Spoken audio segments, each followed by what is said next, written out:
I made that timer a liar. It hit 0, but it goes for like an extra 4 seconds. Yeah, I noticed that just to prepare us to go live, right? Yeah. Yeah. There should be a little mini timer that goes after that hit 0, and then like another 4-second countdown. Another little, yeah. Well, hey, Zach, it's our birthday. Happy birthday, Mike. And it's episode 80. That feels like a lot of episodes. Yeah, it's a lot of episodes. In 3 years, we've recorded. That's really not that many. That's really not that 80 many. episodes. Well, I mean, we do it every other week, and sometimes, like, I feel like we switch it up. Sometimes it's like every other week, depending on what's happening. Like, we haven't consistently done it every other week because life gets in the way. Life comes at you hard, and sometimes you just don't do an episode one week. Yeah, that is true. That life does hit you hard sometimes. Or, we got to schedule it around. This time we didn't, though. We didn't do it early for Pulsecon. Yeah.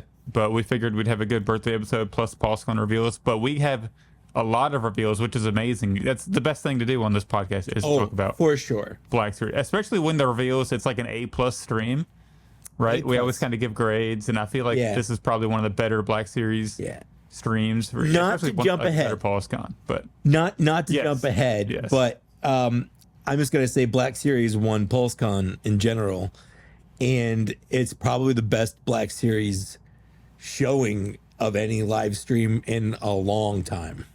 Oh, absolutely. There's only one thing, and we'll get into it, but there's only one thing that brought it down for me. But we'll get into it. I don't want to jump into it yet because we have a lot to do before we get there. This is our birthday bash episode. So just like the last 2 years, where we celebrated a trip around the sun, we invite people, our Patreon members, to jump on and just kind of be part of the show as a little thank you of supporting us, and it's a fun event. We've always had fun every time. We've met always a blast. just some interesting people, and it's not like interesting where like you use it in a kind of pejorative term where you're like, oh, well, he sure is interesting kind of thing. No, they're actually legitimately interesting. We've met some fun people, and then we've also met Zooboy, but we've met some fun people. Yeah, that is true. I can see his tiny face in the green room down there. I think one of the best Black Series Cantina moments of all time was it last year or the year before, whenever Paragon was on our birthday pod. That was I think the first time. I think that was the first one. And it was the first time we had ever talked to him, I think. And it was a blast. So these can you get hit in the face with a bunch of British. Yeah. Oh yeah. So I don't think he can be on this time. I think he said he's in Birmingham, and I'm like, what are you doing in Alabama? Yeah, right. And why isn't he coming up to Kentucky to hang out? Right. Because that's definitely the only Birmingham in the United world. States. Yeah, the world. I'm sure he'd say he's in the real one, the original. You know, he's got pubs that are older than our country. He's drinking beer in right now, I'm sure. I didn't even know he was old enough to drink beer until I saw him. I thought he was like, I don't know. But I guess their drinking age is a lot lower there, huh? He does look like he's like 16 or 17. He might be 16 or 17, and he's still drinking on our VIP hangouts. Like, well, and he does what I wanted to do when I was a little kid. He works with trains, and like whenever I was a little kid, like, what do you want to do when you grow up? I'm like, I want to work with trains. Like, that's what he does. He is living like your 8-year-old Mike's life. Yeah. Right there. Anyways, we're talking about Paragon Fuzz. We have so many things to talk about. We have a ton. But we want to say thank you to all the Patreon people for supporting us. And again, we'll be having them on. Plus, non-Patreon people, just some popular guests we've had. We've got one hanging out in the wings, living on a prayer. It's going to be fun bringing him on. I don't know where I'm going with this. Please rescue me, Zach. I mean, we can go ahead and, bring him on. I mean, right now. Let's do it. Okay. All right, so we're gonna. Yeah, you do it. If I do it, it's gonna. Yeah, there you go. I don't want to delete it. Ken Plume, first guest. I honestly didn't know if it was me. It was. It's always you. You are, I would say, one of the fan favorite guests on our show. Oh, we consistently get feedback. Gosh, I hope you get better guests. Yeah, we really should. Yeah, me too. Yeah, honestly, we need to work for the next 300. Well, you gave me the really good advice on what to say to Hayden before I met him that weekend. But you didn't do it though. Yeah, it was good advice though. I mean, it was good advice. It was good advice regardless. No, you hid a phone in a stupid pocket on your shirt, like no one would see it. That video was the best, worst, and I felt so bad for you. All right. So it worked until I got caught at the end, but I made the mistake because I didn't get because when you're doing the video you can hit the 0.5, the zoom out, the really wide, even when it's the wide angle, right? I forgot to do that because I was in the moment and I started video and putting it in there. But you're so nervous. So I regret not doing the 0.5 because then I would have got him actually signing it. But you can still see his right shoulder, and the audio is what is more important, honestly. So the next time, hand him the phone. And let him supposed to have it. He wasn't supposed to have the phone at all. Yeah, have him sign your phone. That's why. That's pay why $100 to sign your phone. And then it just hits the selfie cam on it, right? Yeah, right, while he's signing the screen. I don't know how that happened. So weird. Yeah. So what happened was we weren't allowed to film, so that's why I did the pocket thing. Which should I pull that out for ICCCon, the green pocket shirt? I feel like I kind of have to. Yeah, I think you need to put the GoPro in the trucker hat. There you go. And see if they notice that. We need to invest in spy cameras. That's what we need. Yeah, I can get the glasses with the camera on the corner or in the won't middle, notice or, those new fancy ones. You're doing tech cosplay. That's it. Another piece of great advice you will wholly ignore. I might use that one though. I do a tech cosplay. There's like a hidden camera. They wouldn't have like 4 cameras. They won't know which one's on and off. It's perfect. Maybe the one with the red light will give it away. But anyways, I hope it happens for you. It needs to happen for you. The next time we meet Hayden, one of those things that are whenever we have slow music. The carded, I'll have the carded episode 3, like the Darth Vader Flame Black Series throwback packaging on a new Anakin. That says Darth Vader because it's never going to happen. It's going to happen. I'm talking into existence. And then I'll meet him. I'm gonna bring on another VIP member here just because I know he loves Ken, and he also just sent us a message saying he only has 15 minutes. So we're gonna bring on Brian Dickey. Hi, and we're going to Brian. Let's go ahead. Do we have any fine additions? Yeah, Brian. it's on my tour bus, but I got IG-12 in Canada from Toy Snowman. That's right. You did. Yeah. You sent us the picture of you and Amir. Yeah. Well, also, I think this is a good time to have Brian tell Ken how much he loves him and how big his Oh fan my is. gosh. My favorite thing that I've gotten in any kind of proximity from the Cantina has been Ken's broadcasts and Ken's shows and his posts. And it just audibly feels like you're in a toy store. I'm gonna take that all as wholly sincere. Oh, it's very. It's Yeah. very. It's like all he talks about with us now. He's like, "Oh man, it was like When's Ken out? he Did you greets see us in the Ken's morning." post? Yeah. It's like, "Hey guys, how's Ken doing today?" I'm like, "I don't know." Which is why I have been on the show so infrequently. That's right. Look, we have every other week. You know, we got to get a lot of people on. But Brian, so what cities are you hitting up on your tour right now? Currently, I'm backstage at the House of Blues in Cleveland. And then I've got Riot Fest in Chicago tomorrow. Don't get to go home. I'll be there in and out, so I don't even get to leave. And then off to Minnesota. For the people Yeah, and that you were- don't know, hold on. For the people that don't know, Brian, one of our VIP members, his job right now is to just follow bands around professionally.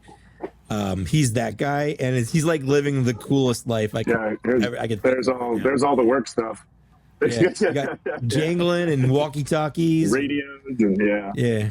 Last night I had to wrangle a German band into the Toronto arena where the Maple Leafs play because Hans Zimmer was there, and some of his band knows my band, so they went to our show. We got to go to Hans Zimmer's show last night, and then we had to run to leave for the border. So, Oh, that's awesome. And you were also hanging out with what's that, Mike? You went to Taco Bell? You had to run for the border? No, we had to run back to get back into the States. We were in Toronto.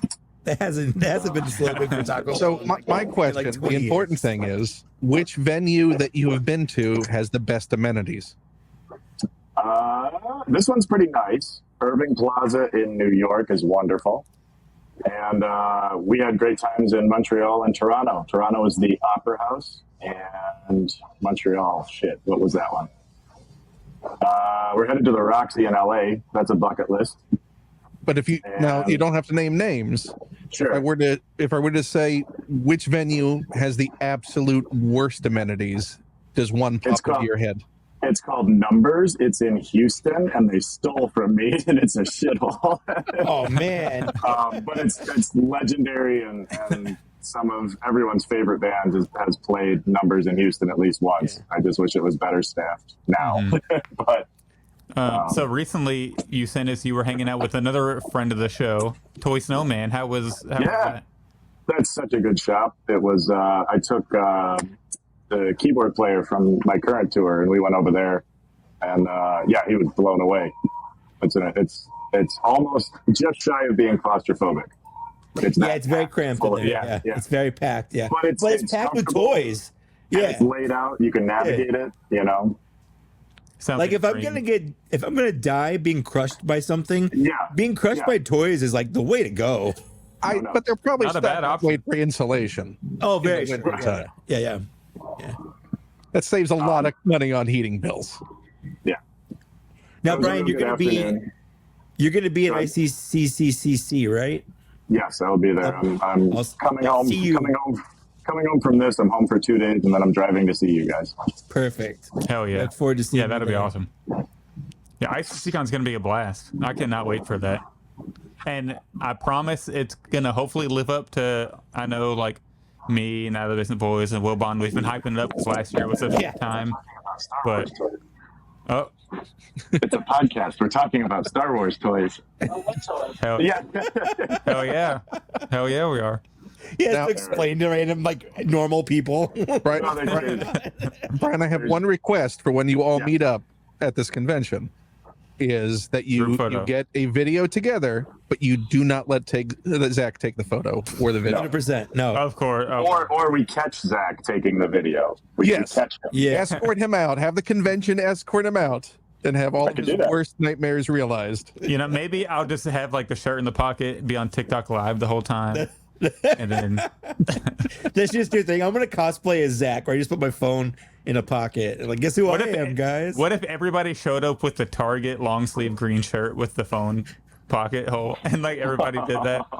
That would And everyone's actually be holding kinda their crazy. Anakin figure. That's right. Oh gosh, There's please two don't things do you it. need for a proper Zach cosplay. Honestly, that would be kind of surreal. I would die of happiness. Honestly, that'd be crazy. Well, we're gonna keep moving on. Thanks for joining us, Brian. Oh, please. Yeah, I'm going to get back to the loud stuff. Yeah. Happy birthday. I'm so Thank you. proud of Thank you you. guys. Thanks for the support. I love the show, love being part of it. And hello, Ken. Goodbye, Ken. Thank you for Absolute everything. pleasure. Thank you. And I'll talk to you guys soon. See ya. Thanks, Brian. What I like that guy. He doesn't like he's the kind of guy where you walk down an alley and you're like, this guy's gonna stab me, but like he's like the nicest guy in the world. I love it. I didn't think that at all. What do you? He's definitely a guy you want Mike, on your Mike, team. have you been out? Are you want him on your okay? team. No, I've never been outside. I don't know. I'm very concerned. Is the sky still purple? I don't know. I have no idea. Podcast 24/7. I'm always inside. Always. Anyways, Ken, have you picked up anything recently? I think the most recent stuff.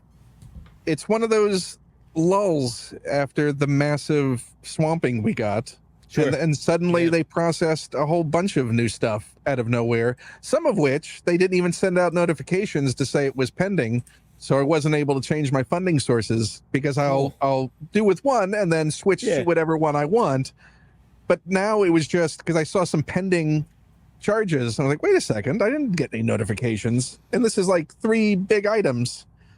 And they had already done the payment, done the charge, no notification. And it's all on this new system. It's all the stuff that was ordered after that July changeover. Oh, so not happy about the new system. Yeah. Not happy at all. No. So I guess I have new stuff coming in. The most recent thing that I've been happiest with since we've talked, I do have in front of me, which is the Palpatine. I'll make it big here. Nice. There we go. I mean, it's everything I hoped it would be.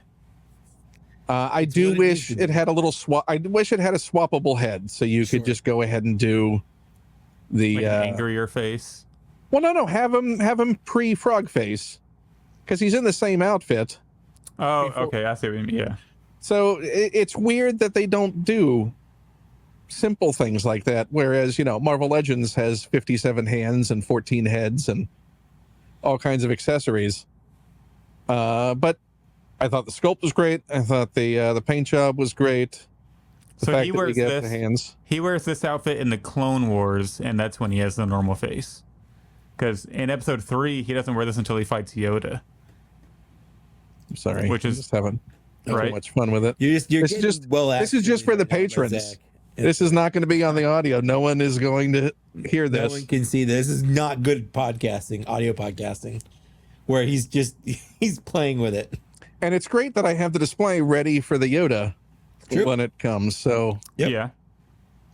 No, I was very happy with that. And I like that he has the elastic banded wrists. Yeah. Because otherwise he'd be pushing them up all the time. It'd be very annoying for him. Absolutely. And it's soft goods. So Landspeeder Luke, I'm sure, is already crafting a replacement for them. Most likely. He probably already has it. Feverishly designing and printing so many iterations of new robes for that Palpatine. I mean, all of the Acolyte stuff, except for my Jekki, has come. Because I made. Why is Jekki always feeling? I feel like everyone's always like, yeah, except for Jekki. Like Jekki's just out there. Well, here's what happened: is I had Jekki pre-ordered on Pulse, and then Amazon suddenly, out of the blue, had her discounted to like $18, and so I changed the pre-order to that, and it's now showing an arrival date of October 5th. For it, they kept pushing it back. They did the same thing with Yord, where they suddenly out of the blue dropped the price down, and I changed. He eventually came, but Jackie is still floating out there, and I refuse. And I think they're wanting people to cancel or find it elsewhere so they don't have to fulfill the lower price. So they're pushing it on the priority of shipment. That makes sense. But I will wait. I don't care. I will get that $6, $7 off. That's more important to me at this point. I don't blame you. I would do the same thing. So, especially when they can't stick to a pre-order date on Hasbro anyway, so there's no way to budget for any of this stuff anymore. I mean, she's still. I just checked it on Amazon. She's still $19.97. Like, she's not even $24.99, but like in stock, pre-orderable. So weird. But still showing pre-order on the main page. Yeah. Still showing pre-order. Yeah. I don't understand it. I have to pre-order her because I have to replace my Jackie, because the one I got from Toy Snowman, her boots like got a molding issue where it looks like it's like folded in on itself on the back. And like curling? Yeah. Like it was too hot when they put the peg in, and it warped the plastic, and then it like cooled that way. And now it's just permanently that way. Like I've tried separating. Why haven't you contacted Hasbro for a replacement? Because that's a manufacturing issue. They don't send direct replacement. Yeah, I don't think they do that. They do if it's in stock. They send something of equal or lesser value. That's all they promise. They don't promise a direct replacement. And I know that from experience. But if you're already getting a replacement now, you're buying a replacement. Yeah. I would still request something from them for sure, just to see what they send. Yeah, you're right. That's actually a good call. That when I did that with a Transformer, they sent me like a San Diego Comic-Con exclusive set that was worth way more than what I wanted. Like what I had an issue with. Yeah, I ended up just selling it. They don't care in the warehouse. No. They'll just grab whatever is in the box for an equivalent value. It was wild. Mm-hmm. I remember I have the problem of having ollies near me too. So yeah, you're one of those. Yeah, I was at one. Whoa! They had a lot. What do you mean one of those? I don't have an ollie, so I guess I'm. It is pretty convenient. Yeah. Now, when you go to this convention coming up, is there an Ollie's in that area that you can go to finally and get to see an Ollie's? I mean, I've seen an Ollie's before. There's one by my parents' house, and I go when I go visit them.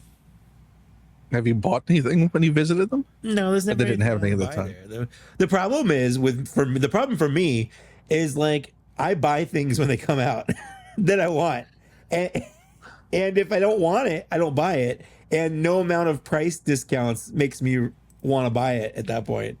I filled out my credit collection that I had no interest in just because that's how they get me. I bought all those full price as soon as they came out because I like having them on my wall.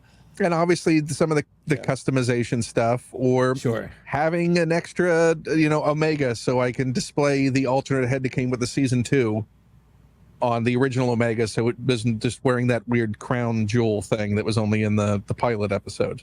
Yeah. So, and she's right there. I can hold up. So that's why I would get an extra Omega. To have the extra head. The better, the better head than the. Yeah, for sure. So I mean, all I did was put her alternate head on the main figure and then put the extra head on the season 1 figure. But we talked about this when it comes to me in customizing, is that True. I don't like if I only have one of a thing to alter the one of a thing. I'll get an extra one to be the one. Because I also don't trust my skills enough to do it effectively, so I don't want to ruin it if it's the only thing that I have. Well, so that's why I have 2 Anakins. That's why I have 2 of a lot of the stuff that I've customized. Is that all your fine editions? I'm in that waiting point. Everything else, all of the Acolyte stuff, I've already stored away because I don't have room to display it right now. And I'm also probably going to make decisions on what, like maybe Jackie is the only one that gets a display out of all of that right now. Yeah. But I kind of want to go ahead and bring on another Patreon member for fine editions. Let's go ahead and jump on The Zoo Boy from Monday Night Figure Ball.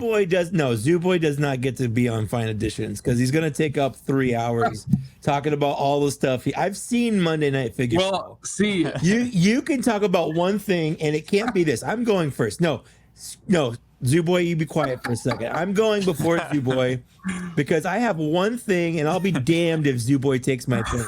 So, all right. I did get IG-12 from Toy Snowman. I liked it so much. I made a video on it. You can go watch it. Of course, I put him in provocative poses because he can be put in provocative poses, and that's how I live my life now. I love him. He's great. He might be he's not going to be figure of the year, but he's 100% going to be in my top 10. He is my fun little Gundam mech. He's everything I wanted in a little assassin robot, and I really hope that they turn this into IG-11 regular or IG-8 and IG-88, I should say. Like it's perfect, except for the hands are wrong. But other than that, it's perfect. But the hands are better than the original release. Oh, 100%. Like, it's not even a question. It's not even a comparison. They're still not screen accurate because they cheaped out. Because IG-12 has hit, like, they're split where he's got 4 fingers and there's like 2 in the middle and then like 2 on the outside facing the other way.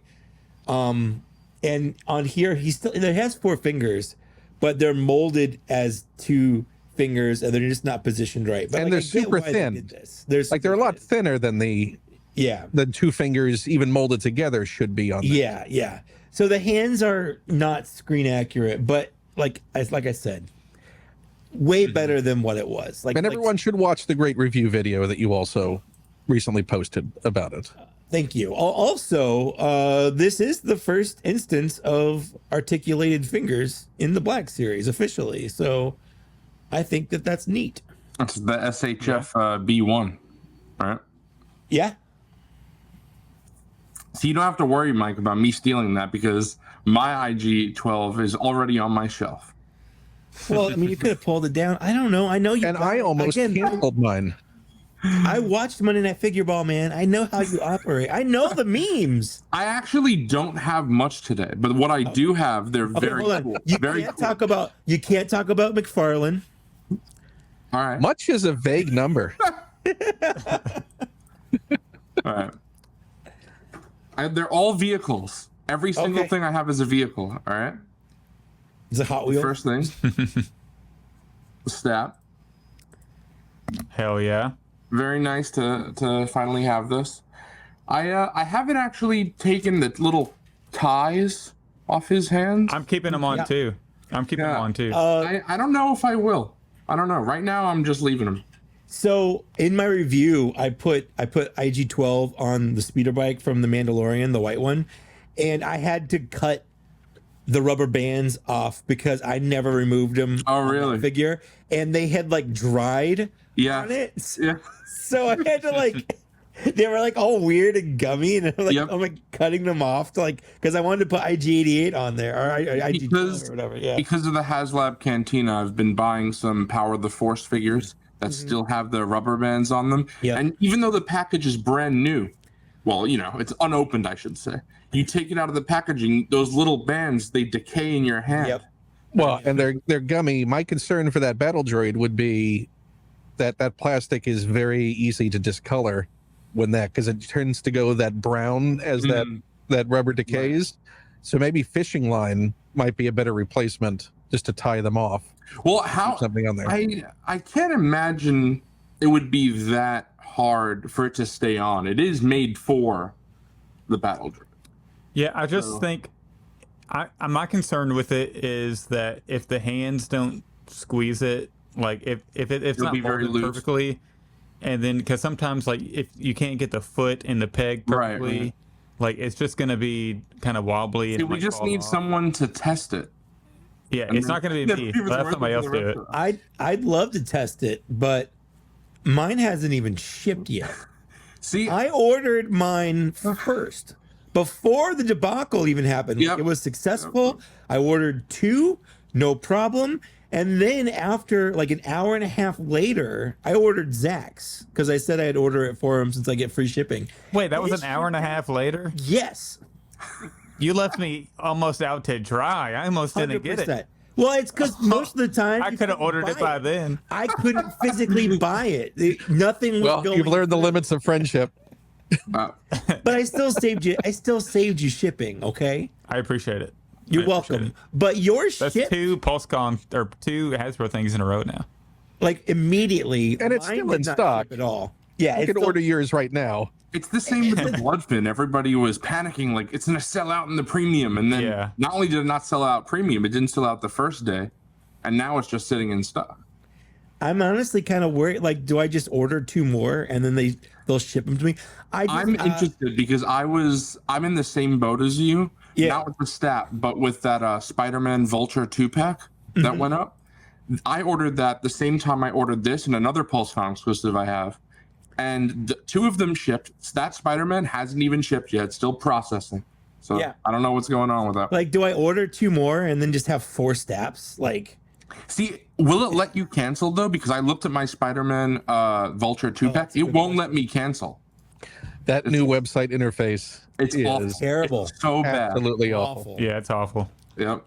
It is together, really Hasbro. Which almost seems intentional. If you then have to realize there's probably a half a person working there. Yeah. Trying to put that site together. Like you were saying, Ken, I'm with you for Jackie. I have her pre-ordered on Amazon, and I'll be damned if I order that anywhere else. I'm keeping my 18 and change. Yeah, no. Just like I kept my $10 R2D2 from the vintage collection. They are you're gonna fulfill that. Did you get Yord on sale from Amazon? Yeah, as well? yeah, and they delivered that. Yeah, I got because Yord was a $20, I think. I think that's what Yord had dropped to. Yeah. So yeah, it was Yord and Jackie. I was like, I'm keeping that. And then Jackie's been in stock at Big Bad, GameStop, plenty of sites, and I'm like, nope. I'm just I'll hold out for that Amazon 18. No, I'm not gonna let them. I'm not gonna let them have the satisfaction of me canceling that. Yeah. I think it's supposed to ship sometime next month, right? October 5th, I think, is the date that I saw that it keeps saying for it, but that means nothing. Yeah, you can never rely on them. We'll just get one of those, hey, we're sorry.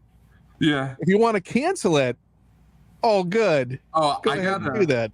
I got an email at 3 a.m. in the morning from Target, and I was asleep, and they said, to approve the delay? Do you still want this? And they said, answer in 45 minutes. Woke up at like 7 a.m. It was canceled, and it's out of stock now. It was the Venom. And I'm like, thanks, Target. I don't know. Sorry, I'm not up at 3:30 in the morning. His name is Chet. He's a middle manager, and that was his great idea in order to get some stock made available again. It sucks because I always pre-order from a store like Target and Walmart for PayPal, and that will pay upon order for Target and Walmart. I specifically do that. But for some reason, for this specific order, I decided not to, and because I didn't, they screwed me. So now I know I always got to use PayPal. It's the only way. But, yeah, well, I mean, it's a fun time for pre-orders, just all around, isn't it? Aren't we all so happy about pre-orders? Fantastic. Everything's great. The next vehicle I got is Kang the Conqueror in his time there. Yeah, that's pretty sick. Yeah, that is very cool. Now, do you have the original release of Kang? I do. How different is it's the exact same figure except for the swappable plates, right? Yep. It's the exact same figure except for the swappable plates. But because you have the swappable plates, I don't know if I can do it for you, Ken. Yeah, I don't think I have them near me. You can do it for Mike and Zach too. They're here. It's their show. I think. Yeah, that's true. Yeah, I don't see it. I think I have it put away. But yeah, I think what I might end up doing is I'll just put one of the alternate faceplates on this guy, and then the other Kang I'll put in that chair. Regular Kang, right? Right. So I'll just have one of the variants. But you're not doing the weird human skin faceplate, right? No, it's got to be the lizard one, of course. What is that? The new one? What did that go for? What's retail on that? 50? Yeah, I think it was 50. That's not bad. 50. Or maybe it was 60. I don't know. I think it was 60. I'll trust Ken's judgment. And I feel like because I still haven't. Doesn't look terrible. Yeah, it's still sitting in the my size of it. I want this, but how badly do I want this? Yeah. And are they going to sell out? Yeah, none of these have sold out. Kirk, I don't know. Mike, do you know if the Transformers thing sold out? Because I know you're. I think it did sell out, but it went up for like pre-order. The only it was like Starkiller last year. Yeah. Hasn't the only convention thing they've done that sold out was the Cobra Commander? That was San Diego, right? Yeah. Yeah. I remember that I know that sold out, so I think you're right on that. I think and everything else has come back. Like Darth Maul didn't sell out. I don't think Darth Maul ever sold out either. The Bloodfin, I think, was always available. I think it sold out at first, and then it came back and never sold out again. Okay. It's been in stock ever. Yeah, there was like the very first initial, like the first day, it did, and then they put them up again, and then never sold out after that. But that Cobra Commander had like 5 minutes on the Pulse site after the convention, and never seen again. Oh, I'm glad I'm not super into G.I. Joe because I haven't opened because a certain other person on this podcast still hasn't done an impromptu live stream where I can talk about why I got this thing and choices that were made. Yeah, way to go, Mike. I promise at some point I'll do it. I just want you guys to know. So right now, I didn't want to show this off because this was an acquisition. That I haven't opened. I spent so much money that I didn't want to spend on this thing because nostalgia is awful. See, the problem is Mike hates every other show except for Black Series Cantina. It's my show.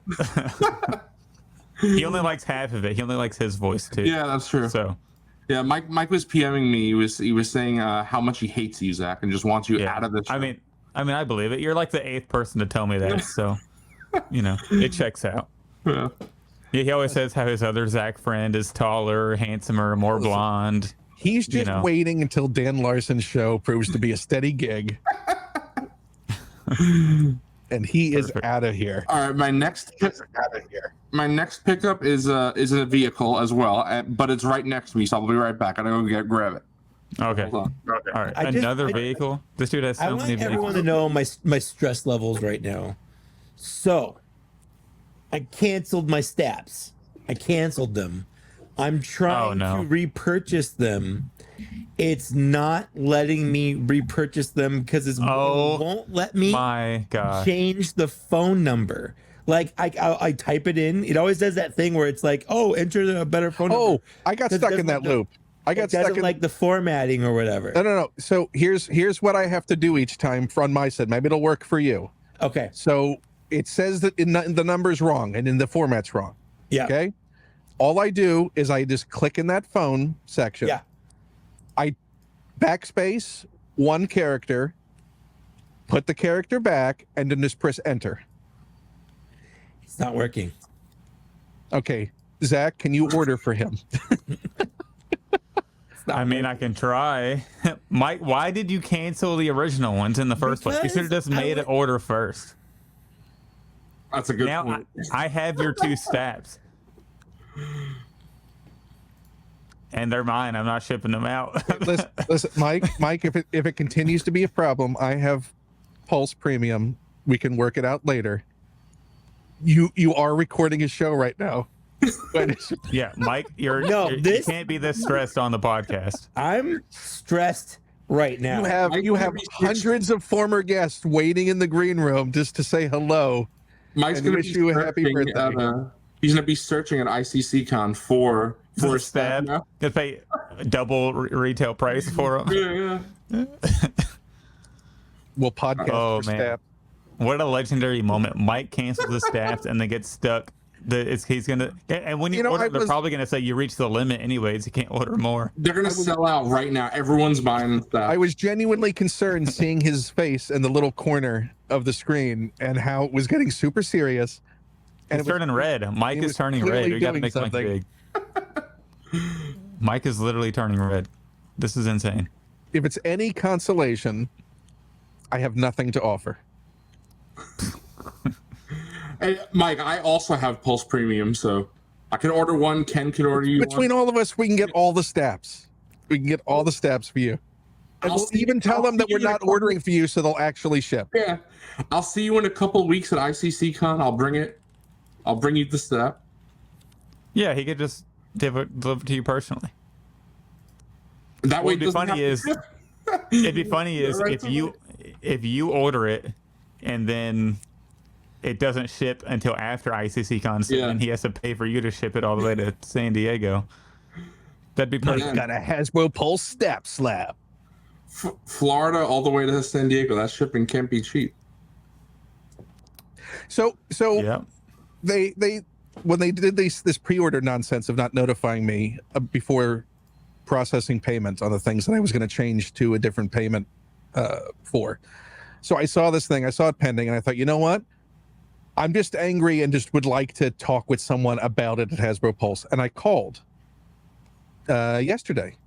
I called at 5 o'clock, and their phone lines close at 6. When I got on the phone, I had the automated message, your call is important. Also, it says, if this is an emergency, call 911. So it is the absolute best worst. Why is that even a thing that they had to put on a Hasbro Pulse right now? Phone line? Don't believe me? Call their 866 number and you will hear it. So they said, oh, your wait time is 6 minutes. This is 5 o'clock. Went by, and I'm like, I'm going to talk to somebody. 5:30, 5:45. It's fine. I'm playing Lego Fortnite in the background. I'm multitasking. At 6 o'clock, the automated message changed to, we are closed now. Please call us back. I would do the same thing if I'm not lying. It's if at 5 o'clock I'm not answering the phone. I'm sorry. Listen, I don't fault the underpaid, I'm sure, single employee that is left manning the Hasbro Pulse lines. You're just blaming Chris Cox. Absolutely. That's what it is. Yes. A visionary for the future. Not a very long future, but a visionary for it nonetheless. So what was your? Oh, sorry. Go ahead. Finish your. No. So then, yeah. I mean, I love that they actually just did the full changeover. Wasn't even a disconnect to really drive it home that they made the decision not to answer the call. They let me know. Oh yeah. By the way, we're closed now. Bye. That for me. Yeah. And so those things have processed. They're showing as shipping. So one of the things I was going to, because I had not planned for it to come so soon, I was going to cancel because it was still in stock. I'll reorder it in the future. Was that IG-12? I thought, you know what? I can wait a little bit on that. I don't need that to process right now when all of these things suddenly are coming out of the blue to process. So I'm getting an IG-12 that I wasn't intending to get.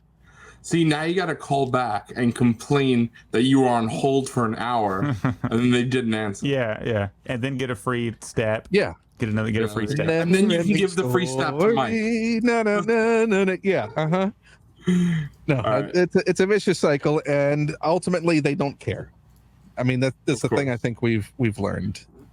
Wait, are you saying Hasbro is a corporation, a business? They don't actually care about your feelings? It's weird, no, they care about me personally. No, they 100% care about me. They do. That's why they spitefully canceled your four steps. They're in the Cantina pockets for sure. They're Mike, it pays for premium, so that's why. You're a valued customer. You're a premium. Hey, is your finger on the pulse?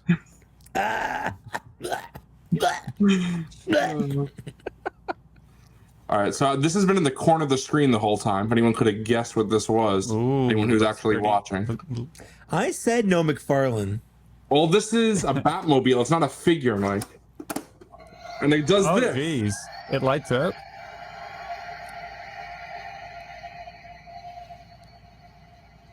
Now, that's pretty cool if I were 8. Does it have... Show us more of your toys, Zach. It's pretty cool. Zach, why don't you show off how many 501st archives you have? I have a normal amount for an adult male above 30 to have. Another ad for Ollie's. I had one more vehicle, but I can't show it off because I went to Disney Springs with Wilbon and Mr. Coffee yesterday. Picked up the Star Speeder. The Star Speeder doesn't work. So It doesn't work. It doesn't work. The electronics broke. It's already, I don't know how it broke. Don't know if it broke. Did it work and then stopped working, or it just is not?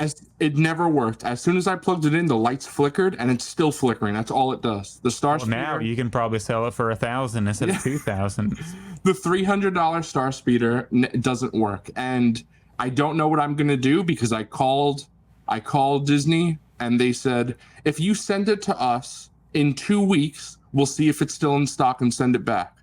And I'm like, it's not going to be in stock in 2 weeks. And they will never send it back. Yeah, and they said, sorry, that's the best we can do. So I think there's going to be an aftermarket of people fixing these things, because it seems that there are far too many issues popping up of people saying, hey, I used it for a day and a half, and then suddenly it stopped working.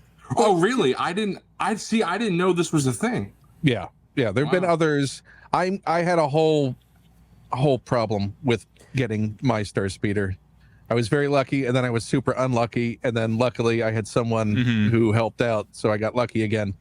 But I started seeing all of the issues that people were having with those electronics just failing out of the blue. And it is an ambitious thing that they're doing with it. Now not just me. All right, okay. Worst case scenario, it could just be waiting for somebody who knows, because it could be a solder that's not right on one of the wires. Right. And I have no idea with any of this. I bet we'll see teardown videos, but the fact that there are only 3,000 in existence of those, we'll probably see people cannibalizing when they release the Star Speeder 1000 version that's just going to be in the parks. Yeah. And people will cannibalize that to fix their 3000s. What I'm thinking, I don't know. Right now, because Zach was commenting how it goes for 2,000, 1,000, because of the Disney store, like Tatooine Traders in Galaxy's Edge, because it was in stock there, the price on eBay has dropped to about $400, $500. So what I'm thinking, we'll see if I wind up doing this, but if I can sell the carded figure, which Wilbon did for $250. Yeah, it's insane. If I can do that, then buy another one off eBay and then sell that carded figure. Well, I get the Star Speeder for 100. Plus, I still have my broken Star Speeder, which if I can sell a broken one for 100 to 200, you don't get 100 for it. Isn't Wilbon at Disney right now? What? Isn't Wilbon at Disney right now? Couldn't he buy you one and then you just sell your broken one for a little more than retail? Or couldn't you just send yours to him and then he walks it in as an exchange that it's broken? Today was his last day. He's leaving. I think his flight might have been tonight. But why isn't this more important to him? That's true. I should have told him to drop everything just to help me out. Luckily, Mr. Coffee is willing to help if it's in stock, because obviously he doesn't want to drive all the way there just for it to be nothing. But they said they could only tell us if it's currently in stock. They can't hold one for us. I was like, I'll put the money down. That's fine. They said because they're just selling out what little stock, and once it's gone, it's gone. Who's to say that the one you get won't be broken as well? Well, then that would just be shitty ass. I mean, I think about that. That would be very everything in life. Right now, Mike, that's not you talking, Mike. That's the Hasbro Pulse experience talking. Yeah, exactly. And I would like to give an update on my stab situation. I switched over to Chrome. Everything worked. There we go. So we're good. There you go. Oh, you were in Safari? I was in Safari. Oh, geez, Mike. Who uses Safari? It's the default. Just iPhone users. That's it. I'm an iPhone, MacBook, and I download Chrome and use that. Safari's ass. I'm gonna say Safari is ass. I agree with you. Too much memory though. Chrome's awful for memory. Yeah, no. I was gonna say I agree with you, Zach, but exactly what Mike just said. Too much. That's fair. So I'm gonna jump in here on the few times. Hold on, Zach. I got one more thing. You said that was your last one. No, I said he's doing the beautiful. joke. He's doing the joke. No. He's doing the joke. We're gonna be here for 2 hours. No, we're gonna be here for 2 hours. From Disney. No, he's doing the joke. Oh no, is that a puffer pig? Amazing. That's amazing. I actually want that. That's kind of cool. We saw this in Disney Springs, and Wilbon said, "So you're getting this, right, Zoo Boy? You have to." And I walked around the store, and I was like, "All right, I'm gonna get it." I'm a big. To be honest, I've almost bought it a couple of times from the one in Anaheim. See, I didn't know that scales with Black Series pretty well. Well, here, take a look at this, Mike. I do have a custom Black Series puffer pig. So does the one then from Galaxy's Edge scale better with 1/6 scale? It with a 12-inch figure? Here, do I have a Black? Yeah, I have a Black Series on my desk. Here we go. Do you have a Hot Toys? Do you have a I do not. I have. I don't have anything. Boy, we're giving people like 5 to 10 minutes, and you're on 20 right now. I mean, he did say he didn't have much. Okay. Yeah. See, it was just the 4 vehicles and the puffer pig. That's it. All. And then all the conversation in between. Oh, that's true. That's true. No, we love you, man. Thanks for joining us. Of course. Yeah. And you can probably hang out. We might be able to bring you back. Yeah, for sure. Yeah. If you want to hang out, you don't have to. You can head out. We got people waiting, and I don't want to make them wait forever. Yeah, if I'm not at the computer, Zach, just hit me up. Yep, sounds good. I wanna know right now, will it be? We're bringing on Pletho because I really want Pletho to be here. Well, he's actually on mute right now, so Pletho to be here, yeah. Pletho's here. Can you hear me? Yes, we can. Pletho's here. How are you doing? For the people, hold on. For the people listening, for right now, which first of all, for the people listening, this has been a cavalcade of nonsense. So thank you so much for still listening. Number 2, I just want to describe Pletho's screen right now. He has Darth Maul, the new one, Darth Malak, Darth Sidious, and then the second sister. And they're just in the most ridiculous parade of poses you can imagine, where they just look like they're having the best time. They look like they're doing dancing. Peanuts dances. Yeah. I just don't think you could properly really appreciate this without on the audio. You gotta watch it. Yeah. I'm trying, and that's one of the things I love about Pletho is he just is like a masterclass in posing, and I love it. Anyways, you gotta subscribe to the video tier. That's right. Yep. And I might clip this and put it on the TikTok because this is a cool visual. Check out Pletho's YouTube channel. He's got a YouTube channel. You can plug it. Yeah, I've got a YouTube channel. It's called The Art of Action Figures. Yeah, that's the Art of Action Figures. But before we talk to Pletho, I'm kicking you on the side because I got to do my fine editions, and I really want to talk to you about one of the fine editions. So first, I know we already talked about the stat, but I did get mine. So I am keeping the elastic rubber band on there just because I feel like it wouldn't be super sturdy without it. You got a staph infection? I got the staph infection for sure. But not only... That's what I bring to the table, folks. Not only did I get one, I also have a second one. So, Mike, thank you for picking me up 2 of them. You're welcome. With your free shipping. So, 2 of those. And Pletho, I wanted you to be here for this fine edition because I got the full power Frieza recently. So, really hyped about this. Haven't opened it yet, but I'm really excited about this one. Making that classic mistake that Trunks made. You don't go full power. You just get too slow. Yeah, it happens. But hey, it's a cool look to get all buff like this. No, that's true. Right? It's just a cool look. It's true. How is Wilbon here? Because he has control. Because he was a VIP when he was Super Deluxe VIP. I gave him control permissions, and he can do whatever he wants on our. All right. So quick before we let Wilbon talk, can we kick you out for like 5 minutes? That's fine. This is too many voices for an audio podcast right now.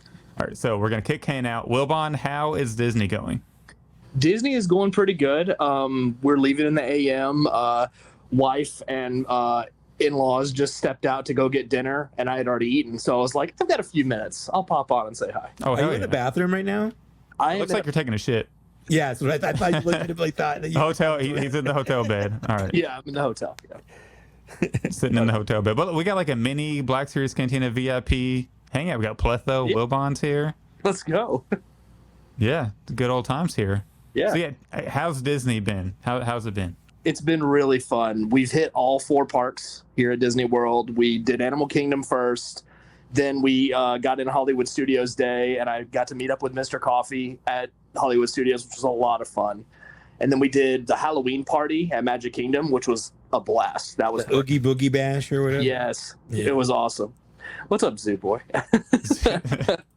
Yeah, I mean, we can. If we had both figure ball people on, the show would go till like 1 a.m. So what? We can't do that. I'm never gonna allow it. Yeah. We gotta, we gotta be buttoned up on the Black Series Cantina. It's suit and tie over here.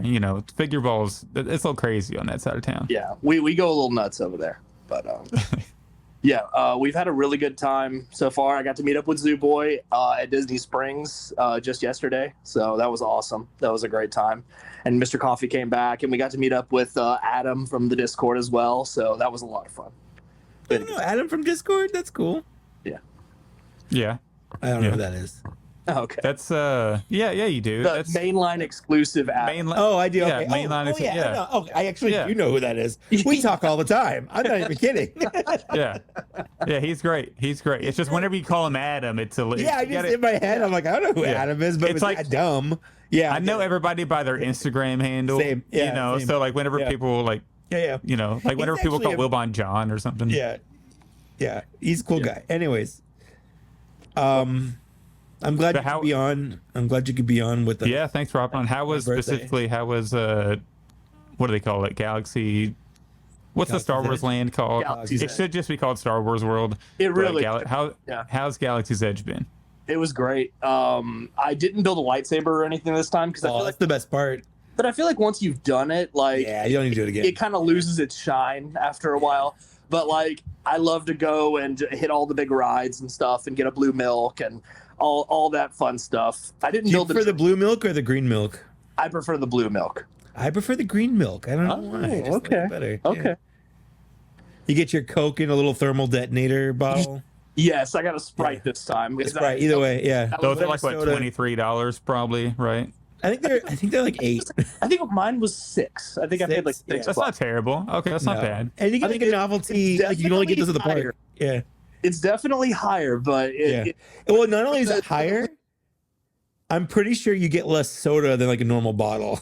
Yeah, I'm pretty sure. Yeah. It even because it's a little thermal detonator container. Yeah, exactly. What one do you love? The Italian soda? Oh, the Beverly. Oh, yeah. We did the sample, the Cokes from around the world at the Coke place at Disney Springs. So that was. I think there was like 3 good ones in like the 16 flavors that you get to try. The rest of them were just terrible, but it was fun. Oh God. What have you picked? Like, what have you bought? I know you're probably going to go over this on Monday Night Figure Ball, but briefly, what's your favorite couple items maybe you've picked up from there? So I got a role play item. I got a helmet. Hey, yo. Black Series helmet. They actually Chewbacca's wrist locks, those? I saw those. That's for the bedroom time with Mrs. Wilbon. Yeah, right. Okay, this is starting to turn into figure ball now. So remember, people buttoned up, suit and tie. Yeah, right. Mike, you got to save. No, it's okay when I do it.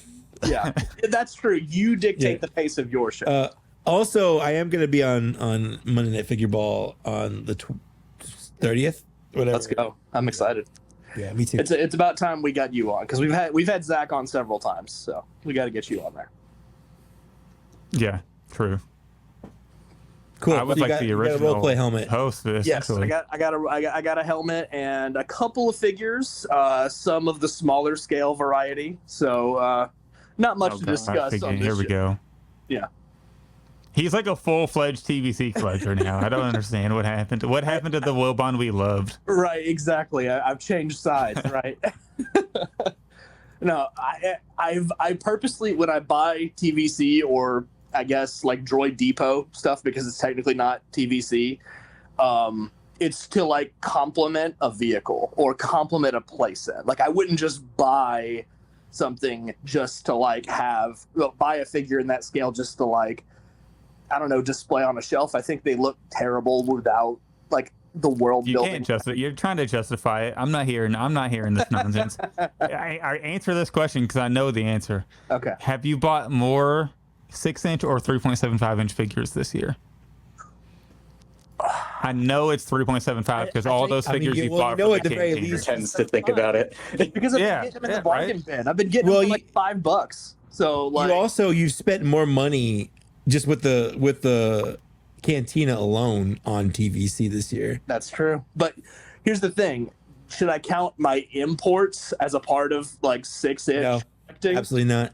Okay, those are totally different products then. Yeah. Well, I feel like if we're counting like the old Power of the Force stuff, that's still the same line. You know. That's still Hasbro. It's totally different lines, Mike. It's Totally the same different. line. It's the I mean, also like 2 decades ago, you know. PVC collectors will tell over you 2 those are decades. not the same. No, well, they're wrong. First of all, Hasbro considers them the same line. Okay, all right. I know a lot of collectors will say, no, we don't have this in TVC, even though they have like 3 different versions of the same character that over the course of like 30 years or whatever. Yeah, because they got all those really cool figures that were the 3.75 inch Black Series back, you know, in 2013 and all that. Apparently, you know, like the Darth Plagueis. Yeah. But that doesn't count, you know, like because we're still waiting on them. Not in vintage collection, so it doesn't count for them. Yeah, it doesn't count. Doesn't count. But I got a couple of cool Black Series stuff as well. Some army builders to kind of fill out some ranks a little bit. But yeah, but also I know you probably don't have a ton of time, so I did want to get your thoughts real quick. Like overall thoughts on the Pulsecon reveals. I know we're jumping a little bit ahead, but since you're here right now, come on, man, we haven't even talked about it. No, but no he's here right. He's not gonna care. No specifics. That he's not gonna be here later. The show right now.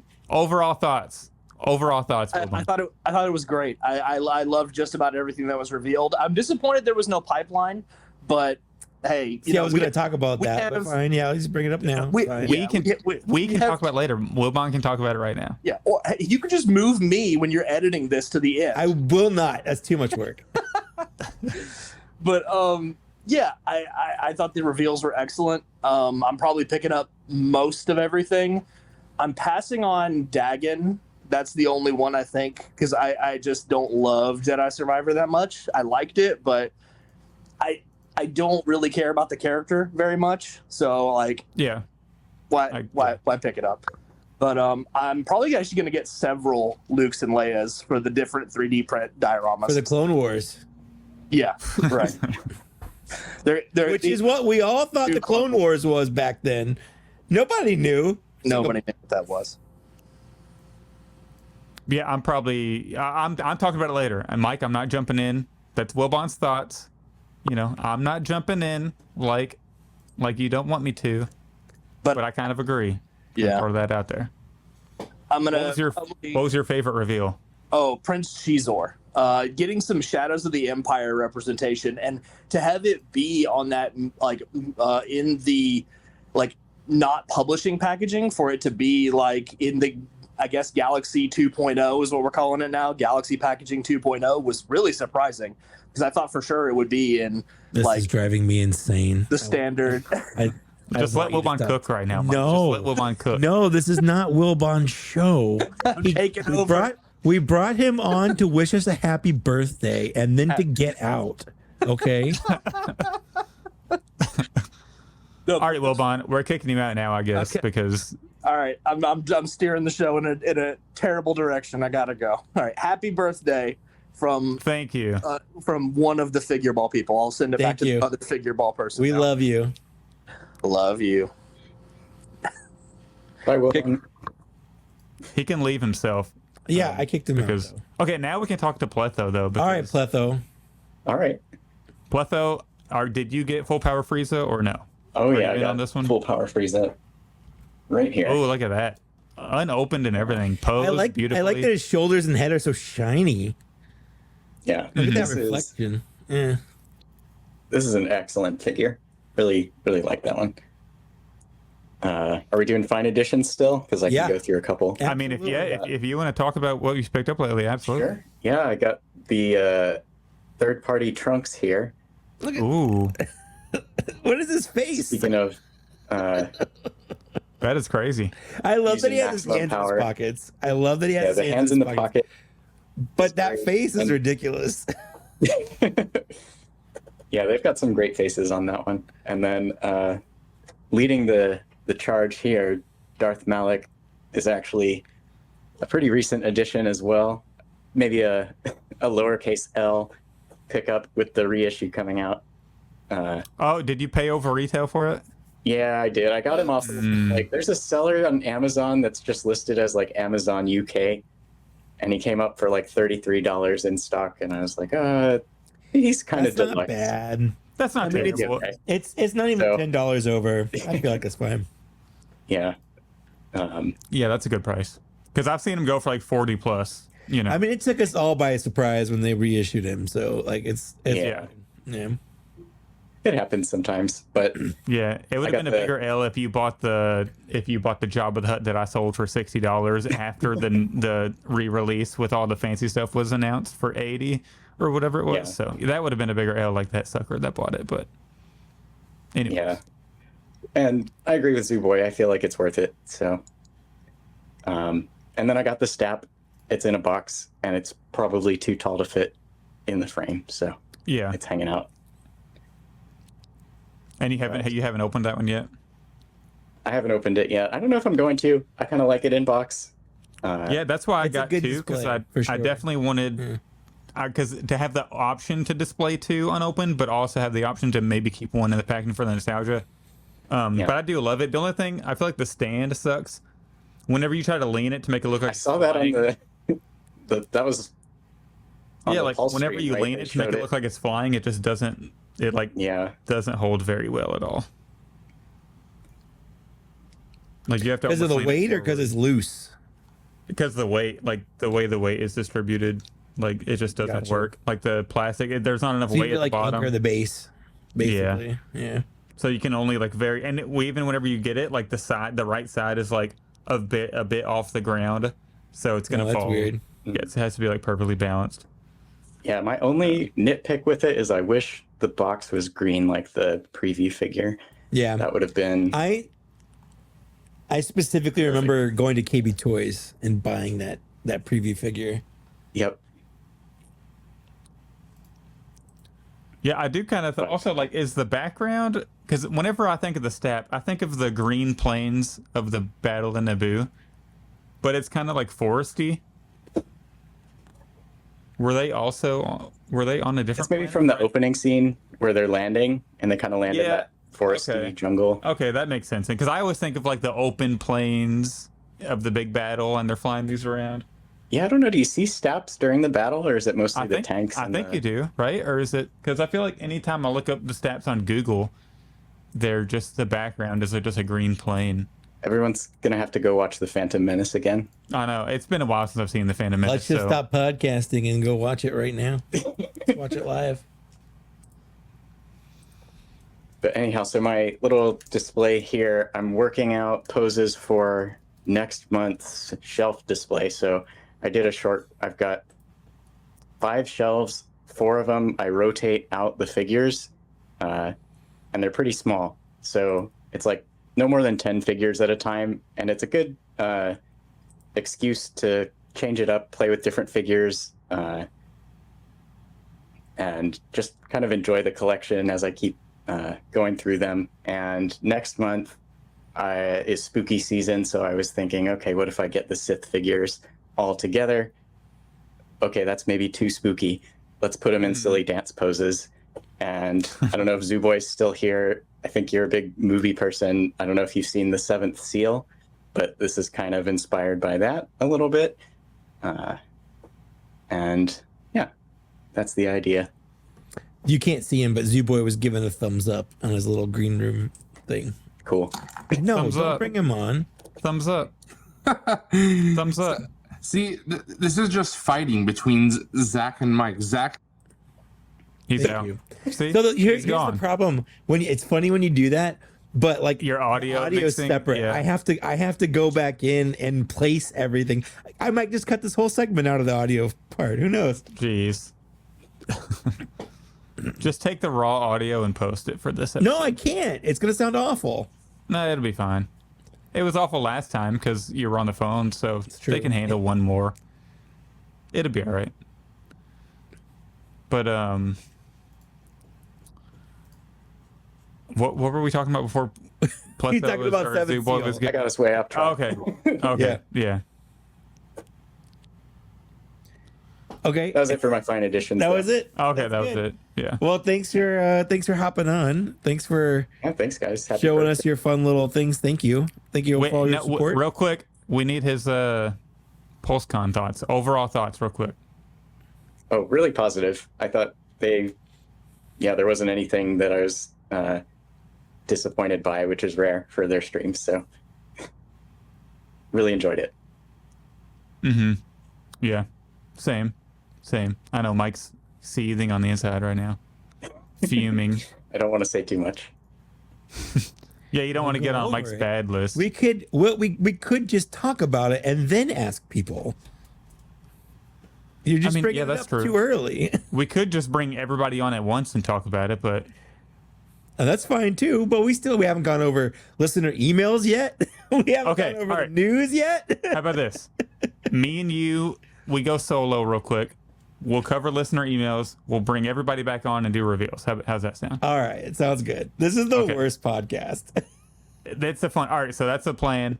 We're gonna remove Pletho. It's just gonna be me and Mike. We're gonna do listener emails real quick, and then we'll bring everybody back on who wants to be on, and we'll do reveals. All right, sounds good. That sounds good. All right, so the first email is from Lane Hickerson. Well, hold on. Which is go ahead. Before we do it, there's one person that's been waiting for a long time. Let's bring on Clone Command for like a minute or two. Say hi. Ask him if he's got anything, and then we'll move on. Okay. All right, perfect. So we're going to bring on Caleb Clone Command. See, I'm not sure if he's even here, though, because I put in the private chat. Oh, there he is. Okay. There he is. He's right there. I forgot. All right, Caleb. He's been doing a good job waiting, and I feel bad. Welcome to the show. Hello. How are you guys today? Great. I'm not stressed at all. Nothing bad has happened. You are redder than a tomato right now, Mike. Between us talking about stuff too soon and did you try the stab thing I put in the comment? No, that still wasn't working because I that's how I usually have to do it whenever I get that. But just switching browsers worked fine. So anyways, how have you been? Have you got anything new? Just the only things I've gotten is the stab. Stat. Everyone's got the stat, but Mike. I'm not bitter. Literally everybody's got the stat in hand. And I finally got this one. Afro. Oh, nice. What kind of doctor? Is it like more of like a doctorate, or is like she a doctor? Is she like a doctor the way Indiana Jones is a doctor? Or is she a doctor the way like Dr. Pepper is a doctor? All the above. Sounds good.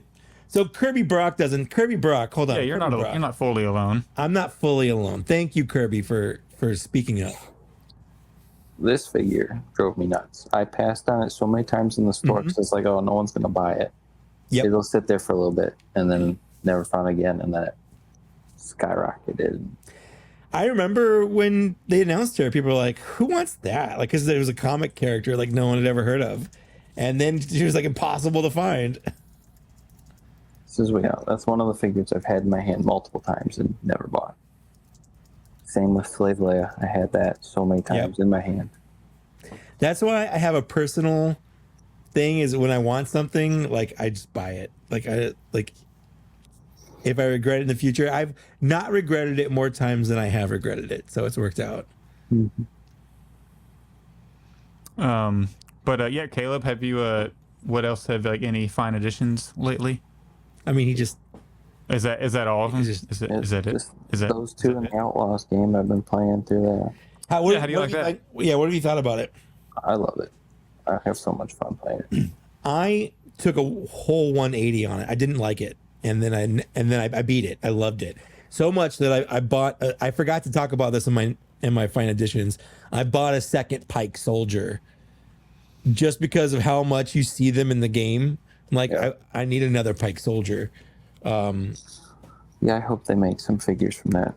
Oh, for sure. At the very least, we need the I can't remember the droid's name. Is like NX something, like the command ND5. That's it. Like need that 100%. I would love to have a K-Vest, and a Nyx, and a speeder. Like, I want that on my shelf.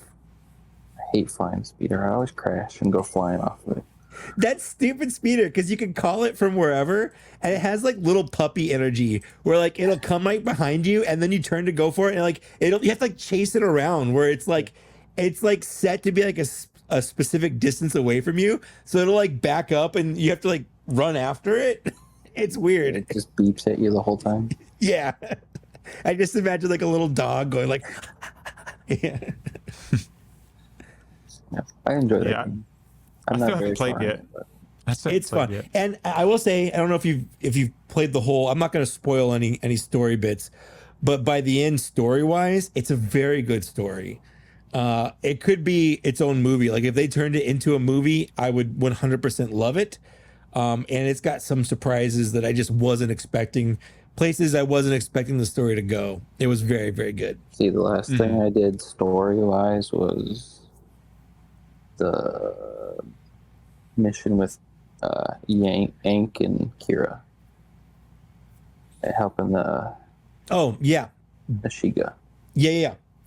That's the bomb maker. I love it. It's whatever Cabe is. I can't remember the name of the little species that Cabe is, but she's so funny. Like especially when she's like on your ship. I feel like when you like get her and like you're flying and like bumping into stuff, the stuff she says is just it's so funny. I don't think I've flown with her in the ship yet. Yeah, you will, and it's not really a big spoiler, but like because she's part of your heist crew. Oh yeah, she's on my ship. I just don't think I've left. You haven't like flown off. Yeah. I love the space missions. If they did a whole game of just, I know they've done squadrons, but like it's different. I like the controls they have. I love doing space missions on that game. I hate flying. Oh, I love it. It's my least favorite part of all the game. Any game is flying. Cool. Well, thanks for being on. Sorry it took so long to get you. Yeah, I love having you on always. Thanks for the support over the years. If you want to hang out when we bring everyone on to talk about the reveals and stuff, I'll be here. All right. Cool. We got this guy hanging around. Ooh, Mr. Pulsecon himself. Mr. Pulsecon. Is that an appropriate? This shirt. I just threw this on. How you doing, Dan? Good. What's up, man? Oh, we're just having a time. I don't know. Hanging out, chatting. Yeah. Happy anniversary birthday. On. Yeah. Thank you. Thank you so much. Appreciate it. I don't have any Black Series stuff to talk about. He is. You got Yeah. He's literally Mr. Pulsecon. Very demure. Yeah. You got a bunch of GI Joes. I know that. I do. I've only bought one Black Series figure this year. It's just the Glavis Ringworld Django. And you bought that because Mando. I told you to. Because everybody said to. Everybody was like, it's the best Mando figure that's been made. It's the best Mando figure that's been released. I was like, okay, well, I was looking for the best one, so that's it. I'm gonna get that one. Ideal versions. That's it. That's the one. But do you still only collect the Star Wars figures that are helmeted? Just because, I mean, this is the only one I bought this year, so yes, for 2024, that is correct. But I don't know that that's necessarily a standing policy or anything. It just sort of happens that way. Just, I don't know, I'm trying to think who was the last unhelmeted character that I bought. Shoot, I'll have to look at my pictures from last year. I assume at some point, now that they've got that IG-12 out, that we'll get a new IG-88 here shortly. Oh, for sure. Oh, yeah, we have to, for sure. Got to. I mean, how much? It would be a shame if they didn't. Just a new torso, fill in that hole in his chest. Yep, that'd pretty much be it. New torso. Yeah.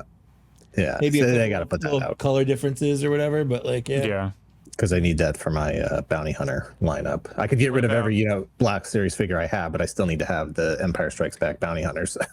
It's the law. What about like a New Hope figures? Are you going to pick up the new Luke and Leia, or not even the original? I don't know. I know, and it's weird because like I super hyped about Black Series when it started, and then for most of the run, even through the prequels, the sequels, and all that stuff. But it was almost kind of like certain characters, like it took too long to get to them. that I was just like, I feel like you lost interest. Yeah, kind of. Yeah. And then it's like, well, because when the line started, it was $20, right? When it started, and at the time that was super expensive. Like I think that was double It what felt the going expensive. figure Yeah, for sure. was. I remember having to hide those purchases because it was just too much. I can't justify spending this much on a single action figure. And so it's like you could say, well, they're expensive now too, but it's like proportionately, I don't think they're as expensive now as they were when the line started. If you adjust for inflation and for everything else. But I don't know. I mean, I saw the new Luke at Pulsecon, and it looks good. The new Leia, it looks good. All that stuff. But I'm just excited the Leia isn't soft goods, and we finally got the full. We're talking about all this stuff. We haven't even talked about it yet. Come on, man. Order the things. Well, at the very least, Dan is the only person of all these people who has like in-person experience with it. So I'll let him. I didn't touch him or anything. I just saw him sitting on the table. I was like taking my photos, hoping I didn't get tackled by the bouncer, Lenny. You mean Lenny? Yeah. I just watched the live stream that I missed, that I wasn't on. It was excruciating to be watching it and not on it. Trying to commenting. Like, you guys are like, what was the name of that show? What was the name of that character? And I'm like instantly like, I know. And even Phil Showstack was in chat, and I wasn't even seeing his chats. I sent him a message after the show, and I was like, Phil, I'm so sorry. I saw that you were in chat after the fact, and you were answering all of my Star Wars questions that I was messing up. Whoops. Whoopsie. Whoops. Yeah, he recently started following me. We should get him on the show. He's the I don't know if he's one of those guys that would like do a show, or if he's just like, no, I just want to watch. I'm not really a personality, But I think if he is, he would absolutely jump on. For sure. We'll see. Hey, it's that guy. He's done shows. Yeah, does he? Have you had him on? He did Force 5. Yeah, he did a Force 5. So did he? Yeah, he did. I thought I watched all your Force 5s. I'll have to check that. I must have missed that one. No, you were great on it. Yeah, I think the problem was you had too many guests on that went too long, and I was like, ugh, I have things to do, Mike Case and Robo. Yeah, it's very difficult to get them on, except when you get them on to talk about G.I. Joe stuff, which I never want to talk about, and then suddenly when I want them on to talk about the dang things. It's been like 3 times he's asked if I want to be on, and I just can't because I'm either doing something or whatever. Yeah. To talk about G.I. Joe? To talk about G.I. Joe. Ah, okay. Yeah. I haven't opened this thing. I'm waiting to talk to him about why I got this thing. And I didn't. Because I'm confused about why I got this thing. I didn't order it, but I was comped one. It's sitting over there in my photo booth. I was comped one for PulseCon, and I was like, it's neat. What do I do with it? It's the purest nostalgia purchase I think I've made, and it's nostalgia that I know is not even good nostalgia, but it's so emotionally ingrained. Unless you're gonna build a little diorama scene or something of that moment, of those moments, either and the only other character you need is a roadblock they haven't even made. So I'm like, what am I going to do with it? Yeah. Like, I don't want that in my display. Am I going to build a little resin stream for his faceplate to fall into? Is that all the stuff I'm going to do?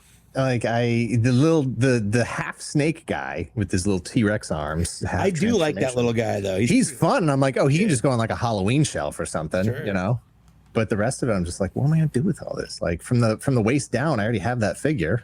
From the neck up, with just his regular helmet, I'm like, I already have that. I'm like, and then he's got a weird mustache because they didn't paint the teeth all the way. So that I do with this. So it's neat. I like the lenticular box art. That's awesome. Yeah, that was really. I was surprised how much they spent. That's why I guess it was $50. I guess I don't know. I think the last thing I saw lenticular $11 of it is that. I think was there a NECA Evil Dead? One of those figures had a lenticular cover. Well, we're going to get a ton of lenticular in those Secret Wars figures, so they had to prime the lenticular pump. I guess. Because they're doing the shields all lenticular. So. Yeah. Speaking of Pulsecon, I saw those on the table, and initially I was looking at them at just the right angle, that they were perfectly one image or the other. And I was like, ow, I can't. It sucks that they didn't actually get the lenticular done. And then I happened to walk by them again and watched one sort of change in real time. And I was like, oh, shoot, they actually did it. They went and did it. The technology still exists. Somewhere out there, there's a Cracker Jack factory that's like pumping out particular things. Cracker Jack is just QR codes now. They don't give us anything anymore. Is it really? Oh yeah, no, it's they went to paper goods, and now I think it's like interactive. Yeah, I'm surprised you don't get like the punchline to jokes with a QR code on the Bazooka Joe packages. I could go open one to find out, because when we went to Legoland last week, it was like a trick or treat kind of thing, and one of the things they gave out was Cracker Jack bags, and I was like, when was the last time anyone had Cracker Jacks outside of a baseball game? I mean, I see it at the store or whatever. I never see it. I don't know. Well, you're a crunch and munch guy. I get it. Any of that. That's what adults eat. Kids like anything that sticks to my teeth. Anything that sticks to my teeth. I don't like it either anymore. Yeah. All set. So you were on Pulsecon. Dan, you were second year this much for this much time. Yeah. It was cool though. Yeah. I mean, it's got to be a lot of fun. Obviously, you weren't the host this year. No. They had reached out to me. I don't even remember when it was. Let me search my messages with you, Mike. See when they reached out. Because you would have told me. Because I would have told you that. But no, I honestly, initially, I was. They asked if I was interested in being on the show, and I think they had already announced Jordan Hembrow. I can't remember exactly how that timeline worked out, but they asked if I wanted to be on and be a part of the GI Joe segment, and I was gonna say no, because that felt like a step backward to me. You know, like, oh, I go from co-host to just being on the GI Joe segment. The next step up is just being the CEO of Hasbro. Like, I would like, where do you go up, not down?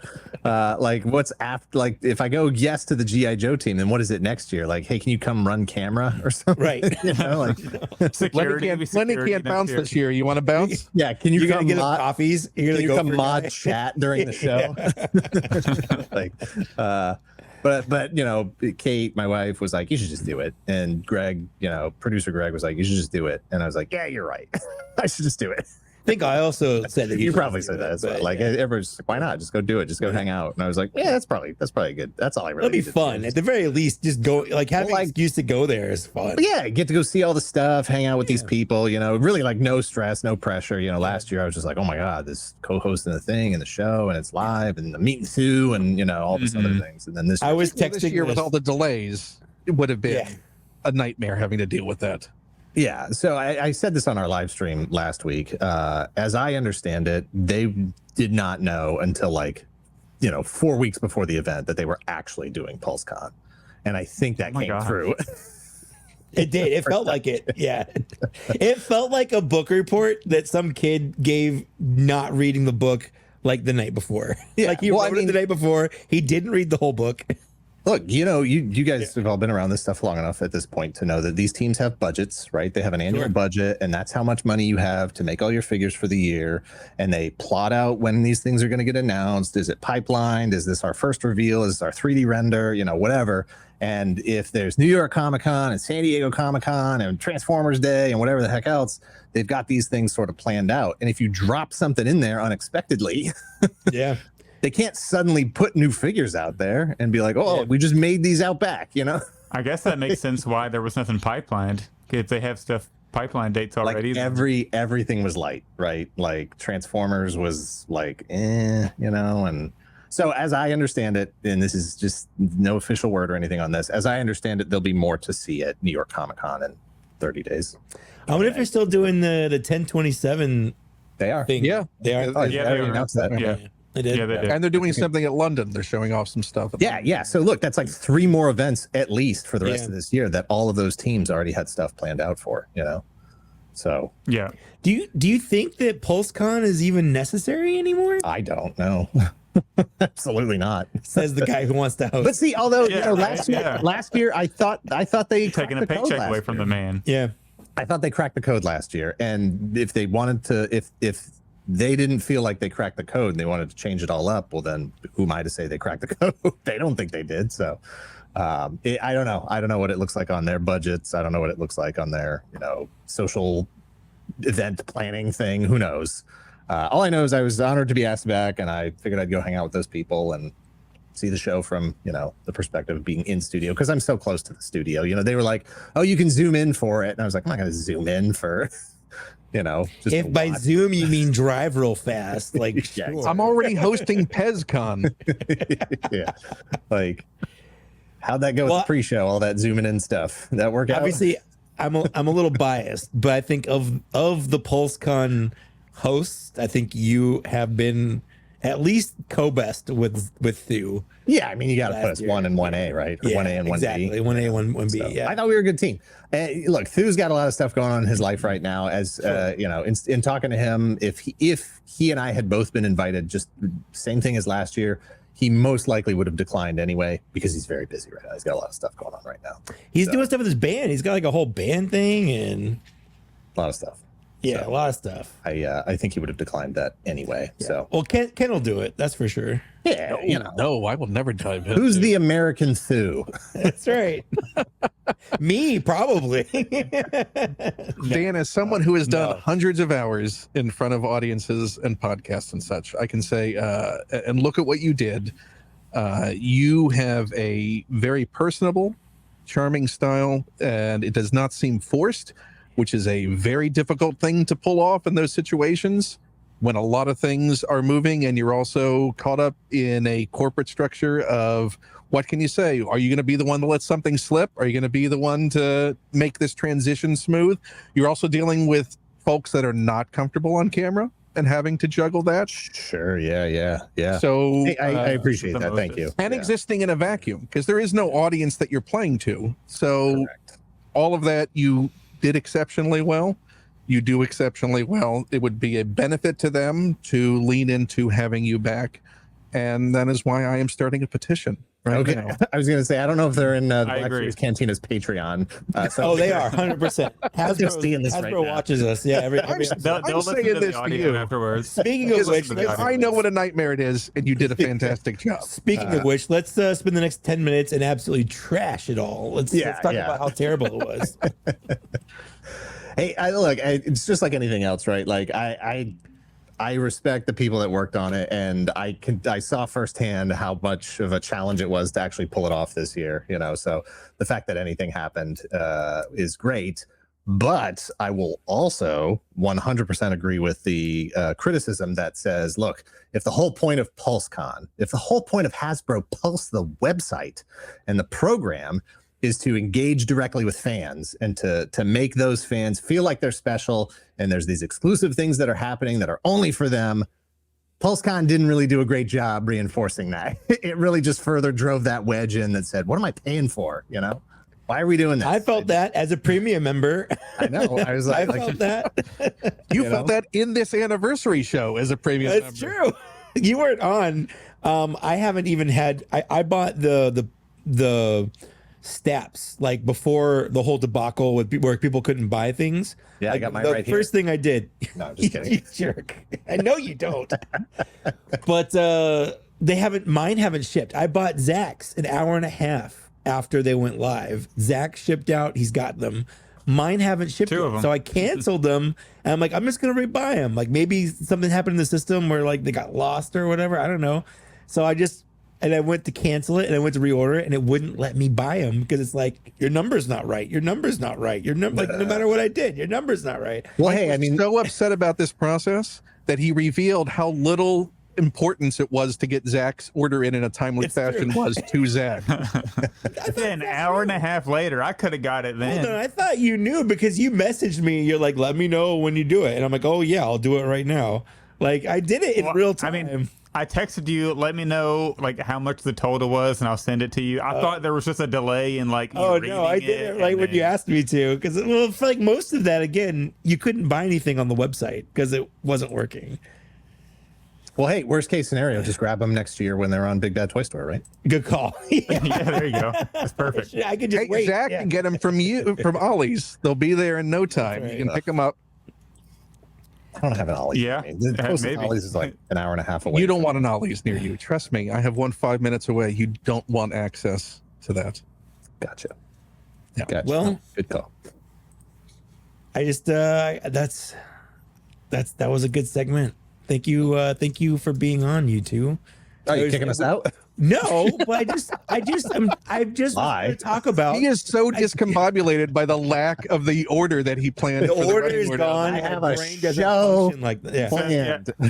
I do. Normally I'm the stickler for like the What order is this, of the pod. Pulsecon? Hold on.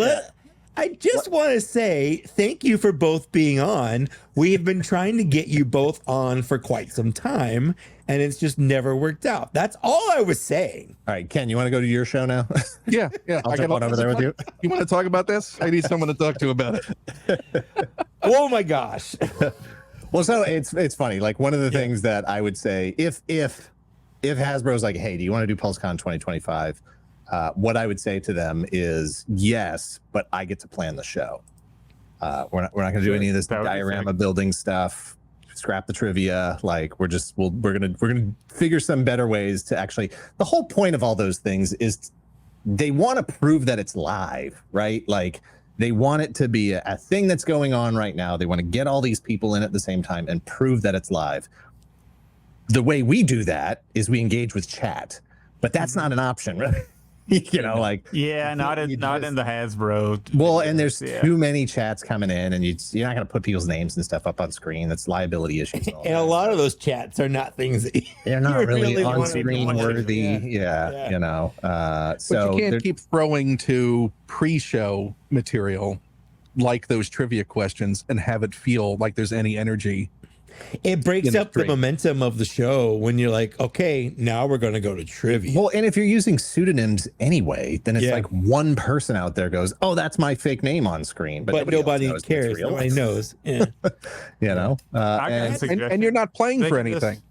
Nope. They could just have the Black Series Cantina reveal all the Star Wars figures, and then it would be perfect. Easy peasy. Look at that. Yeah. Easy No peasy. problem.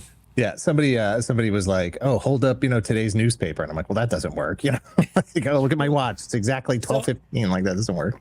My job is to produce webinars, and 100% of the webinars we do are not live. They're all recorded, because there's just so much stuff that can go wrong with a live webinar.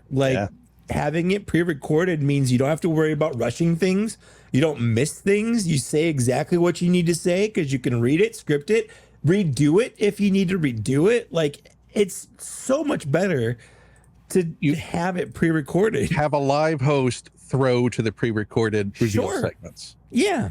You know what I would do if I was planning the show? The first thing I would do is I would say, get all the reveals out just right out of the gate. Just send every single team do the because that's what the audience wants, right? Yep. And then put the entertainment stuff.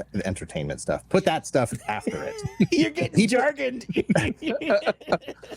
I didn't mean Star Wars entertainment. It's entertainment content. The trivia and the diorama building and all the other things, all those interactive activities, whatever. Put all that stuff after it, because you'll split your audience into these are the people that only care. You'll shut up 90% of the chat, right? Like they just want to see the reveals. Fine. Get that all away. Vomit out the reveals. There you go. Now everybody go post on Twitter, go post on Instagram, go make your videos and whatever. Now we can still do 28 more minutes of a show, that has other stuff in it. Have on guests, have on conversations, do it live, whatever. But you can still put a product out there. Yeah, and a lot of what that is you get the designers talking about what went into it. And that's the part I love. Yeah. I like hearing Lenny talk about what colorway code they use for whatever. And I like hearing, when he's on, Eric talk about, what they used for Black Series and why they went with one look over another or whatever. That's the part I love, because you're right. Like it could just be an email. Here's our releases. Here's what's coming out today. And most of it's already spoiled anyway. 100%. So just get it out of the way. If you pre-record that, it's taking the pressure off of them who are not media trained. They're not media people. To not worry about in real time someone's watching if I make a mistake, if there's a flub, because they're also having to constantly self-censor in those moments too about where that discussion's going.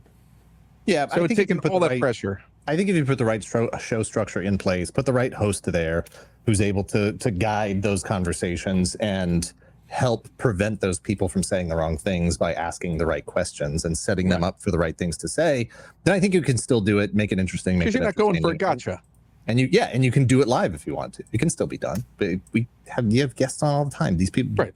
Dan Yun does live streams. Ryan Ting does live streams. Sure. And Right, they do these shows. But some of them are not comfortable with being Sure, live. and I think it sucks, and I've told them as such that it's a part of their job at all. Right. That Like, they shouldn't be forced into being into that sort of hostage situation. No, absolutely not, and especially not having to get that live, real-time criticism of their work. Yeah, and also don't noisy give them scripted material. chatters.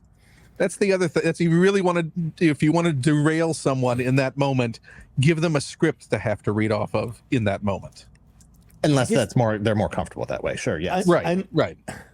Unless you get someone like trying to make jokes off the fly that don't land and commenting on how someone looks when they're trying to fill in time and make jokes, and it just kind of comes off as super cringe and a little creepy. Like, I'm just saying, you get less of that when it's not live because you can control it. It's true. Yeah, people panic in different ways, Mike.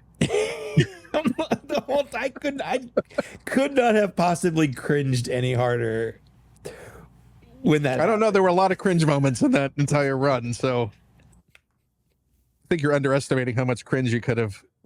I would have out of that. I would have like sucked into myself. I would have cringed so hard. I would have created a black hole. Yeah.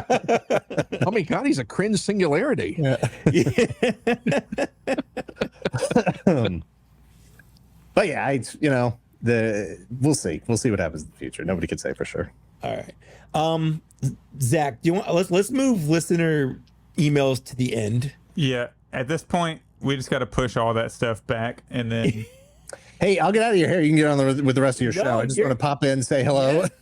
Yeah, we appreciate it. If you guys want to talk about the news, I just feel like I do want to get through some of the content that we have on our list to actually get through. And we haven't technically talked about any of the Pulsecon reveals for Black Series yet. I'm here as long as you need an emotional support guest. I'll be here. You're my emotional support, Ken. Well, we do have 2 in the queue that need to hop on as well that have been waiting. Mike, how do you want to? I know we got one. I'm going to bail. You let your other guests on. I'm going to bail. Happy birthday. Happy anniversary. Good talking to you. Thank you, Dan. We'll definitely have you on. We'll have you on again sometime soon. Absolutely. Don't believe them. Don't believe them. It's a lie every time they say it. Ken, good seeing you. Likewise. See you soon. Right. Take it easy, guys. Later. All right, let's bring on Justin from Out of the Basement. I will never meet Dan ever. I am never going to meet Dan. I was going to bring you on before he. Is that what those messages from Dan were meaning to get him off as quickly as he's like, possible? I can't be on with Justin. He knew I was coming. He knew I was coming. Okay, now I feel like now's a great time to hop into the actual reveals because we can get Justin's input as well. Yeah. Well, we said we'd bring everyone on for it, though. Oh, that's true. Let's talk about the news. News. All right, we'll do news with just Justin, and then we'll do that. All right, that's a good point. So we didn't do all the news, but we had the leak, the Anakin leak. How you feeling about this leak? The first bit. I mean, I don't love that it's reuse of the other figure. Because you want all new. You want all new. All new, not mostly new. I would prefer an all new body for this Clone Wars Anakin, but it's not a terrible body. It's not the worst thing. How does Wilbon have these powers still? I like how it just throws me right in. Like I don't even get to go in like the background. I can't stay in the queue. How do I? All right. He just kicked himself out. Like he did. How does he still have these powers? Like we need to take him away. No, it's great. Some checks and balances around here, bro. I know. Also, hello, Ken Plume. Nice to meet you. Hello. Likewise. Justin. See, I stuck around. I cared. Yeah. Justin from Out of the Basement, Ken Plume from everything that Ken Plume does. Yeah. Everything that Ken Plume does. But yeah, the Anakin Clone Wars leak. Obviously, I would have preferred this to be new, but it's not terrible. As long as the overlays, like the skirt piece, looks better, because that's the one thing about the original animated figure that, like, it just doesn't look like it would be in real life. So I'm just hoping they nail this one. Like, because the outfit, it looks too animated. So what aspect of the articulation are you most disappointed in that still being present? For me, it's the legs. Also, the wrists. Yeah, the horizontal hinges on the wrists will be the same. And I kind of just don't like seeing pins in 2024. Yeah. Especially like this is a mainline figure from New Media. I was thinking since it's New Media and mainline, it was kind of going to get that treatment. You know, give it the new legs, give it a little bit of an upgrade. I was actually kind of expecting a new sculpt, but I mean, the Clone Wars figure that we have right now is fine aside from the head. So at the same time, it's like we're getting an actual Hayden head. Yep. So I'm a little torn on this. I get the frustration, but I also get being sort of fine with it. Now, are the pins still there? Yeah, on the Yeah, leg. Yeah, they are. Yeah. Yeah. You can see the pins on the leg. Oh, I see it. In between That's the like two 2013 wrinkles. orange line Anakin Yeah. legs. Yeah. Which is not boding well for a 100% new Anakin from Revenge of the Sith. That's my main concern. Oh, man. That's my main concern is if they're willing to do it for this, which is again like New from media, a Disney yeah. Plus series. I just feel like are they going to go above and beyond on Revenge of the Sith, Anakin, and Obi-Wan? I really hope so, but Yeah, because they did it for the Return of the Jedi Luke, so it makes sense that they would. But now that we have this curveball thrown in, it's given us some doubts. So it's a little unfortunate, but hopefully, but yeah, Luke is all new. You know, Pleto's bringing up. there is a little bit You know of who's new not? You know on who's this. not? And we'll talk about it. Leia's not, but we'll talk about it. Right. Yeah, we will talk about it. But the only other piece of like news we were going to bring up, since we have so much to talk about, was I got to share my screen timely, the Yak Face list of upcoming figures, and it's like prequel heaven. And I was ecstatic when I saw this. 4 Revenge of the Sith figures are in the docket coming up, and I don't think that includes Bakara, right? Is that No, because he's already been announced. because he's already been announced? Yeah, he's already on the rumored list. Figures. So that's amazing. We have the Phantom Menace, 2 Attack of the Clones, and 4 Revenge of the Sith, and 2 Gaming Greats 2-packs. And that's not counting the Commander Cody Revenge of the Sith that's already listed on there. Exactly. So, but like those 4 Revenge of the Sith figures, and hopefully 2 Attack of the Clones Jedi, it's got me like foaming at the mouth. I am so hyped. Justin, what do you think about this? I mean, our millennial brains right now, Zach, are firing on all cylinders. We're dialing it to 11. This is our time. Honestly, one of the most interesting ones for me is actually the Phantom Menace one because it's guaranteed not a clone. I'm a little I'm not going to say worried because I love the theatrical clones. I'm a theatrical cloner. I get the obsession comes with the movies, the movie clones. Yep. So I'd be fine, getting the Commander Neo, the 41st Elite Scout, like finish out those Revenge of the Sith ones. Now that we're getting Bakara, it's like you might as well. But like I don't know, like the Phantom Menace one jumps out to me the most because it's going to be some sort of unique character, unless it's like a B1 battle droid with the yellow dot. It's 9. Yeah. Which I mean, they do need to do that, but Sure. don't get me all hyped on a Phantom Menace code name and then make it a repaint. What is a battle droid if not a Phantom Menace clone? I mean, that's a good point. It's not wrong. That's pretty much. That's how George described it. He said these are the new stormtroopers. Maybe we can get like Tarpals or something. No, we're getting Watto. Watto, I mean, I would take any of them, really. I'd take Honestly, Watto, yeah. any Phantom Menace character. Although honestly, I kind of want an Attack of the Clones Watto over TPM Watto because he has that hat. He could still come with the hat. They That'll could be have the alternate exclusive. hats. Yeah. That'll be the Pulsecon scene 2025. specific. Yeah. That'll be the scene specific. The Watto. Oh, it'll have Anakin and Padme in the little gondola like rickshaw droid thing. Yeah. Watto, and then parentheses mercenary. That'll be the one that'll be the Walmart Arcade, exclusive Arcana, with the whatever, hat. yeah. Looks a little older, gives him gray hair. Has a cape, a cloth cape for no reason. On the Imagine- skids. I'd imagine one of those Revenge of the Sith is a single pack of that new Yoda. Maybe.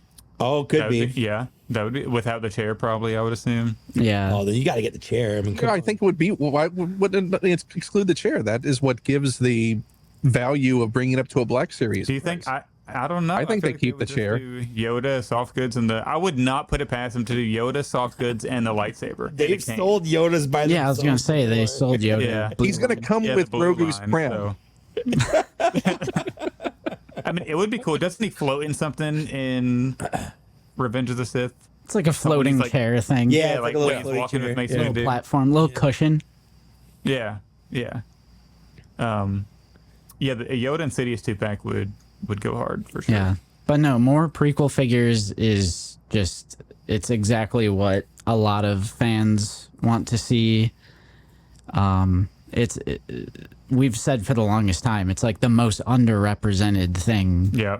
And this past year has really been turning that around, and I'm glad to see them continuing that trend. So I hope it's great, and I'm realistically gonna get it no matter what it is. I mean, I can't. Yeah, you know think you of are. I can't Yeah. think of any prequel figure they could do that I'm gonna be like, oh no, no. This time it's Anakin Skywalker with a helmet. I would So- get a so Shmi on principle. TVC Same. has returned to Tatooine. What if Black Series has returned to the Senate, and it's just all of the Senate figures that we got in the original Perfect. Revenge of the Sith line? And a Yeah. Masamita. We got a Black Series Masamita with the tongue. Definitely get that. I'd get him. I think the Return to Tatooine isn't just a TVC thing because Sideshow's doing Tatooine stuff. I think that's a Lucasfilm push. From everything. Unfortunately, I do think Mr. Stevie said something during the stream where he was. I forgot. I think Zooboy knows the quote. Oh, he's in. Yeah, he said, "Thank you, Justin. I love you." Oh, because I said He's by never Shmi. Yeah, he never left. he's in our hearts. What was I saying? I think he knows the quote. Like Mr. Stevie said something that like strongly hinted at it being TVC specific Oh, really? during PulseCon. Not a fan of that because I was hoping it would be Black Series as well. Same. Like I just got this guy. Little spoilers for recent pickups on Sunday, but Ooh. like this is just pure hype. Yeah, This is like absolutely. I already handled it because I was at Nate's house. So I mean, this is in my top 10 of this year. Yep. Easy. A figure with paint on it. Yeah, Like, right. come on. No, he's So so, what would good. you want then for Black Series in a Return to Tatooine? Oh, I just want Characters from Tatooine, duh. yeah, Well, like because we're getting Luke. They announced the Luke. Yeah. true. I would We've be got down, Moma Nadon, which TVC isn't getting until next year. I would love to get Garen Dan in Black Series, and I TVC think also doesn't have. I would like a updated, like the modern Stormtrooper, but a Sand Trooper, because we haven't had a good one since the 2013. So a new Sand Trooper would be sick. do the Zutton because we know that they can mess with the digital sculpts and upscale them. Yeah. Yeah, TVC got Zutton a couple years ago, so I'd be down for. If we got Tonica sisters, it would be such a big W. Woo her. Black Series. It'd The- be so I would funny. love it so much. I mean, If we the had Sonic Greedo, sisters. the TVC Greedo is the digital sculpt scaled down of our Greedo. So, I mean, I feel like, and especially do you it. guys had Sarah Lynn Reynolds, Yep. Yep. That's right? her. Yeah. And the way she explained it, I'm like, that's how we got our Clone Wars Mall. I say scale up, but that's not like the correct term because they give it like the Black Series articulation. Yeah. Like they she still said- give it like the Black Series treatment, but it's like it's easier to work with the. Yeah, it's not necessarily like taking an image and like expanding it. It's Right. like they take the model and they kind of rework it a bit. So it's just an easier way to make a figure.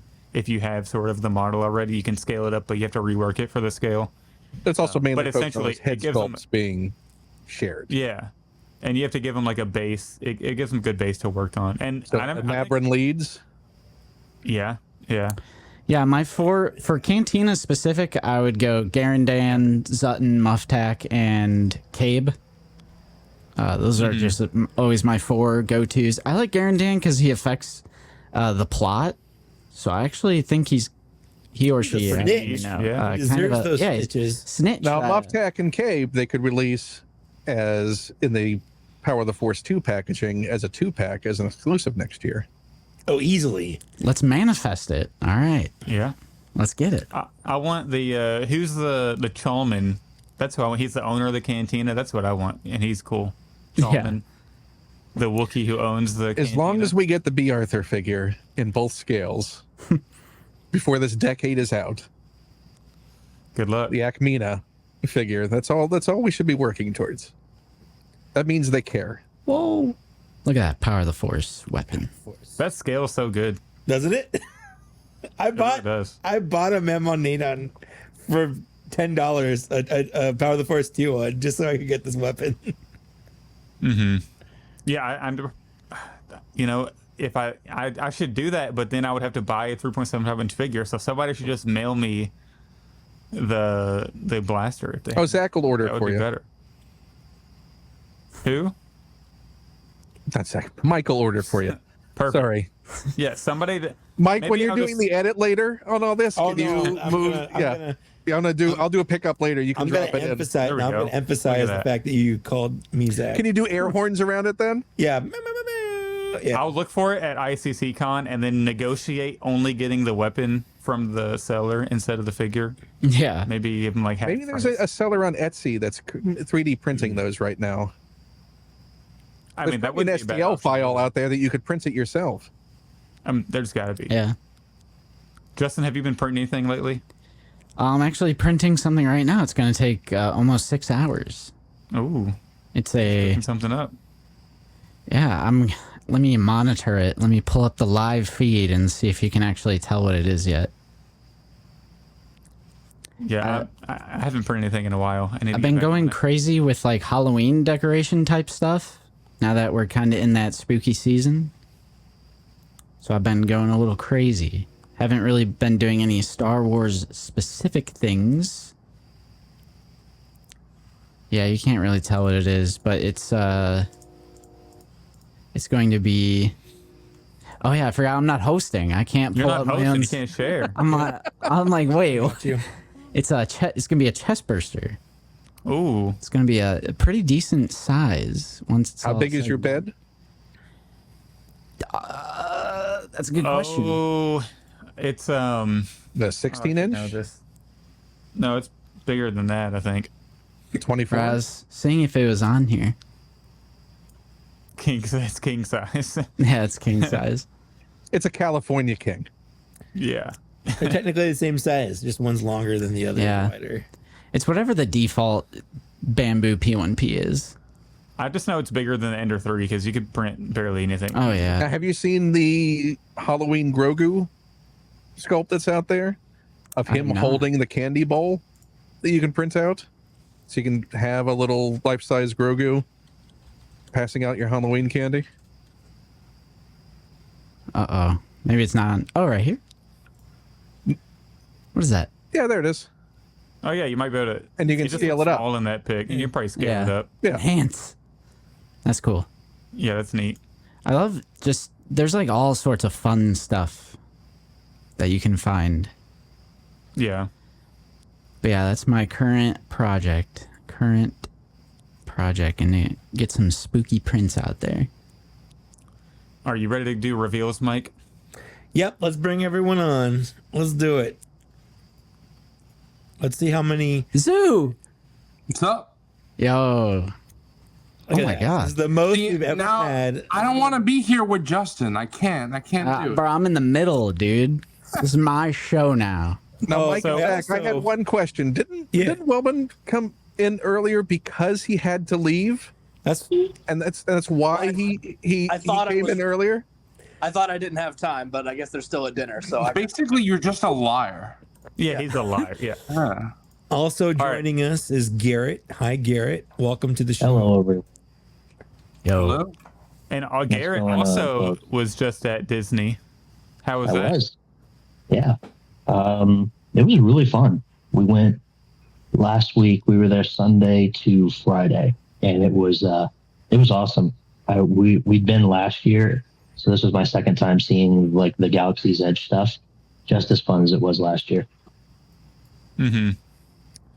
I still haven't been, unfortunately. I need to make. Dude, you've got to get down there. It is. It's go. like Mecca for Star Wars fans. Yeah, Zach, I was hoping. I declined going with Wilbon or Mr. Coffee because January, yeah, fake friend. January is my 30th birthday, and my family is taking me, but they haven't been, so I wanted to go my first time with them. I didn't want to like rob my whole family of the experience. Makes sense, yeah. See, that's a good reason, though. Yeah. I'm very excited. I'd say for January, I'm super hyped. going on Rise of the Resistance fresh is a once in a lifetime experience. Definitely, yes. That ride is. It is. But then there's two different awesome. ride tracks, so you have to go on it again and again until you've experienced. But you kind of know what's going on the second one. You're just seeing some different stuff. Mm-hmm.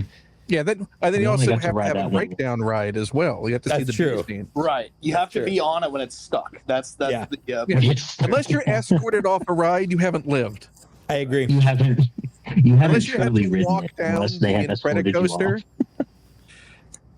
off. Yeah, we got walked down Big Thunder right on the second hill. We walked down. Oh, same.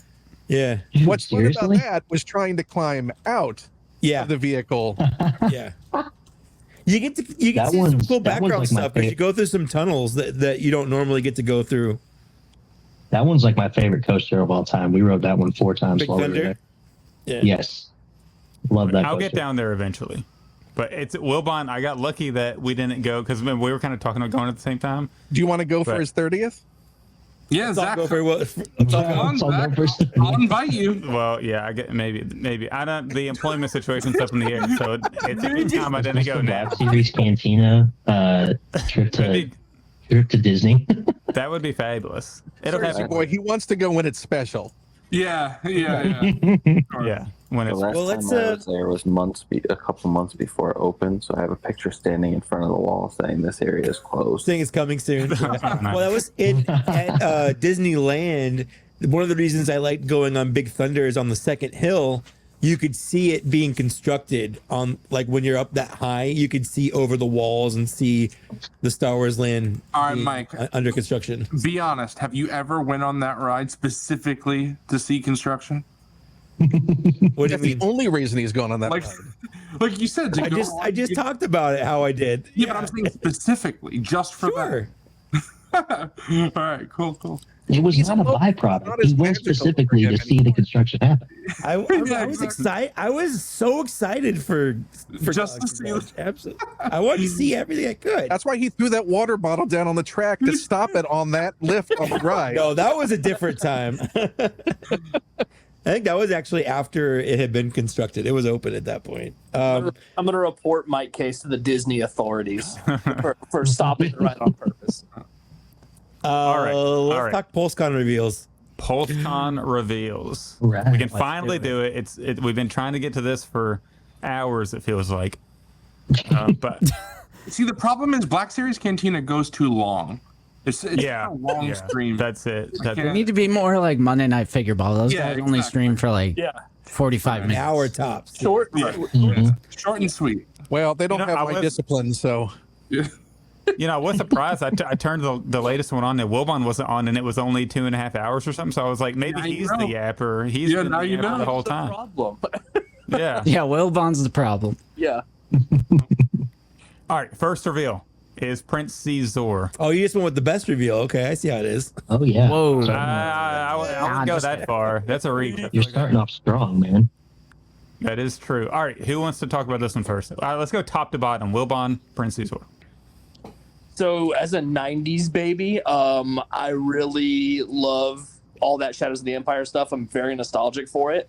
And I've always wanted some sort of representation of Shadows of the Empire in 6-inch. So when I saw the leak of this, I was really excited. After seeing it fully revealed, my hype has grown even more because we see how good it looks. Like It looks so good. it's just beyond it getting announced, and the fact that they've done it well, it has me very excited to pick this up. So I might grab 2 of these, one to keep in box, one to put on display. It is pretty. That is a pretty purple. Yeah. He's resplendent. Buying 2 figures, Wilbon, on Hasbro shill. Facts, Scalper? Scalper confirmed. Scalper. That's it. All right, Mike, thoughts? I mean, it's Shadows of the Empire. It's Prince Shizor, baby. I'm all in. I was so excited to finally see this that wasn't a blurry picture from a factory floor. I'll jump in. I'm not getting this because I don't necessarily care about the character or the book or whatever he was in. I think it's a very cool figure. It's stunning how they did it, like all the sculpting on the robes and the back. It's a very stunning looking figure. It might be one of the best they do in the year it comes out. Even like it has you can look at the pattern on the soft goods that are like coming off the elbow, which is very nice. It looks like they went all out on this figure, which is amazing. But I think my favorite part though is the listing for it accidentally revealed Dash Rendar. Let's go. Yeah, that's cool. Go, baby. Yeah, so that's pretty cool. But I probably won't pick it up at least immediately because I don't really have a spot on the shelf where it can. I mean, he could just be a Black Sun mob boss. Like, That's exactly what I was going to say. Cantina, bro. Like, you could put him in many places. There's so many places this guy could be. I don't know. This guy doesn't fit the Cantina. He can just be on your dashboard. He's too he looks too royal, you know. Yeah, dashboard. purple, Zach, the have color you of seen- royalty. Have you seen the You could throw Feline? him into like a Jabba's palace or something. Yeah, Jabba. The Ja- species Jabba's of not this a guy is bad the one. Feline. Have you seen the Feline in Clone Wars? It's part of Maul's Shadow Collective. He runs the Black Sun. He was in a few Interesting. episodes. So it's the same species. You could fudge. I'm sure I'll see it in person and change my mind at some point. That's what happened with the Bastilla Shan and like those figures. Because I ended up picking those up, even though I never played the games, and all that, just because they look cool. But Ken, is this something you're gonna get? Well, as the eldest person here, I don't have quite the same emotional attachment to Shadows of the Empire, other than just like, oh, that's new stuff, and that game's fine at the time. As a figure, though, I do think it is an incredibly impressive figure. I think the head sculpt is really nice. I'm glad that they were able to use the leftover fabric from Massage. So, as a figure, I think it's a great figure. Am I going to get it? Probably. But if I had to cut anything, this might be one of the first things on the chopping block. But having it as a thing, it's another great alien. Like you can multitask, multi-purpose. You can call him Doug if you wanted to. He can be anyone in your collection you want him to be. He is Glup Shido. Do you at the end of the day, do you like the look of the figure regardless of what it's attached to, and would you like it on your shelf? And yeah, I think that it meets enough of that criteria that if all the circumstances work out fine, and I do have it on pre-order right now, but yeah, I'll pick it up. Justin, I'm not going to your hate on thoughts this figures. Well, Zach, I just can't believe they're already reusing those new Luke legs. I can't believe Hasbro would do this to me. This is the last straw. I'm done with this team. They're reusing the Luke legs. Oh, those are reused from a Power Rangers figure. I am done. So, Justin, I think you missed your vape when you said that. yeah. Oh god, no, we're gonna get a strong worded DM here soon. Oh no, You're gonna get a YouTube video is what you're gonna get. Breaking down the podcast. Let me pause this and give my thoughts. I love reveals like this that just hype the community up. I am not familiar with Shadows of the Empire. I was born in '95, so I must have missed it. You were one when it came out. Yeah. So I mean, I was more of a Battlefront kid growing up, so this was never on my radar. However, I do love seeing unique sculpts, unique aliens, EU figures, stuff from a lot of classic video game or other media for Star Wars. We live in a world where people are making videos saying Black Series is on life support and citing that they don't do EU figures. Well, they literally Malgus, Malik, Bastila, Jorah Sabaoth, Luke, Starkiller, Prince Shizor, Jaina Solo. Yeah, Jaina, Marjade. Revan. Yeah, Dash is confirmed coming, along with seemingly a different version of Luke and Leia. So they've obviously pivoted to doing more EU. Now, could they do more? Yes, but they're doing. We used to just have Revan and Jaina. and that's only because they were fan vote winners. Yep. And that was for like what 5-6 years that we just had those two. Right. So I feel like let's not forget Thrawn was an EU figure. He was until he wasn't, but yeah, absolutely. True. I mean, by the time his Black Series figure came out, it was like a Rebels. No, he hadn't been in Rebels yet when that first figure came out, right? Yeah, he had made his debut. Nah, I'm fairly certain. I think he Justin's was, like, right because right he doesn't have the big EU. I don't know what you want to call them, not pauldrons, but his shoulder things. He came out in the same wave as Harris and Dula, though. Yeah, but he wasn't in Rebels from the start, right? Either. That's true. He wasn't in there until season 3. So he would have been pipelined before that. Yeah, you're right. And he also, that package he came out with for the convention exclusive is full of all of the EU stuff. So hold on. Well, that's all in Rebels too, though, like the Commander Green helmet and all that. That figure that figure came out in the packaging, he has Hera's Kalikori that he held. Yeah, it's from Rebels. Yeah. But he came out as the convention exclusive first, though, right? And then the convention exclusive is what's got the Kalikori. Yeah, the convention exclusive is what has the Kalikori. Yeah, and that was after Rebels. Yeah. And the green helmet too. We had that from the that had the Clone Wars from that episode. That's from the episode. Yeah. But as far as if I'm picking this figure up, I think I will, because I just have a certain appreciation and respect for like the rich history of Star Wars and like all the super iconic stuff. You know, even if it's from a game I've never played, you know, I still have Malak, Bastila, Revan, Malgus, Starkiller. Even I never played Force Unleashed. I'll get this figure as well, just because I have my little spot for like just the super iconic, popular, historical stuff. So even if I'm not necessarily into it, I'll still pick up the figure depending on what it is. So, I mean, look at like even that head sculpt. It looks so good. The soft goods draping down the arms, the gold like trimming on everything, and the texture on the skirt and the spine thingy on his back. The spine is so sick. Yeah. I'm going to be listening to the soundtrack while I open it up. The soundtrack for Shadows of the Empire. But yeah, it's a pickup for me. Zoo Boy, what are your thoughts? So I don't really have anything else to say other than what everyone else has said.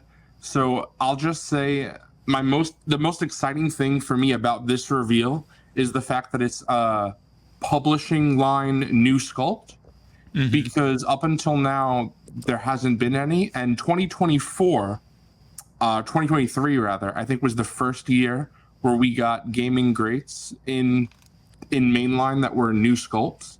So it looks like, even though this isn't technically mainline, it's fan channel, it is cool to see an actual publishing figure get so much love and care and new sculpt. So I'm hoping that this means going forward that Shadows of the Empire won't be the only property they do this, because the Thrawn trilogy, I really don't know what else would actually be figure worthy for them to do at this point. But I would love to see characters like Jason Solo, Darth Bane, Darth Plagueis, other book characters get proper tooling instead of what they could have been is just reuse. And now, you know, a Darth Bane, they could do his actual proper outfit in a publishing subline, and that would be really cool. But I'm definitely picking up this figure. He looks great. Same with Dash. I'll be picking up all the Shadow of the Empire stuff. Very cool. I appreciate you keeping that under 45 minutes. Pletho, are you picking? Are you picking this Prince Caesar up? Yeah, I've got him pre-ordered. I am really impressed with how good this figure turned out. I think it looks incredible. I love that they gave him a gesturing left hand there, and I love the purple accent color that they chose for the box. Yeah, it's sick. I don't know a ton about the character, but I did have the micro machines of his ship when I was little, and Yeah, that was the Virgo or whatever, something like that. Yeah, and it had like a weird X, like a big flying X. Yeah, and I think as far as like where he fits in my collection, it's probably gonna be with Sidious. He's kind of got that like evil dignitary. Ooh, I kind of like that aesthetic. Honestly. That I don't know. There aren't too many things in the Black Series that pair up that way. So yeah, kind of has a Masameda vibe. Yeah, yeah, with that stats. If you took Masameda but then combined him with Harvey Weinstein and Bill Cosby, that's exactly what. And Jeepers Creepers. But which dance pose would you put him in? That's a great question. Throw in a little Salsa. pee, then you can get some of that. See, Mike, I tried to hint at that with Justin. I was trying to tell Justin if he knew Prince Shizor's special ability. Pheromones? Justin was unaware. Jeez. No, I knew you were getting that. It's just that wasn't that on my show? We're rated PG, bro. Can't go getting into all that. Maybe PG. It's part of the lore. It's part of the lore, Justin. It is part of the lore. That is true. That is true. Yeah, you know, getting money going to those Shizor parties. That's it. Oh my god. All right, end the podcast right now. Listen, his species is going extinct. All right, you put your speeder keys in a bowl. Oh my god, the Fed needs to arrest this guy along with Kieti Mundi. All right, Caleb, jump in here on Caesar. Are you getting this one? Yeah, I'll get him for a Black Sun character, but I knew the name. I don't know anything about his character or anything like that. So, but I'll get him as a Black Sun. Yeah, I'm slowly getting convinced. I feel like every person down the row here has convinced me more and more. Zach, they painted his fingernails. Come on. Yeah, and they did go like it would kind of be a shame if they went this hard on a figure and I didn't pick it up. Zach, if you don't get him, I'm canceling my Patreon membership. Oh, then now you have to. I'm getting him. Yeah, I'm definitely getting him for sure. Don't pre-order. I'm gonna steal a figure when we come spend the night at your house pre-ICC con. So I actually canceled almost like every pre-order I have right now. Yeah, I literally did that yesterday. Long story. I'll have to text it. Yeah, I'll have to text it to you. I don't collect Black Series anymore. Out of nowhere. You're switching to CVC finally. The truth comes out. Well, half of it's just going to be Series Cantina now. Half of it is gone. You know who loves Prince Shizor? Hayden.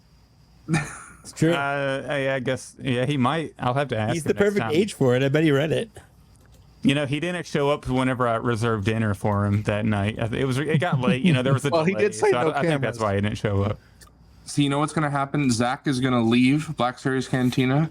Ken is going to replace him, and then they're going to finally talk about the G.I. Joe figure that Ken's waiting on. Yeah, finally. Long con. Yeah, finally it's time to shine. Garrett, are you picking up Caesar?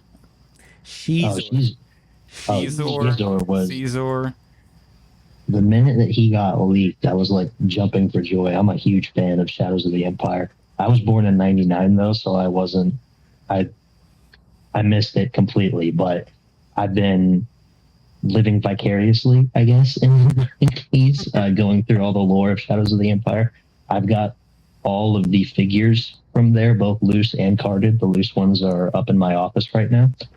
I love Shadows of the Empire. I've read the comic, the book, everything, and I'm like, Shizor 100%. I'm totally picking this. He looks amazing in this line. Way better than the 3 3/4 inch figure. You know, there's someone on the Star Wars team that's clipping out what you just said to share with an executive. See, this is why I told you. Hey, we do have one EU stuff, Hasbro member Hasbro. that is a Patreon member. We do have one Hasbro person that is a Patreon member, so they could take some advice there. Before we move on, it looks like Justin's got to go. Yeah, he has to go pee. No, that. No, it says in the message you sent us. It says I have to pee. Yeah, please, small bladder. Please small let bladder me. Please let me go pee. That's fake news, man. It says, I have to dip out. Zach, can you give me a beat to say goodbye after Garrett's thoughts? I don't know. Just exposed. Nelson's Black leaking the Series DMs. Yeah, Garrett, just keep talking. Do a Leaking the Zoo Boy private 45-minute session here. so Justin has to wait. So I was born in a small town, population 3. You know what? I bet Zooboy has some more things he can share. That's true. Yeah, let's I'm just sure throw I back got a Zoo it all over Boy. my desk. Don't get him started. Thanks for joining us, Justin. Yeah, we appreciate it. Thanks, guys. Love Black Series Cantina. Easily the best Black Series creators who exclusively do long form content specifically about the Black Series. Easily And the best there is. Love all the specifics. And And the best 1-minute videos on TikTok. So specifically about Black Series. Oh. I don't know. Zach Wilbon's coming for your TikTok now. Created by is he? someone named Zach. There, cut him off. Yeah, there you go. I don't know. I'm kind of a fraud now because I made $4 off of a TVC video, so I'm milking everything I can on there. oh, Ooh. he's getting to the Okay, TV. you need the But money. canceling all his pre-orders. Maybe he's changing scales. That's what I'm saying, Wilbon. I'm telling you. Yeah. But yeah, have fun discussing the rest of the reveals. They're hot fire, in my opinion. Bakara, Commando, spoilers. But I will see you boys in less than 2 weeks. Hell yeah. It's true. Less In than person. 2 weeks. Look, you'll be sleeping right there on the floor. Right there. I got the spot. I'm made up for you sleeping already. in the fig room. I'm going He's in. have in your to- bed right now. All right. He doesn't even You get have an air to mattress. sleep. He just sleeps on the floor. I'm going to take all the figures off his shelf and I'm going to sleep on them. Just Make knock myself a over little his shelf. bed. You know Just what? a You bed can of take, 501st. yeah, Justin, just take one 501st archive. No shot Zach notices. Just one. Just 3D print me a bed, please. Oh, God. Yeah, 3D print me a bread. Justin's going to wake up in the Vader helmet and he's not going to be able to get out. Oh, no. Not that. Not that again. You're the cameraman now. All right. Thanks Alrighty, for boys. hopping on. We See appreciate you guys later. See? See, that's why you use the restroom before the podcast. Gotta take care That of is facts. That is facts. All right. Why isn't Next the reveal. better half of Out of the Basement on. Right? What the heck? Yeah. He actually Commander hasn't Bakara. commented on the Podcast. fact. I know he hasn't seen my IG-12 review because I specifically call him out in it in the Wow. review. I'm sure he'll check it out at some point. But Anyways, we got Bakara. Bakara. Commander Bakara was officially revealed after being leaked because we saw him next to, or originally in that big, like, where there was like 12 figures laying there. People deciphered it was Bakara, and then he was next to the Rex, I guess, that got leaked. But again, we can just do the same thing. We can go top down. Wilbon, you want to talk about Bakara? You know, I'm gonna be so glad I have somebody who can finally shoot at my Kiadi Mundi figure. Thank God. It's He's about going to enjoy it. Hey, no, this is a dub. I love that we're getting more clones from the prequel films, specifically, not just Clone Wars. So to get those theatrical clone troopers in the line, and that they're actually going to be on the 3.0 mold, which is fantastic, instead of getting that more of that awful 2013 mold or even the 2020 clone. You know, just the little minor improvements since 2020 have me really excited for this figure. I like that he's wearing a seatbelt. yeah, definitely an odd design choice, right? Mike, that's for the Star Speeder. Right. That's fine. So he's. Yeah, Right. I don't have to strap in. I'm always strapped in. there you go. But huge W. I'm picking this up. Yeah, I'm in the same boat. I don't really have anything else to say. Like it's rad. I pre-ordered it, but wouldn't even consider not pre-ordering it. It looks great. Yep, same here. I feel like it's also cool that not only is it a prequel film specific clone, but it's also just like a totally different helmet design, which makes it a super unique Black Series figure. And the soft goods looks very nice. I like the Much better paint than the leak. applications. Like the maroon is a really good color. So I'm definitely in. Ken, do you get the clones? Are you in on this one? I call him the 5 o'clock Shadow Trooper. Yeah, that makes sense. Or look like Wolverine chops, like just. I mean, sucker for clone. Yes, I'm gonna get another clone. Sure, why not? And then eventually there'll be another new body, and we'll rebuy all of the same clones. It's an endless cycle. They have us. Yes, and the benefit of taking down Kiadi Monday. Yes, Mhm. gotta put Precisely. down that bastard. Yeah. Yeah, absolutely. Zoo Boy, you getting Bakara? I'm getting Bakara, but this is actually my least favorite of the reveals. Oh, I'm just Clones. I'm yeah, kinda. I mean, I wouldn't say I hate them because obviously I still buy them, but clones. Just imagine you're just like, ew. Mutton Just like chop, more like trying not to mutton vomit flop. while you just Clones are definitely my least favorite part of the Black Series, just because there's so many of them, and I'm more about unique characters, which granted Bakar is. It's not just a random trooper, but I do like the soft goods. I do like the unique helmet, and I appreciate that Hasbro is finally doing theatrical Revenge of the Sith clones. So I'll definitely support that. Definitely will pick them up. Pletho, you getting the clone Bakara? No, I'm a little bit weird on the clones. I just have my one phase one, and that's pretty much covering the clones in my collection for me. I just don't want to get too deep into. It's one of the guardrails, and yeah. Hey, we all got to draw the line somewhere. It's true. Yeah. I drew the line at 12, 5 first archive clones. It's No refreshing. more. It's refreshing to hear someone's into Star Wars, but they're not fascinated with clone troopers.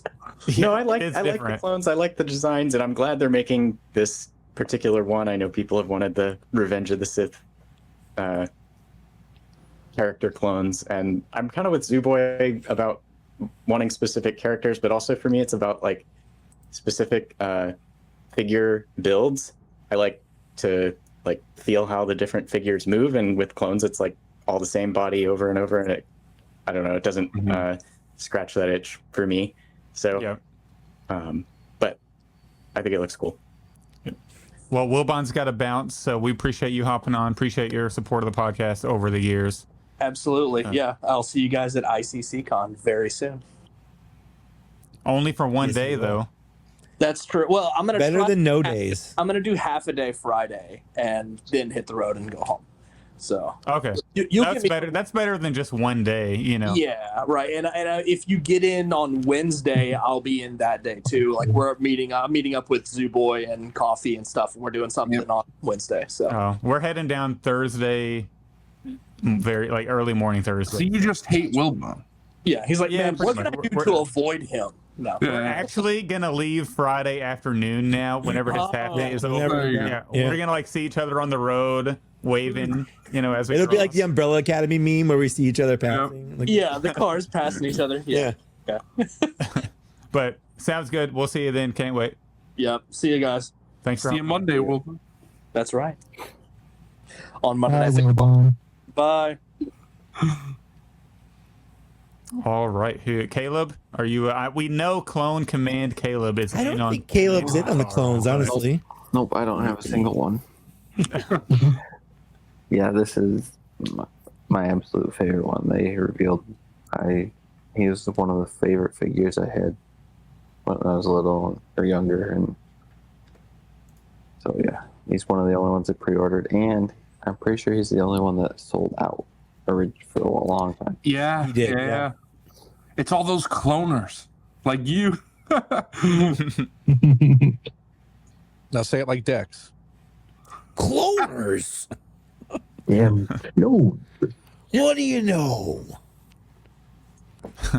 Yeah, Caleb hates. Depends on how deep your pocketbook is. Yeah, there's the Monday Night Figure Ball outro. There you go. Perfect. Garrett, are you in on the Bakara fig? Oh yeah, I'm a big clone guy. I have one shelf in my room that's literally just clones, so I need to make space for him now. I mean, It's I'm a good not problem wearing to have, though. shirt too. Oh, look at that! Of course, yeah, the Rex shirt. Yeah. So you're definitely not getting this one then. I'm sure Caleb probably has like 8 of these on pre-order. He's going to customize them all. In Oh, but background, Makara random is, ass Clone Wars. Makara is still sold out. Yeah, because Is it Caleb really? got them all.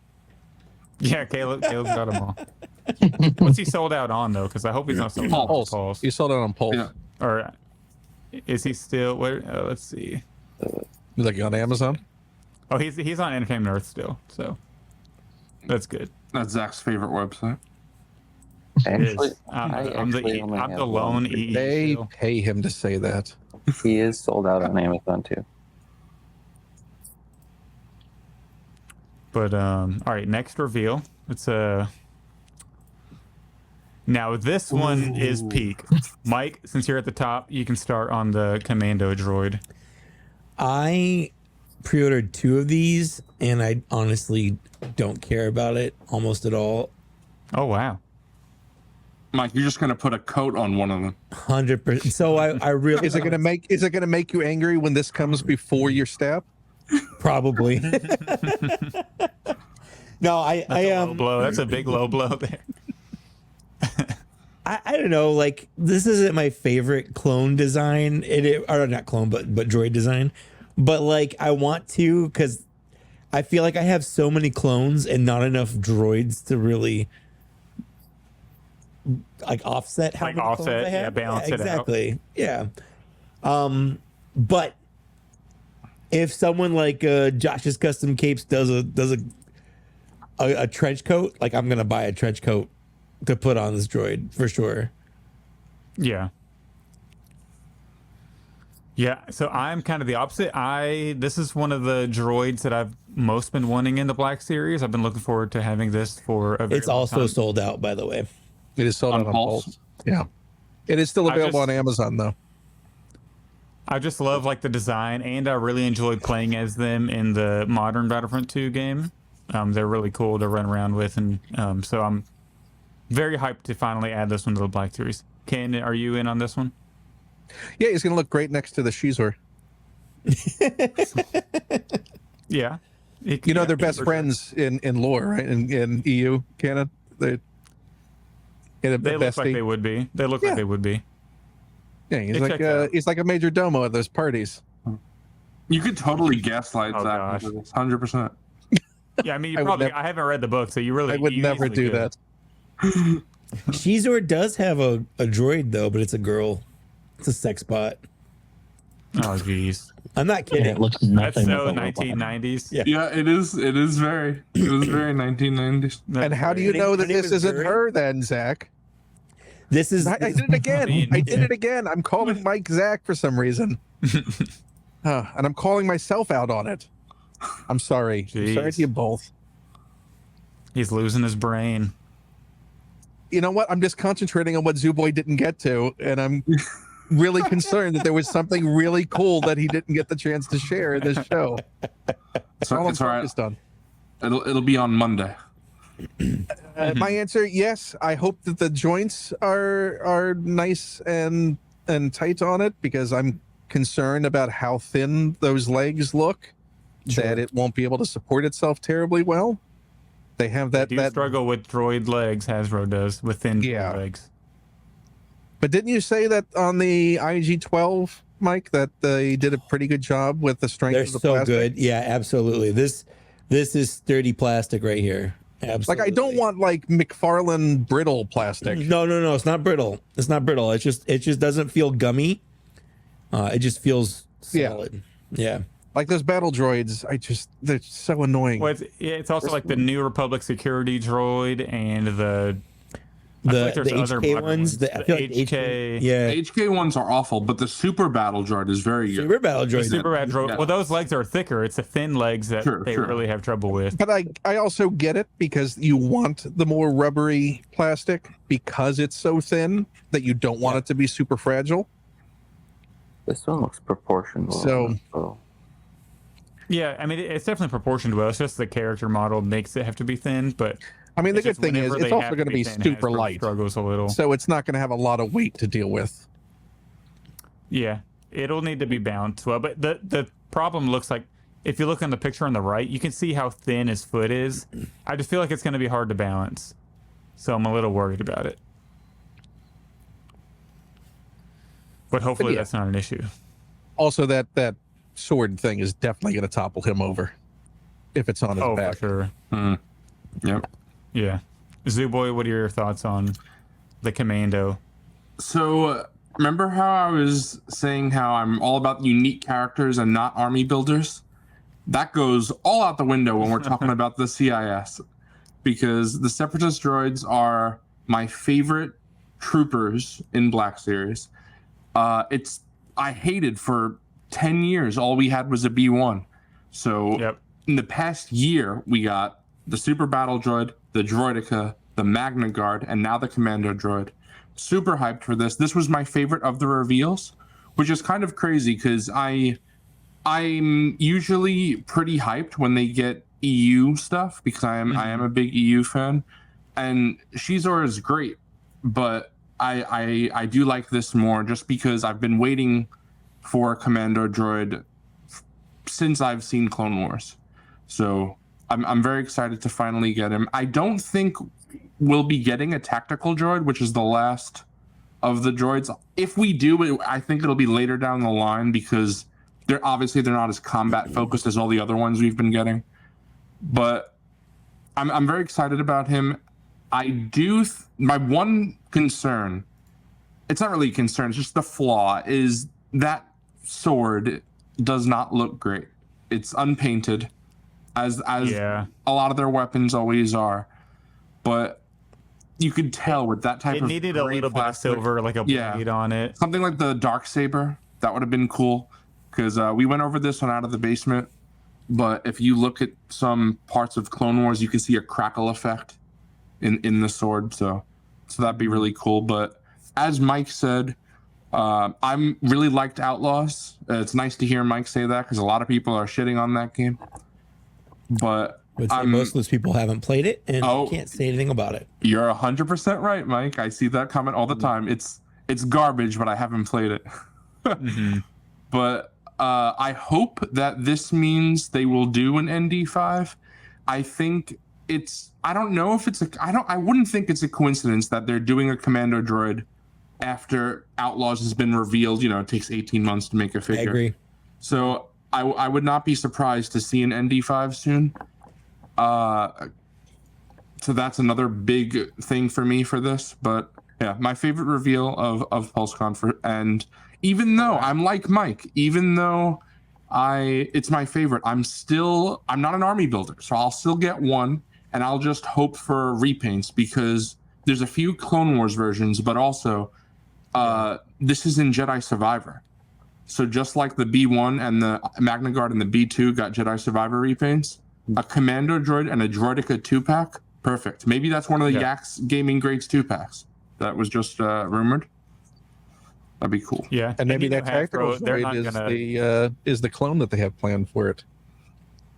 Could be, yeah. And Hasbro, they're not going to make a new sculpt like this and not paint it if there's many options. Except weirdly, except weirdly with the B1, we don't have 9, we don't have the security, the pilot, all those B1s. I don't know why Hasbro never repainted. Yeah, they need to get more of those out for variation paint-wise of this in the Clone Wars, isn't there? Just the captain and then the one from the Citadel. Yeah, I think you're right. Yeah. Yep. Pletho, are you getting the Commando droid, or is it like the clones where you're not that into them? No, I actually do try to get one of each of the droids, the Separatist droids. I am kind of on the fence depending on whether Landspeeder Luke says it's sturdy or not, and we'll see from there. But I think it looks really good, and yeah, I agree that the sword could use some paint, but otherwise, I'm just a little worried about the legs. They don't look much thicker than the B1, but yeah, I don't know. Maybe they've got something.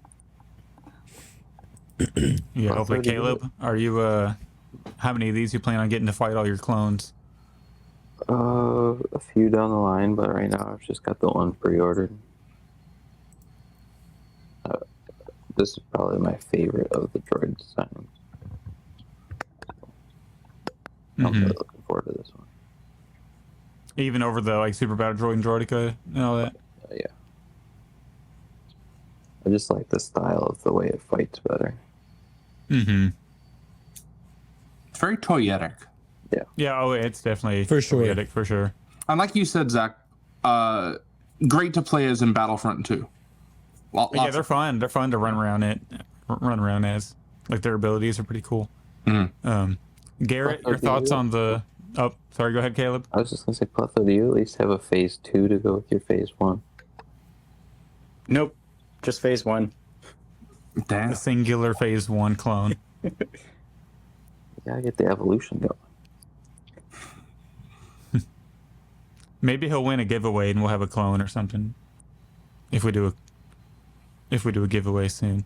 Garrett, they're your gonna thoughts rig on it. the commando droid? Now they're gonna rig it so he wins, like a 501st trooper. Yeah.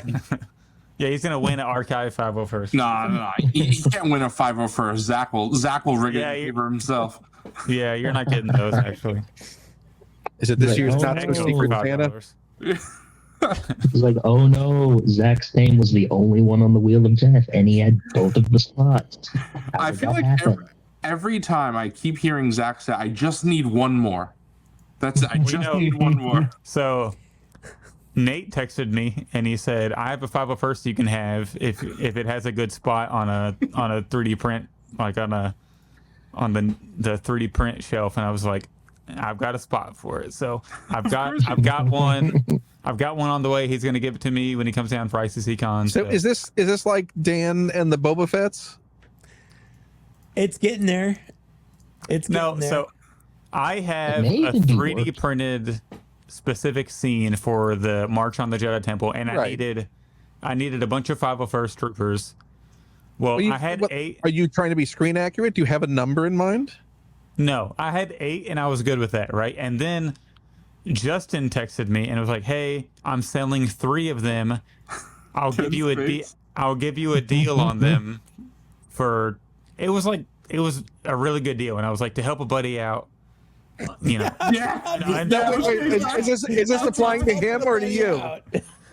So to help a buddy out, I'll buy him, and then so that gave me 11. Well, I had an empty spot in the back left. And I needed one more, and Nate said he had one because the one that it's been in their giveaway pile. He said he'll just give it to me. But now it doesn't balance. So it's 12. I'll have 12, so it'll be balanced perfectly. I'm gonna send you a 13. I'm not gonna put it on display. That's my max. Then you're gonna need 2 more. You need to go with 15. Then he's gonna hit up his dealer and be like, "Do you got any more of those 501st troopers?" Yeah. he starts like scratching himself. He's like, "You guys, you got any more of them?" I'm gonna point out every single 501st archive we see at ICC-Con. Don't, because there's a guy who 2 years he's had them for like $15. Archive in the box, like $15. Now, did you pick them up pass them up when Ollie's had them? I can't remember because Ollie's had them for 10. I think I got a couple of them from Ollie's. Yeah. Okay. I mean, I have so many, I can't remember where I accumulated all of them. Bro, you found them at Ollie's? I never found them at Ollie's. Oh yeah, they had Cody for a while too. Beginning of this year, I saw started showing up when all that archive stuff started dumping there. Zach probably got to all the Ollies before I did. That's why I didn't find them. Yeah, that's what it was. Yeah, I made $20 off the Ollie's video I did on TikTok. So I've been, every time I see an Ollie's, like I'm swinging by Ollie's just to make a TikTok video about this. So that's always fun. But back on track. You have 501st. Garrett, back on track. Your thoughts on the commando droid? I really like it. It's not a day one purchase for me. I'll probably find it at some point in time, but I would like to have it. Oh, definitely. I have to get that $25 off something. So exactly, yeah. You got to build up all the money for it.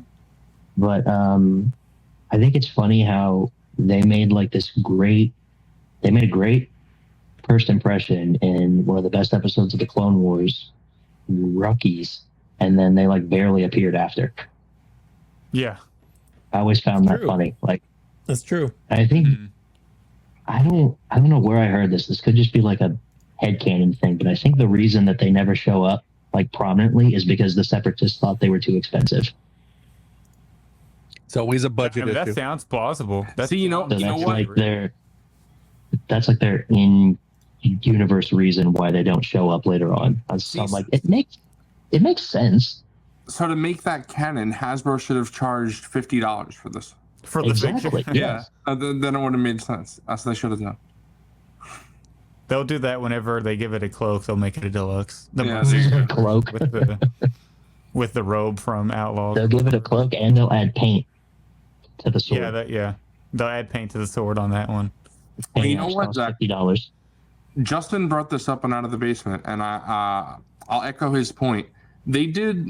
It looks like the the dot matrix weathering on his chest, but it actually doesn't look bad because of how minimal it is. Mm-hmm. Normally that weathering doesn't look great, and the way that it's done here, I think it looks fine. Yeah, I think they did a good job. I guess especially the dinks and the armor on the chest and all that. I think that looks really nice. Well, they'll give you your upcharged version when they carbonize it. Yeah, there you go. God, let's hope not. The Holocom Commando. Carbonize them, Holocom, credit collection. They're going to throw it in all the lines. Before we move on to the next characters, I just want to point out that those that we just talked about are all fan channel and Amazon exclusive.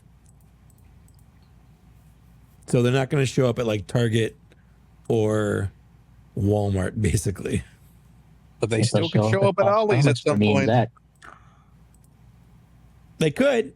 I'm gonna have to use some honey coupons on those. Yeah, there you go. Yeah, they're perfect. All right, Dagon Gera. I proved everything. I game aside, this is a High Republic Jedi, and I think the High Republic Jedi are like the coolest looking Jedi. Like for me, that's Jedi peak right there. I love all the gold filigree and outlines on their robes. A little bit more pomp in there, which I just really, really like. So yeah, I was excited about when they pipeline this and then seeing it. Do I wish he had a like translucent force arm? Sure. He had it in the game in the last fight, and it makes sense to have it in the game in the last fight. I get why they didn't do it here. I love the little detail that his like sleeve is tucked into his robe.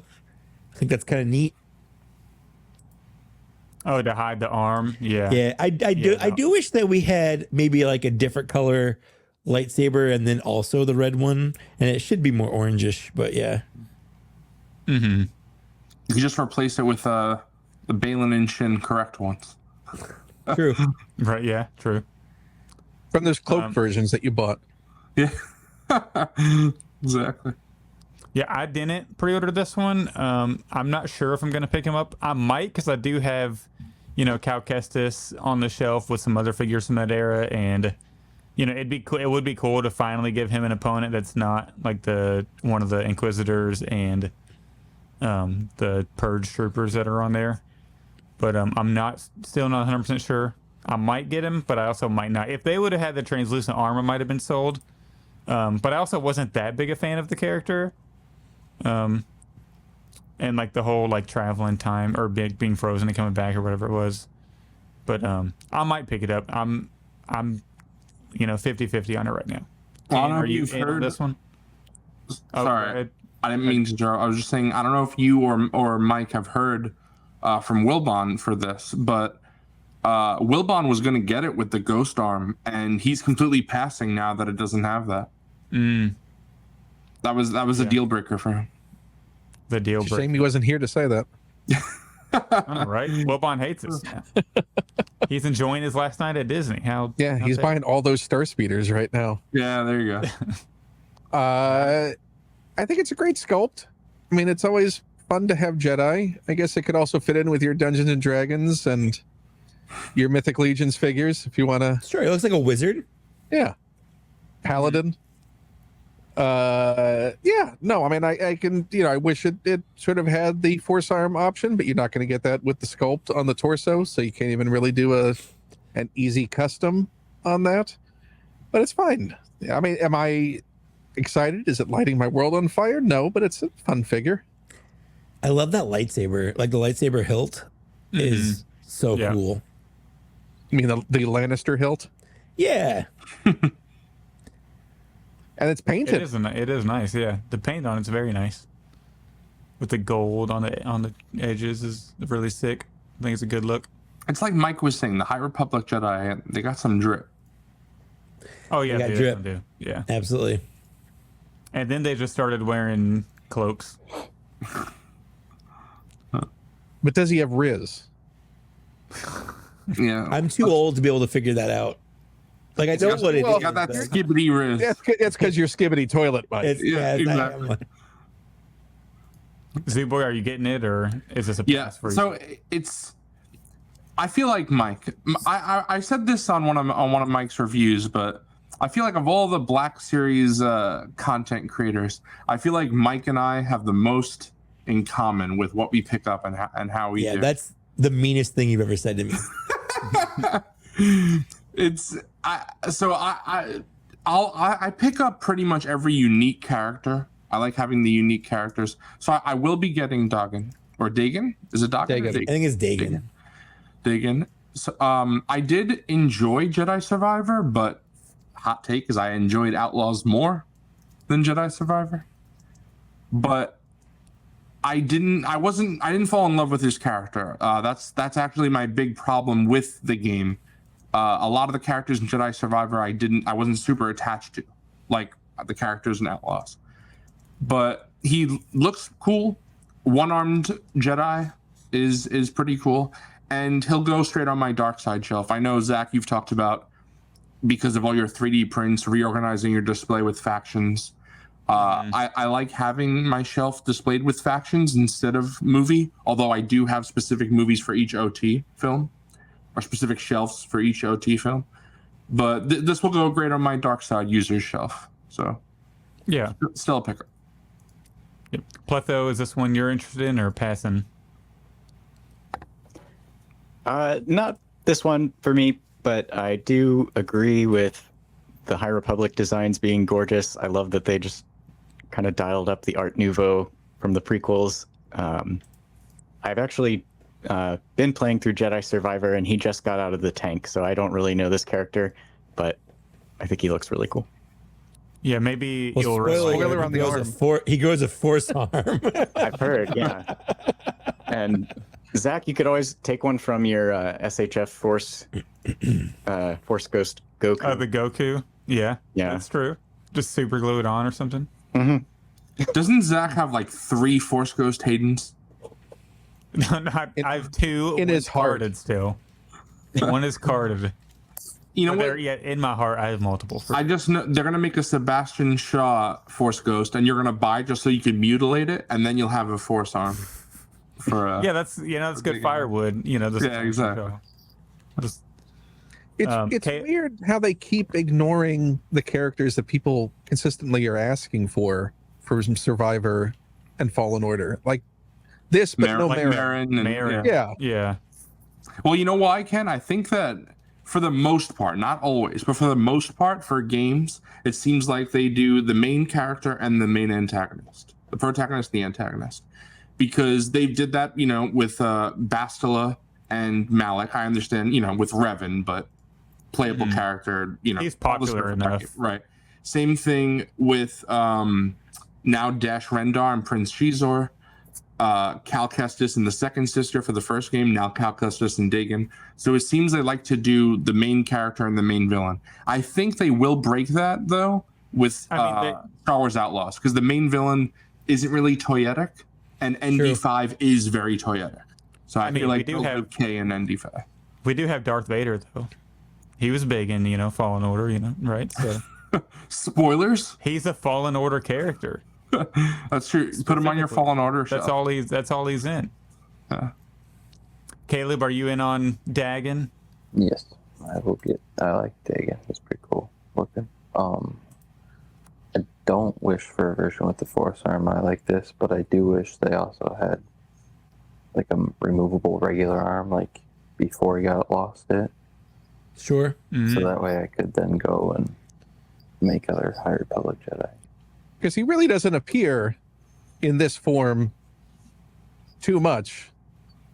Like, there's not a lot of flexibility for this form.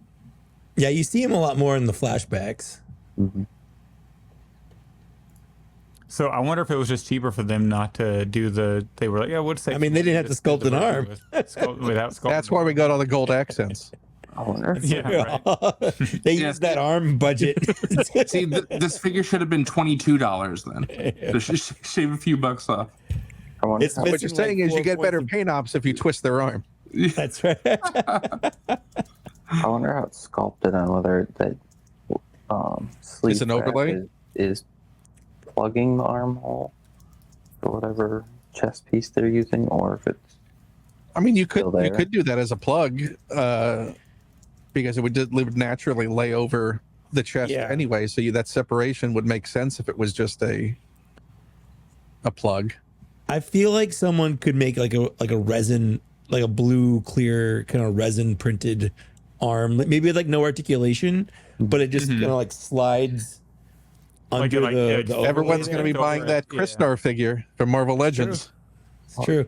I was thinking the same thing, Ken. Or buy up an extra solar yard from Walmart and pop an arm off and pop it in there. So we got that outfit, and you really just got to change the paint on one arm. I do wonder what's under that overlay to see if there's like a hole for an arm. Yeah, maybe it's like glued on, because now lately they've been gluing stuff on, and I can't imagine they would make for a later release a specific torso with only like a left arm or right arm. Yeah, I just wonder if they don't plan on releasing it again, but since it has all that specific molding like on the top of it. I don't know, definitely interesting. But it's a standard Jedi. Well, no, because that top of that cloak is probably molded as part of that overlay, right? Yeah, it's probably for sure. molded with it. Yeah. So, it's a lot of work to just do it for this one figure. So, I mean, maybe they will do another Dagon one day, like a GameStop exclusive or something that has an arm. Or not with arm. The mercenary version. Yeah, mercenary version. With mercenary Dagon. Why didn't they do what that? was Shin called? Arcana? Arcana. Oh yeah, Arcana. Arcana. Yeah. I like how everybody just sticks with the mercenary, though. That one's easier to remember than Arcana. What's the Ahsoka one going to be called when we get the repack with her cloak? What's the planet she's on? Peridia, but that's what this one is called. Ahsoka Peridia (parentheses better version). Yeah, mercenary Ahsoka. Space whale travel. Upgrade. Enhanced. Yeah, Enhanced graphics edition. There you go. Space whale. See, they could have done a regular Space whale. arm. Space whale pilot. There you go. They could have done a regular one You know with an arm for this, and this could be the battle damaged version. Exactly. Yeah, that would have been good. Garrett, are you in on Dagon, or is this something you're passing on? I didn't play Jedi Survivor. I don't have a next generation console, so I don't have a lot of attachment to him. He looks cool, but if I was going to pick him up, he'd probably be one that I would like wait for like a clearance or like a sale price on. He's not. I wouldn't say I'm fully passing, but if you put him in front of me and said, "Here you go, buy him now," I'm like, I don't think so. Yeah, I get that. I get that for sure. I love his robes. He looks amazing. He does look really nice. All right, let's switch it up and let's go in reverse order. So, Garrett, what are your thoughts on the new Luke Skywalker? He looks so good. He looks amazing. I am a little mad though, because like 6 months ago, I bought the original Luke. Toilet paper to add to a display. So, but it's fine. He was like $10 off eBay. But this one's a major upgrade. The face sculpt still a little bit wonky, but Mark Hamill is really hard to capture in this scale for some reason. I don't know why. They nailed Harrison Ford, and when we talk about Leia later, they nailed her as well. But this one, it's good, and I'm definitely picking it up. Could be better though. Caleb, what are your thoughts on the Luke? Yay, another Luke. Okay. Yay! This one looks a lot better than the old one, so I'll definitely get it and replace the old ones. Yeah. Pletho, you getting the new Luke or no? I'm not picking it up, but I did spend a couple hours this week trying to fix the face just digitally to see if I could make it look more like Mark Hamill, so I can point out some of the things that were a little weird. If you go back to the image with where he's like looking either straight on or kind of at a 3/4 view. This one here, to me, it kind of resembles him post-accident more than A New Hope. And I think it is, in one of the shots, there's kind of like a weird shadow on one of his cheeks that makes it look like the cheekbone is pressed in a little bit. And I think his nose is a little bit pointier in A New Hope. And those are kind of the two big things. And then I also tried like repositioning the eyes a little bit. But anyways. Pletho with the super details. Man, this is I don't think it's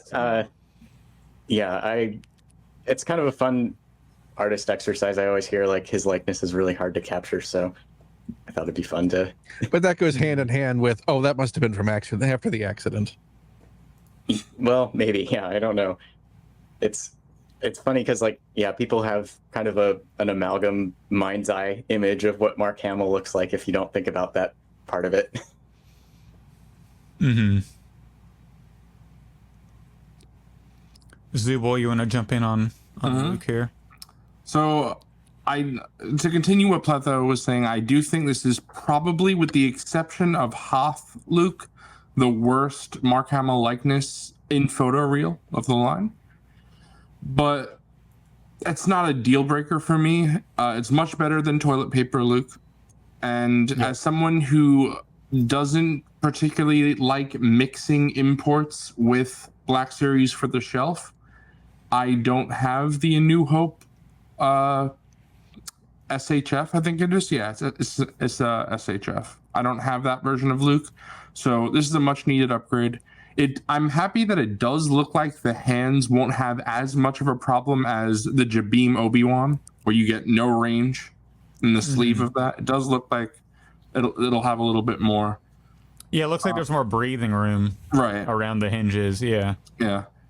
So I'm excited for this. I think that Luke and Leia and Han were all much needed redos, so hopefully we get a Han as well. But yeah definitely. Absolutely. Pretty excited for this. This was probably well, I guess Leia's above Luke, but this is still one of my most wanted from Pulsecon for sure. Yeah. And when they do end up redoing Han, let's not reuse that spindly body. Oh, I'm sure. Oh, right. Yeah, it's got to be all new. Because it looks like all new. Yeah, for sure. Kane, are you in on the A New Hope Luke? I, for one, am a big fan of Mike Hamill. I think he looks great. The one thing I've learned to be a little bit not as reactive to is the response to digital renders, as opposed to having a figure in hand. I know there was a lot of stuff when that TVC version of Princess Leia dropped, the renders early on that. And that in hand is one of the best Princess Leia figures ever, sculpt-wise, the best Carrie Fisher representations. So I'm willing to not freak out about this sculpt until it's in hand and to see how it actually looks under normal lighting. And these photos do look better. Yeah, I wish I could zoom in on this. I can't zoom in. Maybe I could try to snip the image somehow, but I'd have to put it on something. But yeah, this image and the in-person images, I think it does look better. There's something about that digital lighting that they use, whatever the light sources are, and the way it plays off with the model, that I don't think it's representative of what we get in hand. It could also maybe be an earlier look, like the Phantom Menace Padme. Wasn't that one where the initial promo pics were not as good as the actual release? Correct. Yeah, the Padme was very weird, and then That's the one I people always were getting bring it in up. person. Yeah. But also, let's talk about stuff like Pulsecon.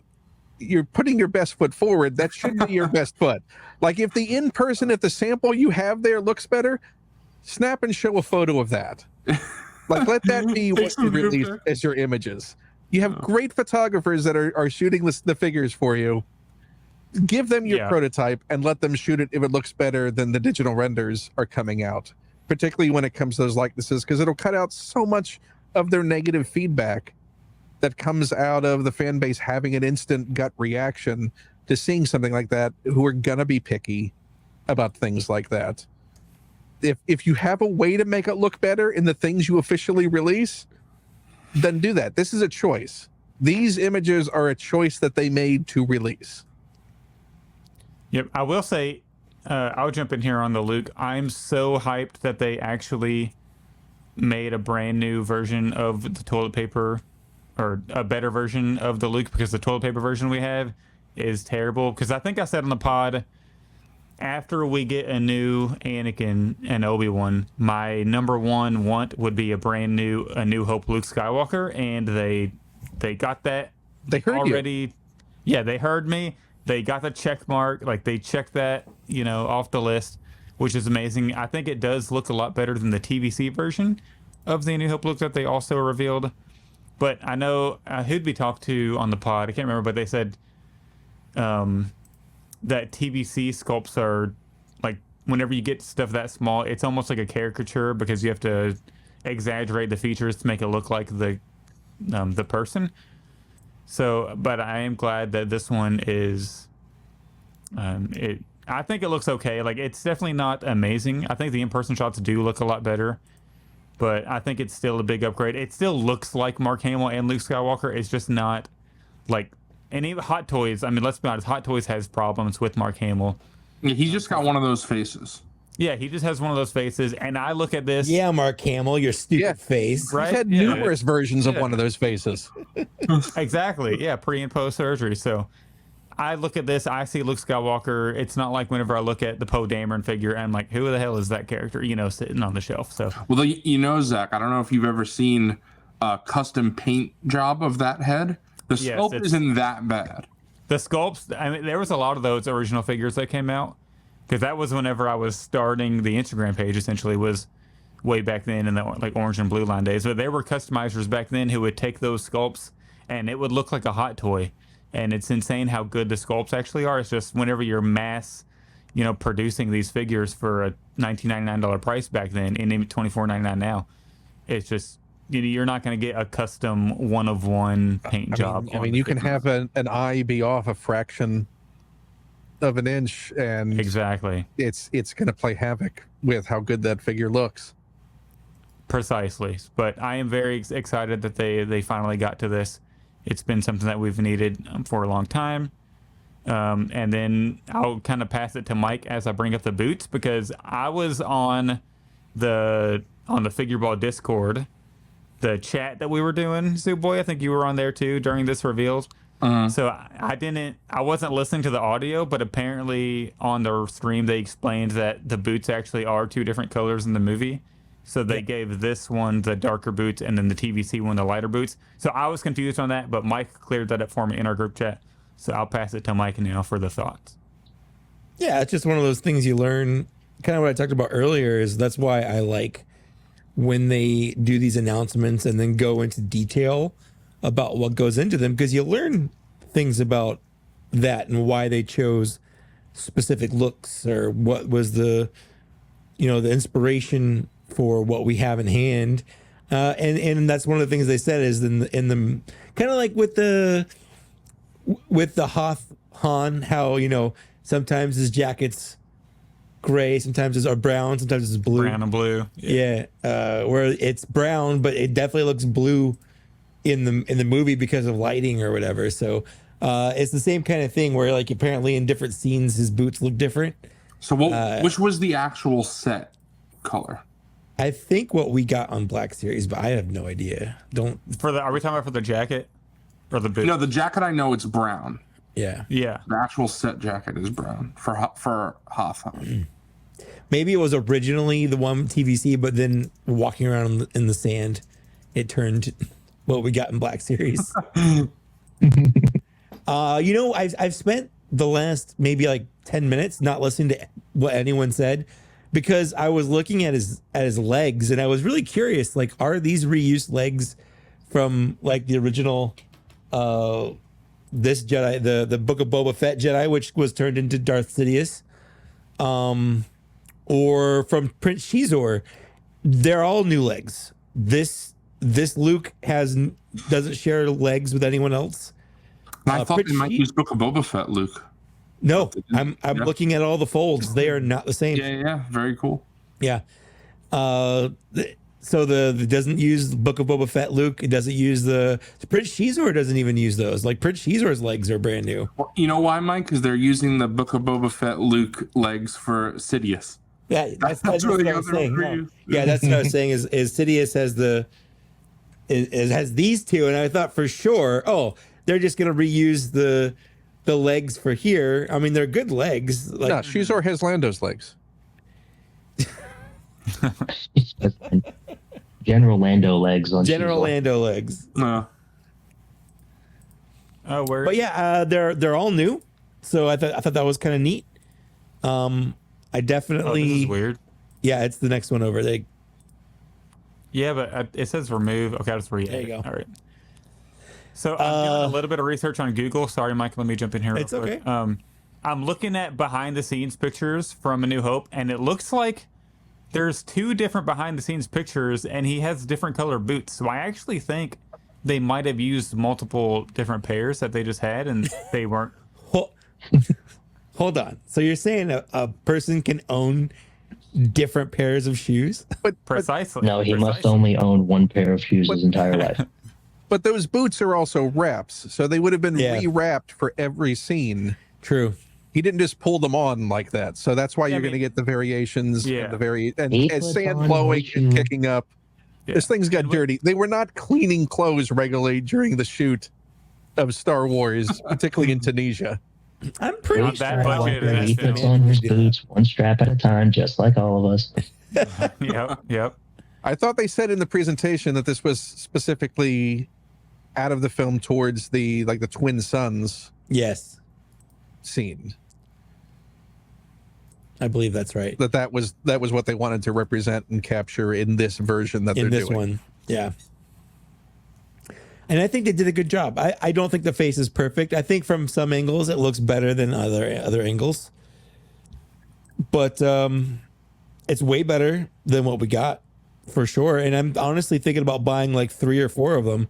One to go on my early bird special thing, one to go on my land speeder. One to go. I don't know.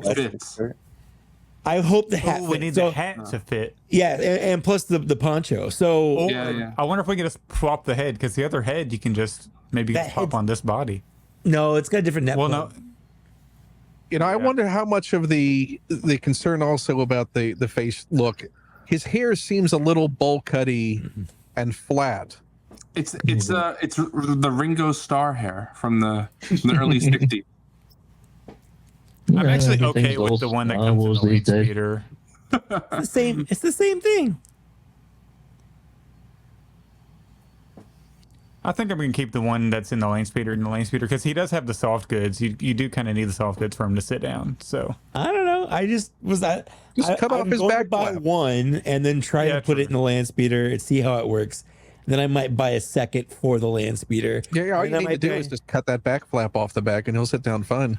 Easy. Yeah, I'm definitely buying multiple of these, maybe 3 or 4, because all the 3D prints he'll need to be in, including the shelf. Like this is one of the figures where I need it on the shelf, and one of the 3D prints or multiple. I definitely think they'll give us another one of these, but with a Stormtrooper belt at some point.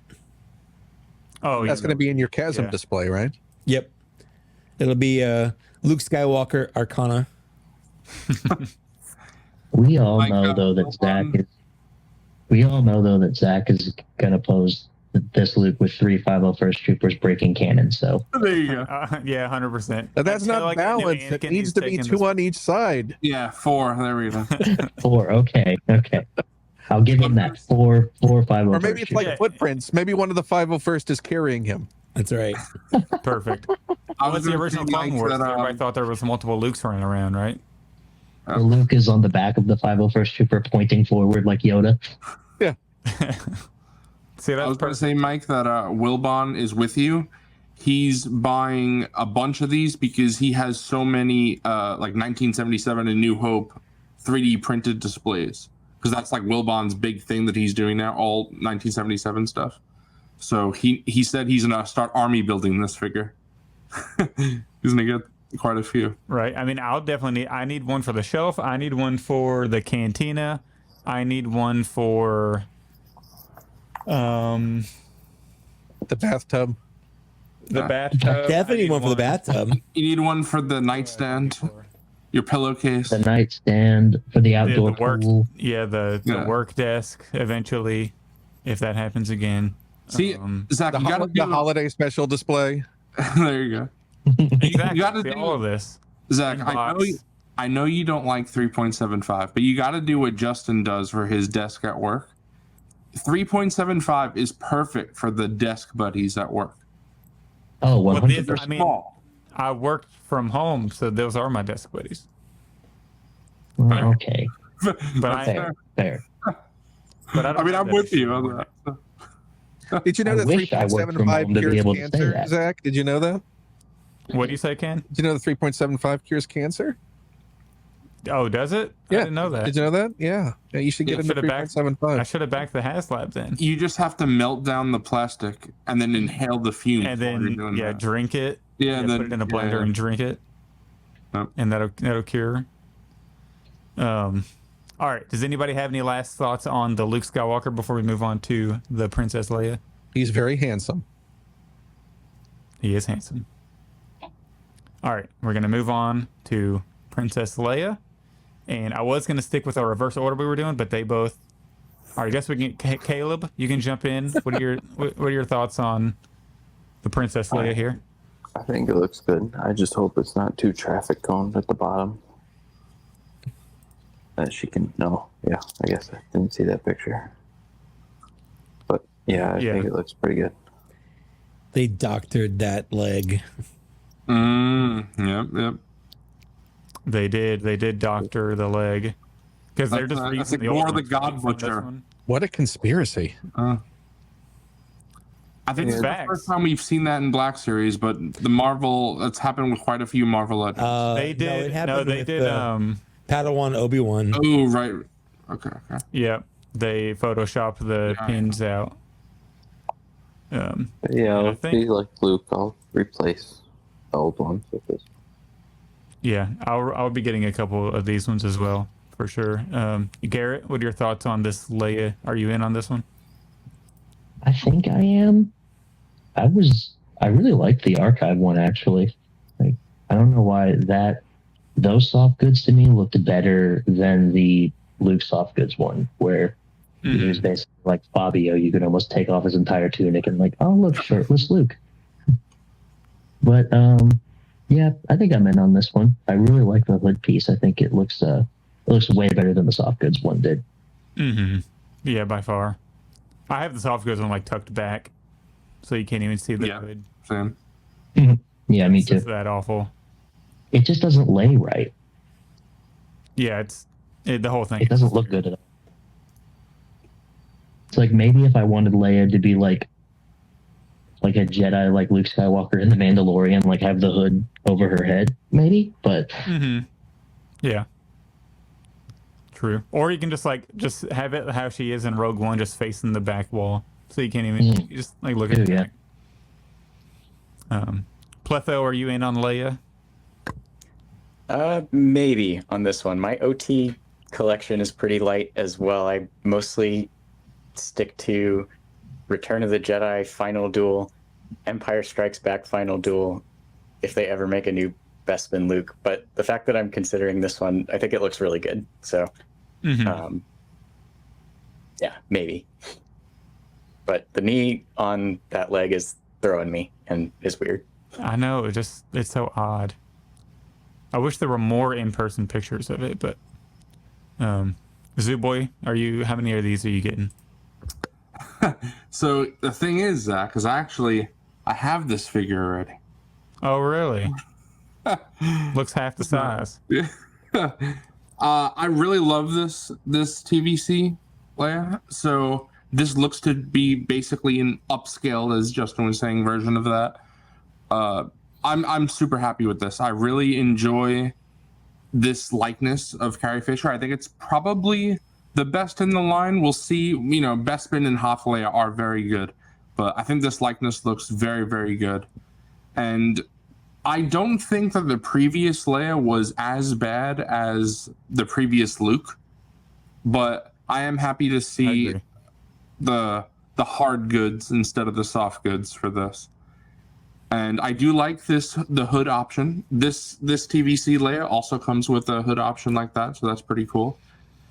The only thing I'll save it for Mike, because I'm sure Mike will want to go into the legs. But what I will say is, since it looks to be the same legs, a friend of Monday Night Figure Ball, Bat Diesel, brought up the fact that you may be able to just swap the legs from the old Leia if you want to have actual, skin colored legs instead of the white here. Mm-hmm. So that might be an easy swap if someone wanted to do that. I'm gonna laugh if they actually did pinless joints. Yeah. That would be strange. Mm-hmm. Yeah, I wish there were more in-person pictures of it, but I think there's just the one in the packaging. I haven't seen any others. But Ken, are you going to be getting this Leia? Well, because I care about you, I'm going to say, Zach, look away.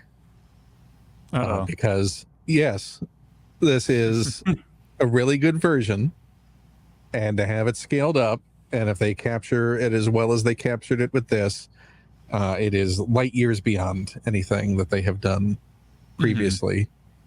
Mm-hmm. And I would say that across all the different companies as well. Your SH Figure Arts or your Mafex or any of those. That this is probably as close to getting a definitive version as you could get, with it looking great on the shelf and a representation of that character. So, and that's got to be the most iconic look for her. When you think of Princess Leia, oh, absolutely, this is what you think of. Yeah, this is easily. I'm definitely getting this one. Probably multiple, because I need one for the trash compactor display, and I need one for the, just the regular, Rebels shelf. I think this, or also, my Tainted 4 hallway right now is just Darth Vader and some stormtroopers mowing down some Rebels. But, maybe I could do another display like that with C-3PO and R2 and Princess Leia. You know what she looks great with? 501st. Oh yeah, is that true? Specifically the archive. Specifically the archive version. Yeah. I'll just have Leia and Luke replace Anakin, and they're marching into the temple. And it's bring your daughter to work day. That's perfect. That's perfect. He literally did do that on the Death Star, so it kind of works. See, now that we got this Leia, now we need to get a little Leia from Obi-Wan. Mm-hmm. Yeah. That's one of the figures I really want. It's a line dies. That's one we need before it dies. That's what the haters are saying. It's dying soon, so we'll see what happens. Who are these haters, and where are they saying this? It's actually Zach. It's his alt. Yeah, it's it. I guess it's all my fake accounts. Yeah. He's not going to kill this until he kills TVC. Yeah, that's true. He does have priorities. True. Well, because when TVC dies, he will have no purpose anymore, so then he'll kill Black Series. You know what? Now that we're getting a new Anakin, that's all Zach cares about. Once we get that Anakin, Zach wants it's over. Yeah. Once we get the Anakin, it's, that's what I'm in for. That's why they're not going to get is over. Yeah, that's why they're not doing it, because they just keep pre-ordering other things until just wait. It's going to come out, and Hasbro's going to say this is actually a special. They edited the canon version. It's going to be a new Hayden Anakin outfit, but a Sebastian Shaw head on it. It's only going to be available for Zach to get through Mike, but it sells out in the first 5 minutes. Then they have credit card issues for like an hour. I know. Then I'm stressing on a podcast about it. The servers are down. It's fun to stress on the podcast. I recommend it. Oh yeah, I would imagine. Well, you I take would definitely consolation in the staff that you have. Yeah, true. I do want to say I think it's interesting that it's rare that we get Black Series figures that are intended to remove the head, and it looks like we're gonna have to pop the head off to switch out the the hood, which is interesting because Black Series normally doesn't do that. Well, because the hood is built into the collar. Yeah, The so I think that's a pretty interesting design. Honorable Soldier. Dagobah Yoda. Yeah. Also that. Yeah. Yeah. It's just rare that they pull that It's out, rare. so it's interesting. Yeah. But Mike, what are your thoughts on this Leia, and how excited are you for it? I mean, I'm very excited. I'm surprised they didn't give her little Death Star plans, because I mean, it could be a Rogue One. Oh, that would have made Leia. sense. Yeah. Oh, that would have been cool. They'll save that for the Rogue One Galaxy package. Yeah. Well, we've already gotten. I mean, what, 3 copies of those Death Star plans in the Black Series? If you buy all the different releases, yeah, I think we're okay. And I think I've lost most of mine. Probably, yeah. I think it looks gorgeous. I'm definitely gonna get it. I do wish that those legs really were pinless, or at least newer legs, but you can't see them, so I don't really care. I'm curious to see how easy she is to pose kind of bent over. There you go. I didn't mean that in a weird way. I just meant how she puts the plans into R2D2. Oh, okay. I thought we had a figure. That's an even worse euphemism. Nope. I'm just. What's that's like the cameras. She kind of she leans forward to put to record the message for R2, and that's not how you see her for most of the time. Is she's like turning on and off the button or whatever. Listen, Mike, we ain't gonna judge whatever you do with your figures in the privacy of your I just don't think I can explain this in a way that doesn't make me sound weird. So Zach, can you add all of that to the soundboard? Yeah, that's.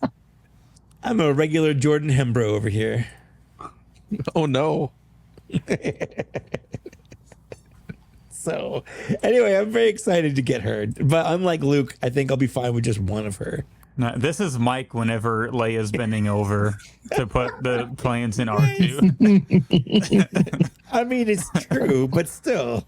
Oh, the Chiadi Mundi of Black Series Cantina. Jesus Christ. I do want to say these are his pheromones. They're getting to Mike. Oh, That's God. what's happening. About jumping back to the specific figure, I do think it's cool that they actually gave her 2 blasters that she uses, because with Mon Mothma we got absolutely nothing, and what's Morgan Elsbeth, again, absolutely nothing. So it's good that they actually gave us like a Zach, you should be championing and 2 that, blasters, because they're balancing the scales, because the TVC version came with both blasters as well, so they did not cut one out for Black Series. Yeah, and that's rare. That's like a first. Yeah, that's crazy. A rare Black Series W, or like just even, like it's not even a W. Equal sign. Don't get used to it. Yeah, definitely don't get used to it, because they get all the extra accessories and paint applications. But oh no, we don't have a TVC. You know, you wouldn't be this unhappy if you just collected both scales. You'd be fine. You'd be so happy. Yeah, the wallet wouldn't be, though. I feel like that sounds expensive. The Force is all about balance. You're leaning too far into one scale. It's too late for me, son. Well, I have the high ground. He does have the high ground. All right, so that's all the reveals. Yeah, no coming back. So does anybody have any last thoughts on said specific reveals? I just think it's a shame that there was no pipeline, because this is a rare Black Series stream where, if you think about it, every single reveal we knew. There are no new figures this entire stream, and I'm not just talking about leaks. I'm talking about confirmed. The actual only new news we got is that Dash Rendar is coming. That was an accident, an unintentional thing, and that was unintentional, right? So there were no actual new figures, if you're someone like Mike or myself that keeps a master list, Yep. you didn't add anything. We're down to 5 pipeline figures that were all pipelined at Comic-Con, San Diego Comic-Con. And that was that massive graphic. Yeah, we got Kelnaka, Moff Gideon, the Dark Trooper, Praetorian Guard, the Anakin Skywalker, and then the Phase 1 clone Captain Rex. And that's all we have in the pipeline right now. Oh, wow. Yeah, it's pipeline small, so they definitely need to... So what's next? What's the next event? Is it 1027? It's something before No, that? New York Comic Con. Comic-Con. And I think isn't London MCM. around that same time as well? Yeah. Yeah, basically all at the same time next month we're getting New York City Comic Con, MCM, London MCM, and 1027. 1027 is like 2 weeks later than both of those. Right, but it's still October. Like that. Last year they didn't reveal anything at New York Comic Con, but they had a whole stream At for MCM. the London, because it was like a 5 a.m. reveal thing. Yeah, but they've also had collector events. Sure. They've been getting plenty over in London lately. Well, I'm just saying, like last year we didn't get anything at Comic-Con, at New York Comic-Con anyway. I mean, I would presume coming up next, New York Comic Con, I would guess is going to be all the Skeleton Crew reveals for whatever that wave is, because we already know what the characters look like. All that press is already in motion. There's no surprises that could come out of that, so they can reveal those and reveal when the pre-order dates are going to be. And I'm assuming those figures are already done and ready to ship. I mean, it's been delayed so many times, and there's definitely people out there who own copies of it they got from overseas. Yeah. So it certainly seems like everyone should prepare to buy a Skeleton Crew wave before the year is out. Oh, see, my thing, Ken, is I'm thinking that they might do a special thing specifically for Skeleton Crew, like some sort of, stream or special thing. I don't think they will do it at a con, because a lot of people thought they would do it for Pulsecon, but I was thinking that they're just going to do something specific, kind of like how the Mandalorian used to do Mando Mondays. I don't know if it'll be a week-to-week thing. But they always do that while things are airing. Right. This is not the case, but that would be a weird one-off stream, which they're not good at putting together things with a modicum of planning. So that is true. You know what? You should just plan it. Ask them to do a one-off, or they could just announce the things and not have to have all the pomp and circumstance. Just like, hey, here's a thing, it's available. Here's some nice pictures. It's all going to get disseminated to all of the sites instantaneously anyway. So it's weird to hold them for these events that are so limited in scale. It's mainly just because this is all legacy planning, that people would plan around these events and the dissemination around these events, which we're seeing atrophy and being made irrelevant. But these employees and companies still want to go to these conventions and be in front and show off in front of people, because they know everyone who walks by is going to take a photo that's going to go all over the internet. It works for a promotional thing in that capacity.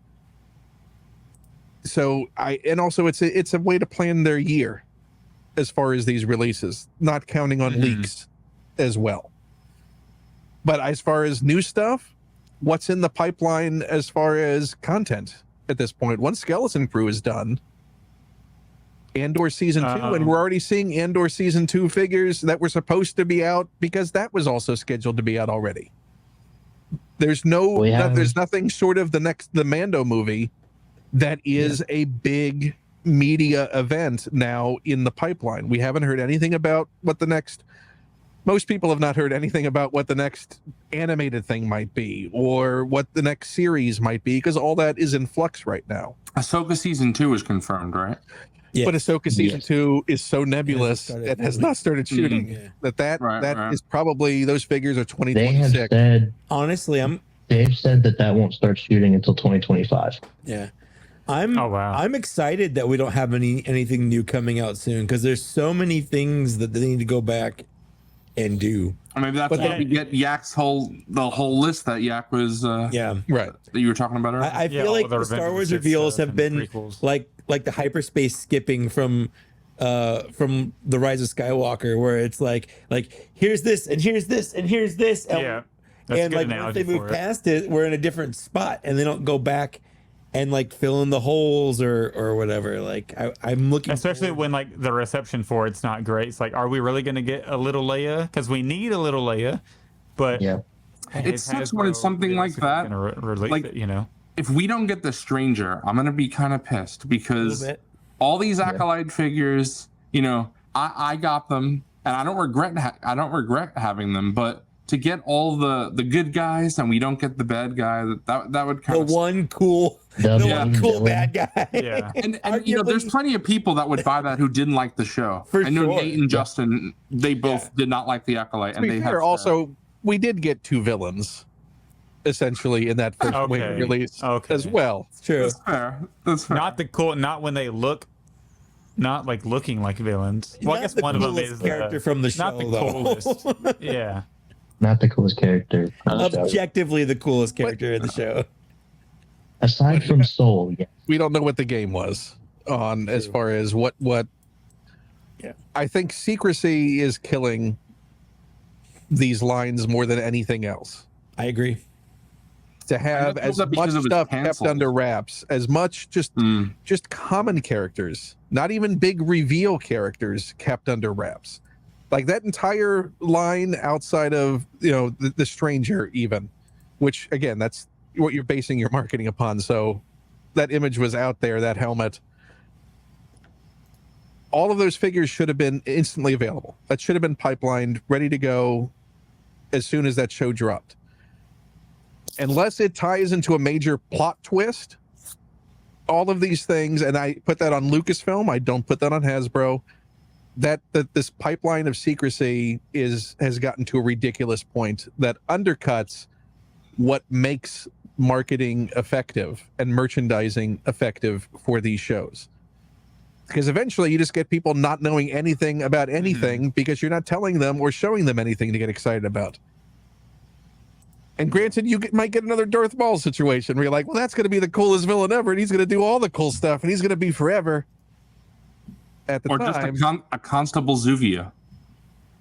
We need more Constable Zuvios, though. Justice for Put them out. Constable Put Zuvio. them out all the old and any weird alien characters. Like if they're not plot specific, then populate your line with a lot of weird alien releases that are just fun. That's like in Hasbro always killed it with the aliens. 2 fishermen or whatever they were in Andor. Yeah. Put them out. That's my favorite part about Star Wars is all the weird or random background characters that are in there for like a second, but they look cool. Like the Crimson Corsair, any of the 2 Tubes guys, like 3 Tubes. I'm still 4 mad tubes, all that the we tubes. never. Mike, I would we love never- them in the Black Series. We never got a Therm scissor punch from Solo. I want that figure. Give me a Therm scissor punch because his name is so amazing. He's like the Mantis, like big guy. Give me some death sticks, whatever. Death sticks. Yeah. That's what we need. Please, Pagano. Where's my Glub Shido figure? Listen, we need the best Glub Shido in Black Series, all right? Max. And then you get a big game like Outlaws. I can't believe KVS hasn't been announced yet. at the very least, Yes. I'm surprised they didn't make a KVS figure. I have to think that K's already in development. I'll be very sad if we don't. But it's weird, like they're gonna reveal it whenever people are 4 months from playing it, you know. Yeah, but one of the greatest days for all of us who are curious to know exactly what is the process and why all of these decisions were made. We all should be counting down to the eventual retirement of Steve Evans, because the panels that he's going to host, the tales that he's going to be able to tell, and just the details, because it is a curious process about all of the levels of approvals and back and forth.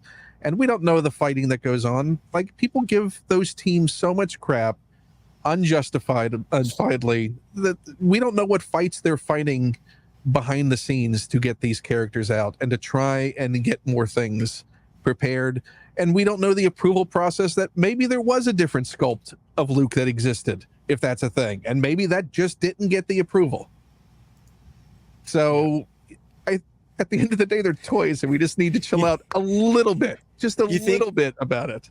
all Mark Hamill face sculpt approvals have to go through him, and he's like, no, that looks too much like me. That's voodoo. I don't think I look good that day.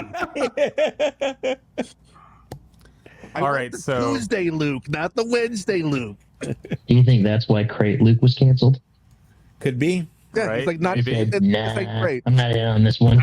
Not just Crate Luke, right? Rise of Skywalker flashback Luke. Wasn't that planned as well? Yeah. Supposedly, but we heard supposedly.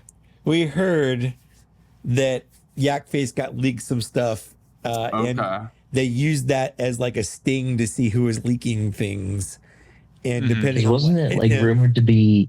It was rumored to be a 2-pack, wasn't it? Mm-hmm. With Leia, yeah. Yeah. That's what everyone thought That Star would have been Killer was, awesome. right? A fake leak because Yak knew about that so far in advance. Yep.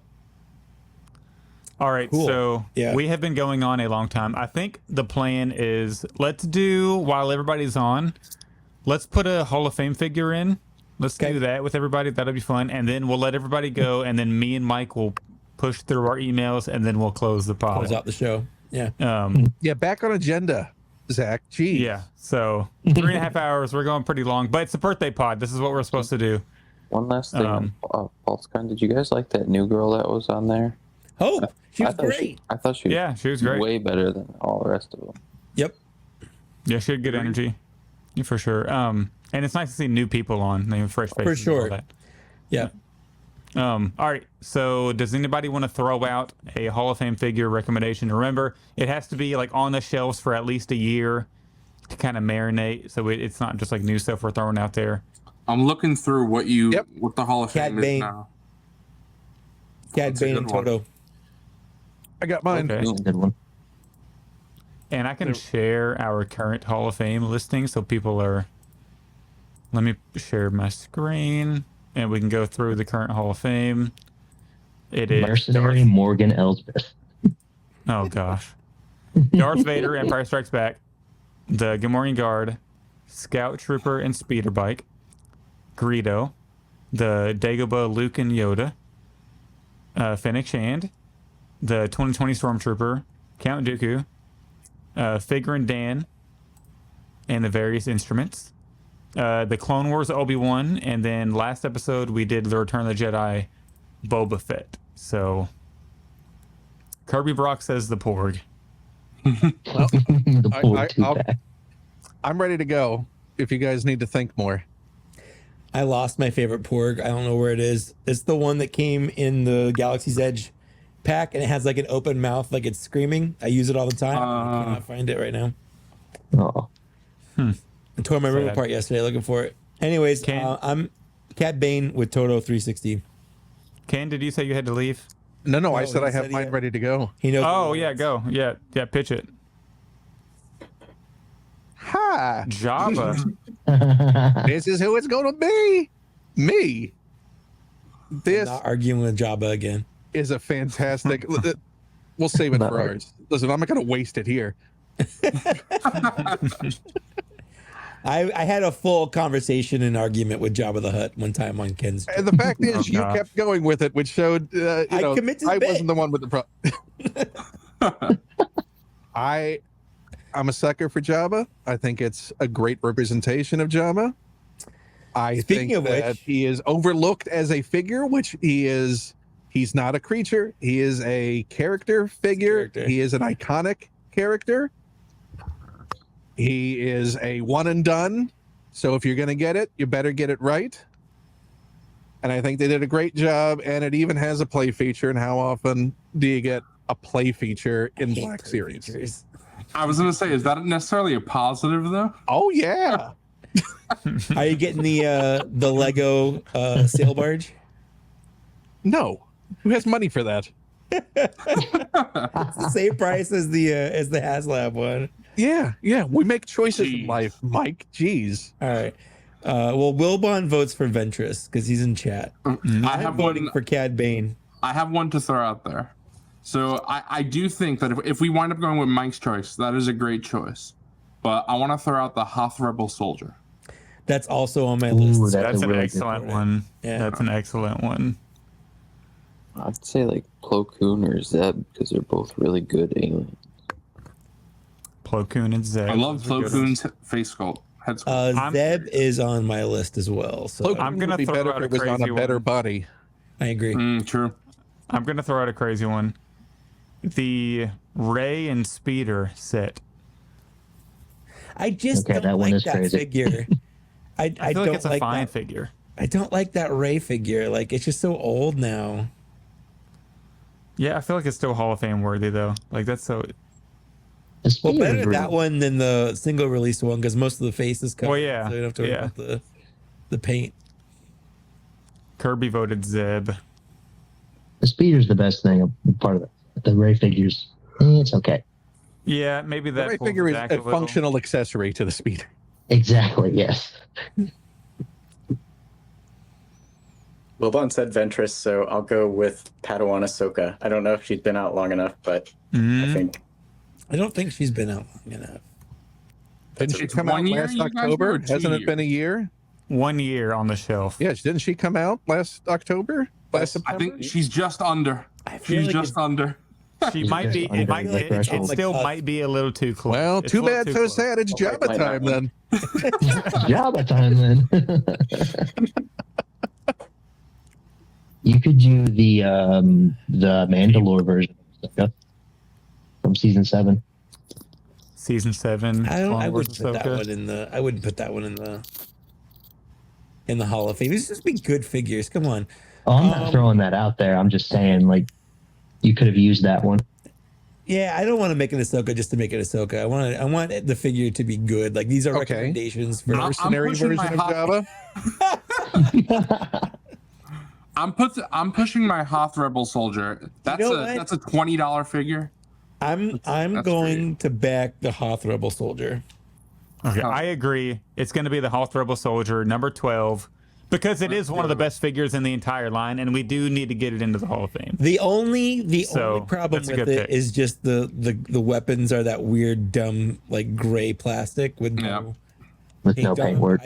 I think that is a small nitpick on an overall fantastic release that has so many different ways you can army build them and have them look unique. So it's like 18 different variations. Yep. When you cover the face, something like that. Yep. I do. The cool thing is that for the 2 blasters, the Rebel like pistol has been in other figures with a painted version, so you can swap it. But the rifle has never had a painted release, so that sucks. You can't even swap it. Yeah. Mm-hmm. I know my vote means nothing now since we've chosen the Hoth Rebel Soldier, but I'm throwing my full support behind Jabba. Okay, I mean it's definitely it'll be considered in the future for sure. We have to do it every episode, so because I'm partial to Jabba. He's one of my favorite characters. He's my fiance's favorite character, and she's asleep next to me over here, and she would kick me in the face if I didn't vote for Jabba. Yeah, probably so.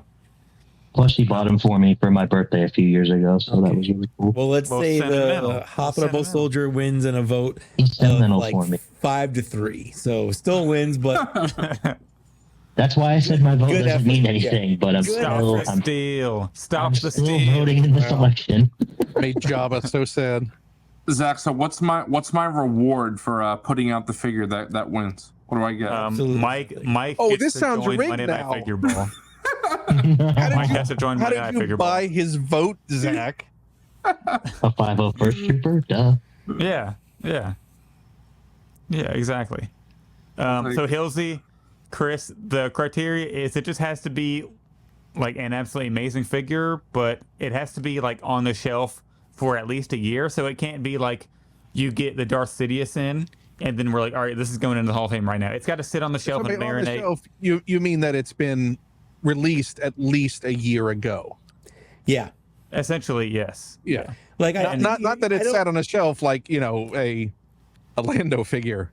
No, not like that. But we just don't want, you don't want to let that new shininess of a figure influence putting Which it is in not the a Hall knock. of Fame. I want to make absolutely clear for the people who are just jerks about it. That's not a knock on the Lando figure, which is great. Oh, it is a great figure. Every It's Lando, honestly- every Lando figure is great. I have no problem putting that Lando figure in I the Hall have of fame. I feel like buying all of the Landos that are sitting in that Ollie's, because that Skiffguard Lando looks great, and that is a fantastic head sculpt on that. 100%. And it pains me to see those sitting in that Ollie's.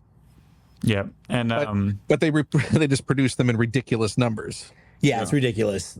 but also the Hall of Fame is, you know, on the podcast we're always talking about the new reveals and what's coming in the future. It's just a way also to talk about great figures that are already in the line. It's nice to acknowledge what we have. Yeah, exactly. Focus on what we have and not everything the constant And I'm sure, consumption of Even if the process is rigged. product. yeah, exactly. I'm sure next year the Super Battle Droid will make it, because that's clearly Yeah, at some point. a great. Yeah, I figure. mean, there's definitely figures that I'll get them, and I'm like, oh, this is definitely just a matter of time before we put it in. But it's always nice to talk about, you know, older figures and put them in. But we are going to let you all go. We really appreciate everybody hopping on. We're going to close the podcast with our emails and our usual plugs. So everybody, thank you so much for your Patreon Enjoy your support. final hour. Garrett, tell Hope I said hello. Okay. Everybody. Hope Zach says hello. Well, I meant like in the future, but that Very works literal. too. Right. Yeah, why isn't she on the pod right now? Why isn't she on the pod? That's because it's almost midnight and she shuts down at like 11:30. yeah, that's smart. Hey guys, before I didn't say it up top, so before I go, happy birthday! Thank you. Congratulations on the show. I did not say that as well. Happy birthday! Yeah, happy birthday! You guys do good work. You're a generally positive experience for the collecting community, except when things happen or there are ordering difficulties. So I hope you continue on doing it Constructively criticized. for as long as you both feel happy doing it, which is what we should approach collecting in general.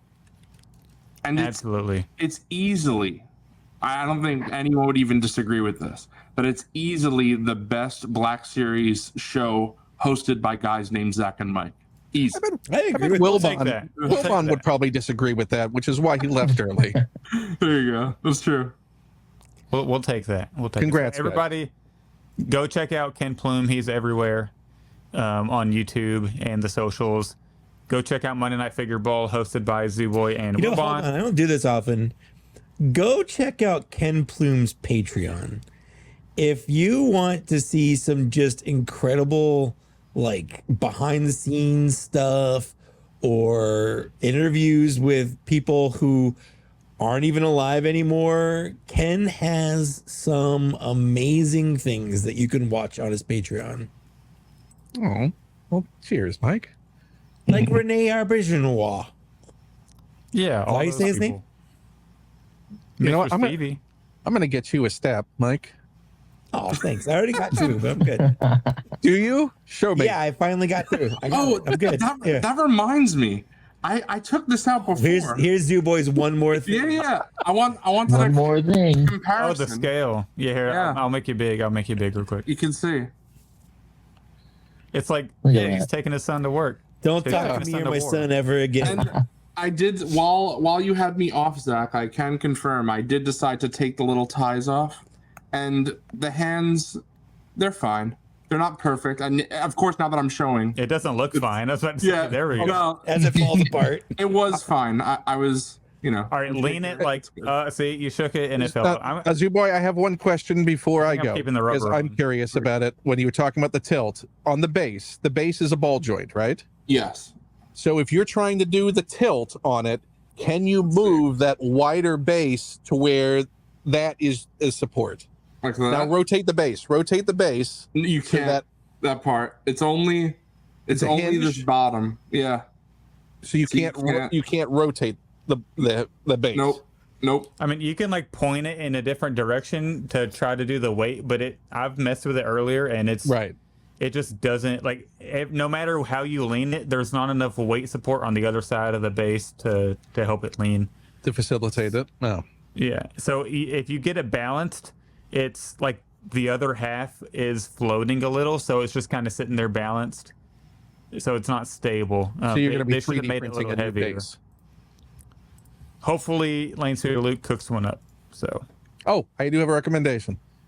Get yourself some metal washers and attach them to the bottom of the base. That's not a bad idea, actually. That'll weigh it super down. glue them on the bottom. Yeah, that's not a bad idea. And that's my top tip. If you want to follow me, you'll get more. Like and subscribe. Also, guys, everybody, Eric, go check out the Art of Action Figures on YouTube. That is Pletho's page. It is very amazing. Like, the videos are incredible.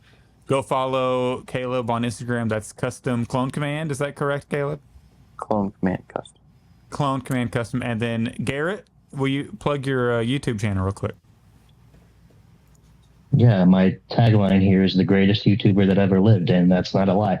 So my YouTube channel is Lego Lover 117. It has nothing to do with Legos. It's mostly movie reviews and such. Every now and then you'll see maybe a random Black Series video here or there. But before you all kick me off, I wanted to show off my lightsaber I built at Disney because it's amazing. That's a good one. I can't wait to do that in January. Is that color is the Kyber crystal? Yes. What color did you choose? Is it not random? No, you can choose it. No, you get to pick your Kyber crystal. My first one I built last year.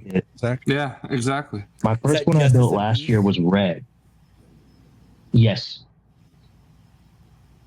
I chose power and control last year, so I went with peace and justice this time. Yeah. They have different sets that give you different parts. Yeah, like Ken said, Zach, you'll know when you come to my birthday in January. Yeah, I'll be there eventually. Exactly. Wow, he does not want to celebrate your birthdays. Yeah, I'm starting to get it. Yeah, I I'll mean, replace him too, boy. I'll come. Not the way he wants to Yeah, experience Caleb the will be happiest there. place on earth. Well, let us all go, so we all get to go, and you guys finish this show Yeah, eventually. go ahead. thank you all for joining. us, guys. We really appreciate it. Thanks Bye, for having everybody. me. See ya. Thanks for having me. What a pod! What a What does podcast! it feel like when company leaves and you're just like left alone in your house, where you just like take a second and like decompress? Right, but now we still have to finish a podcast. We still have to finish. We still have to clean up.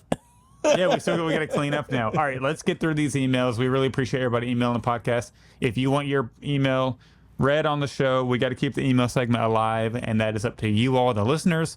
So email us, blackseriescantina@gmail.com. This first question is from, again, Lane from Legends of Panel and Pose. Lane says, hey, y'all, and happy birthday to the podcast. We appreciate it. Thank you. Just had a quick question I thought of a while listening to the episode. What are some things you see from other companies or lines that you would like to have the Black Series adopt to improve the line? That's a great question. I think a low-hanging fruit would be just to throw in like maybe more accessories, because we see all these other action figure lines getting all this stuff, like G.I. Joe gets all this crazy stuff, but we understand that the licensing for Star Wars and Disney is a lot more. So that would be my sort of low-hanging fruit one.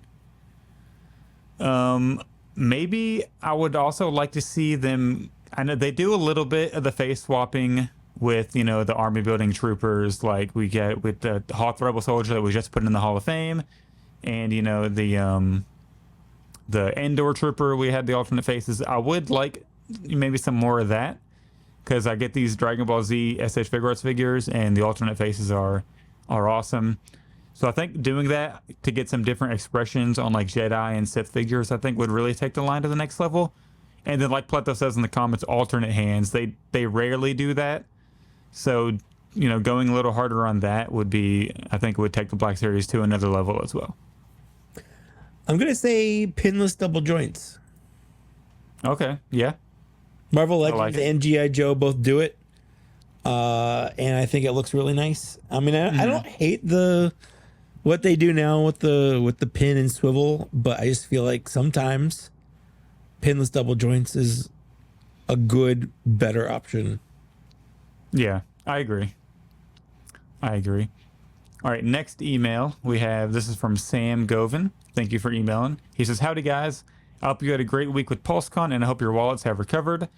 There were some awesome reveals. I pre-ordered Bakar and the Commando Droid, even if the Vibe Sword isn't painted. That new Luke got me thinking back to your discussion last week about Super Deluxe packs. If the new Luke was repacked in a deluxe box, what accessories would you want to see from A New Hope? In my perfect world, I'd love to see what would be a 2-pack that had Luke with a Stormtrooper that you could head swap, and maybe with an extra head with Luke's wet hair from the trash compactor. That way, if you wanted to have Farm Boy Luke, you could have it and a Stormtrooper, or you could have him in his disguise. I'd love to hear your thoughts. Thanks, and have a great week, Sam. That's actually not a bad idea. If they did, they would do a build-up pack, A New Hope Luke Skywalker. I think we would definitely have to have the Stormtrooper belt, like you mentioned. The problem is Mike, right? the new one's sculpted, so you have to have a way to swap out a sculpted belt. But yes, that's like tough, his two main looks in that outfit are with his regular belt and then with the Stormtrooper belt. Mm-hmm. And I guess he'd have to have, like, I'm just trying to think of some A New Hope stuff, like hat, even though those are deleted things. The big rifle. Yeah. Also, I mean, I know we have I'm planning on giving him the T-16 toy. Oh, for sure. That Obi-Wan gives him. Yep. So I think he would have to include that. A glass of blue milk. I don't see why not. Just stuff, random tools laying around in his place there. Maybe even like a little plug-in to like Leia hologram we could plug into the R2 or something. How about maybe they could just pack in the one that comes in the SDCC 2016. Is that correct? Yeah. Obi-Wan Kenobi, with the light up, it featured Leia, the speak and all that. Slightly risen like sand dune that he can stand on with one leg and look into the sunset, and then of course 2 giant suns to come with it. Yeah. 2 scale though, also 2 scale, of course. Light up 2 scale suns. Yep. So all those accessories would be pretty cool. All right, next email. This is from Case Kevness. I don't know how to say that. Case Kevness. Hello there. My name is Case. So Mike and I are basically twins. Been a fan since the beginning of the pod, and I have a total cloner question. All right, Mike, turn on your cloner brain here. All right. With clone customizers like Commander Cook, Chanacorn Customs, I've never heard of them. I'm sure they're great. I'll look them up after the pod. In the community, what kind of clone would you guys have made? Considering design, arc, commando, etc., along with what legion your clone would belong in, 501st, 212th, maybe your own custom legion.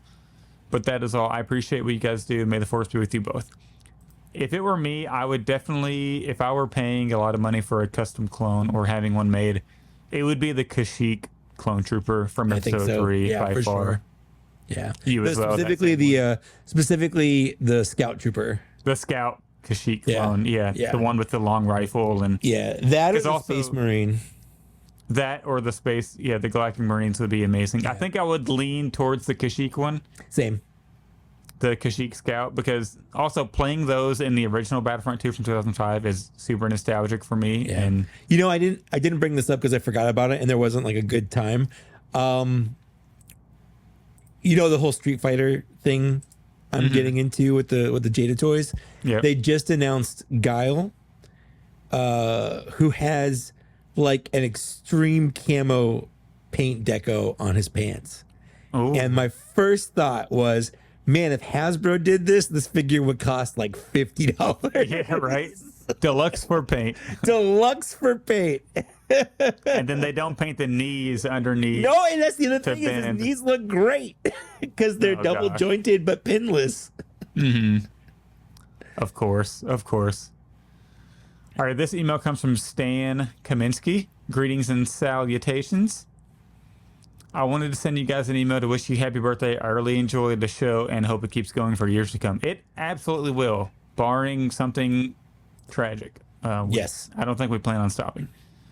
The question is, if you guys had made a cake to celebrate, which 2 Black Series figures would you put as toppers? May the force be with you, Stan. That's like the best question we've ever gotten. That's a great question. Yeah.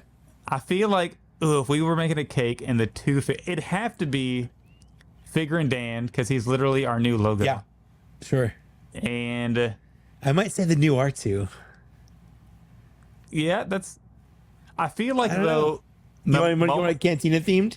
I would do Momo Nadon and Figure and Dan, because so it's like Cantina themed. It's Cantina that's true. Themed. That's a good point. Yeah.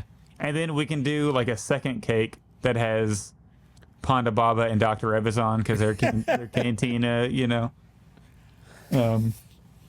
Maybe like, or we could do a cake that has Greedo and Han sitting on top shooting each other in the booth. Yeah, with the land speeder Luke 3D print. Since that's our little logo now. Yeah. I think that's it. Figure Dan and Momo Nadon, since it's Cantina. Or just like the whole band. Just the whole band. Or at least two people from the band. Yeah. I'd probably do Nayland Cheel with his band fill, and then Figure and Dan, just to get. I feel like the band fill is like the other iconic instrument, because like it stands out because it's weird looking. Yeah. Is that the brown one that's kind of. Is that? It's like the big box that he holds on to. Yeah. Yeah. Yeah, it's like brown, has all the silver things popping out. Yeah, that is like the iconic one, I think, the most recognizable. But that's an excellent question. And with that, we're going to wrap up the podcast. So thank you all for checking out this very long edition of the Black Series Cantina podcast. We had to celebrate our birthday the right way. Again, if you're a Patreon member and if you wanted to hop on, we're sorry that you weren't able to make it. But, everybody who was in the green room, got on. But if you're a Patreon member next year and you want to join, we'll do the same thing for our next birthday. We've done it for every birthday celebration. Yep. But Mike, do you have anything you want to plug before we hop off? I made my IG-11 or IG-12 video, and I've got a Figure and Dan video recorded. I just need to finish editing it. And I liked IG-12 so much that I stopped editing Mammon Naden so I could shoot and edit IG-12 because I love that figure a lot. So just to give you an idea of, I guess, how my YouTube video goes. Awesome. So go subscribe to Mike. That's Mike Case on YouTube, and then Mike Case on Instagram now as well, and Twitter Mike. and all Case, that. Yeah, absolutely. Yep. I kind of homogenized it. Yep, you can follow me on Instagram. Black Series Cantina is just our podcast name. You can follow me on TikTok at the Star Wars Black Series. That still has the classic name that the old Instagram account got banned. Pro tip: if my videos pop up on your page, please watch them for at least 5 seconds. That's all I need. I really, really appreciate that. That goes a long way to support me. Does doing a like help or anything? Because I always do that as well. Absolutely. Likes, right. Watch count, like watch time, favoriting, sharing, commenting, all that really helps to push it in the algorithm. So I thank everybody very much who does that. Leave us a review if you can't support the podcast financially. Leave us a 5-star review or whatever you want.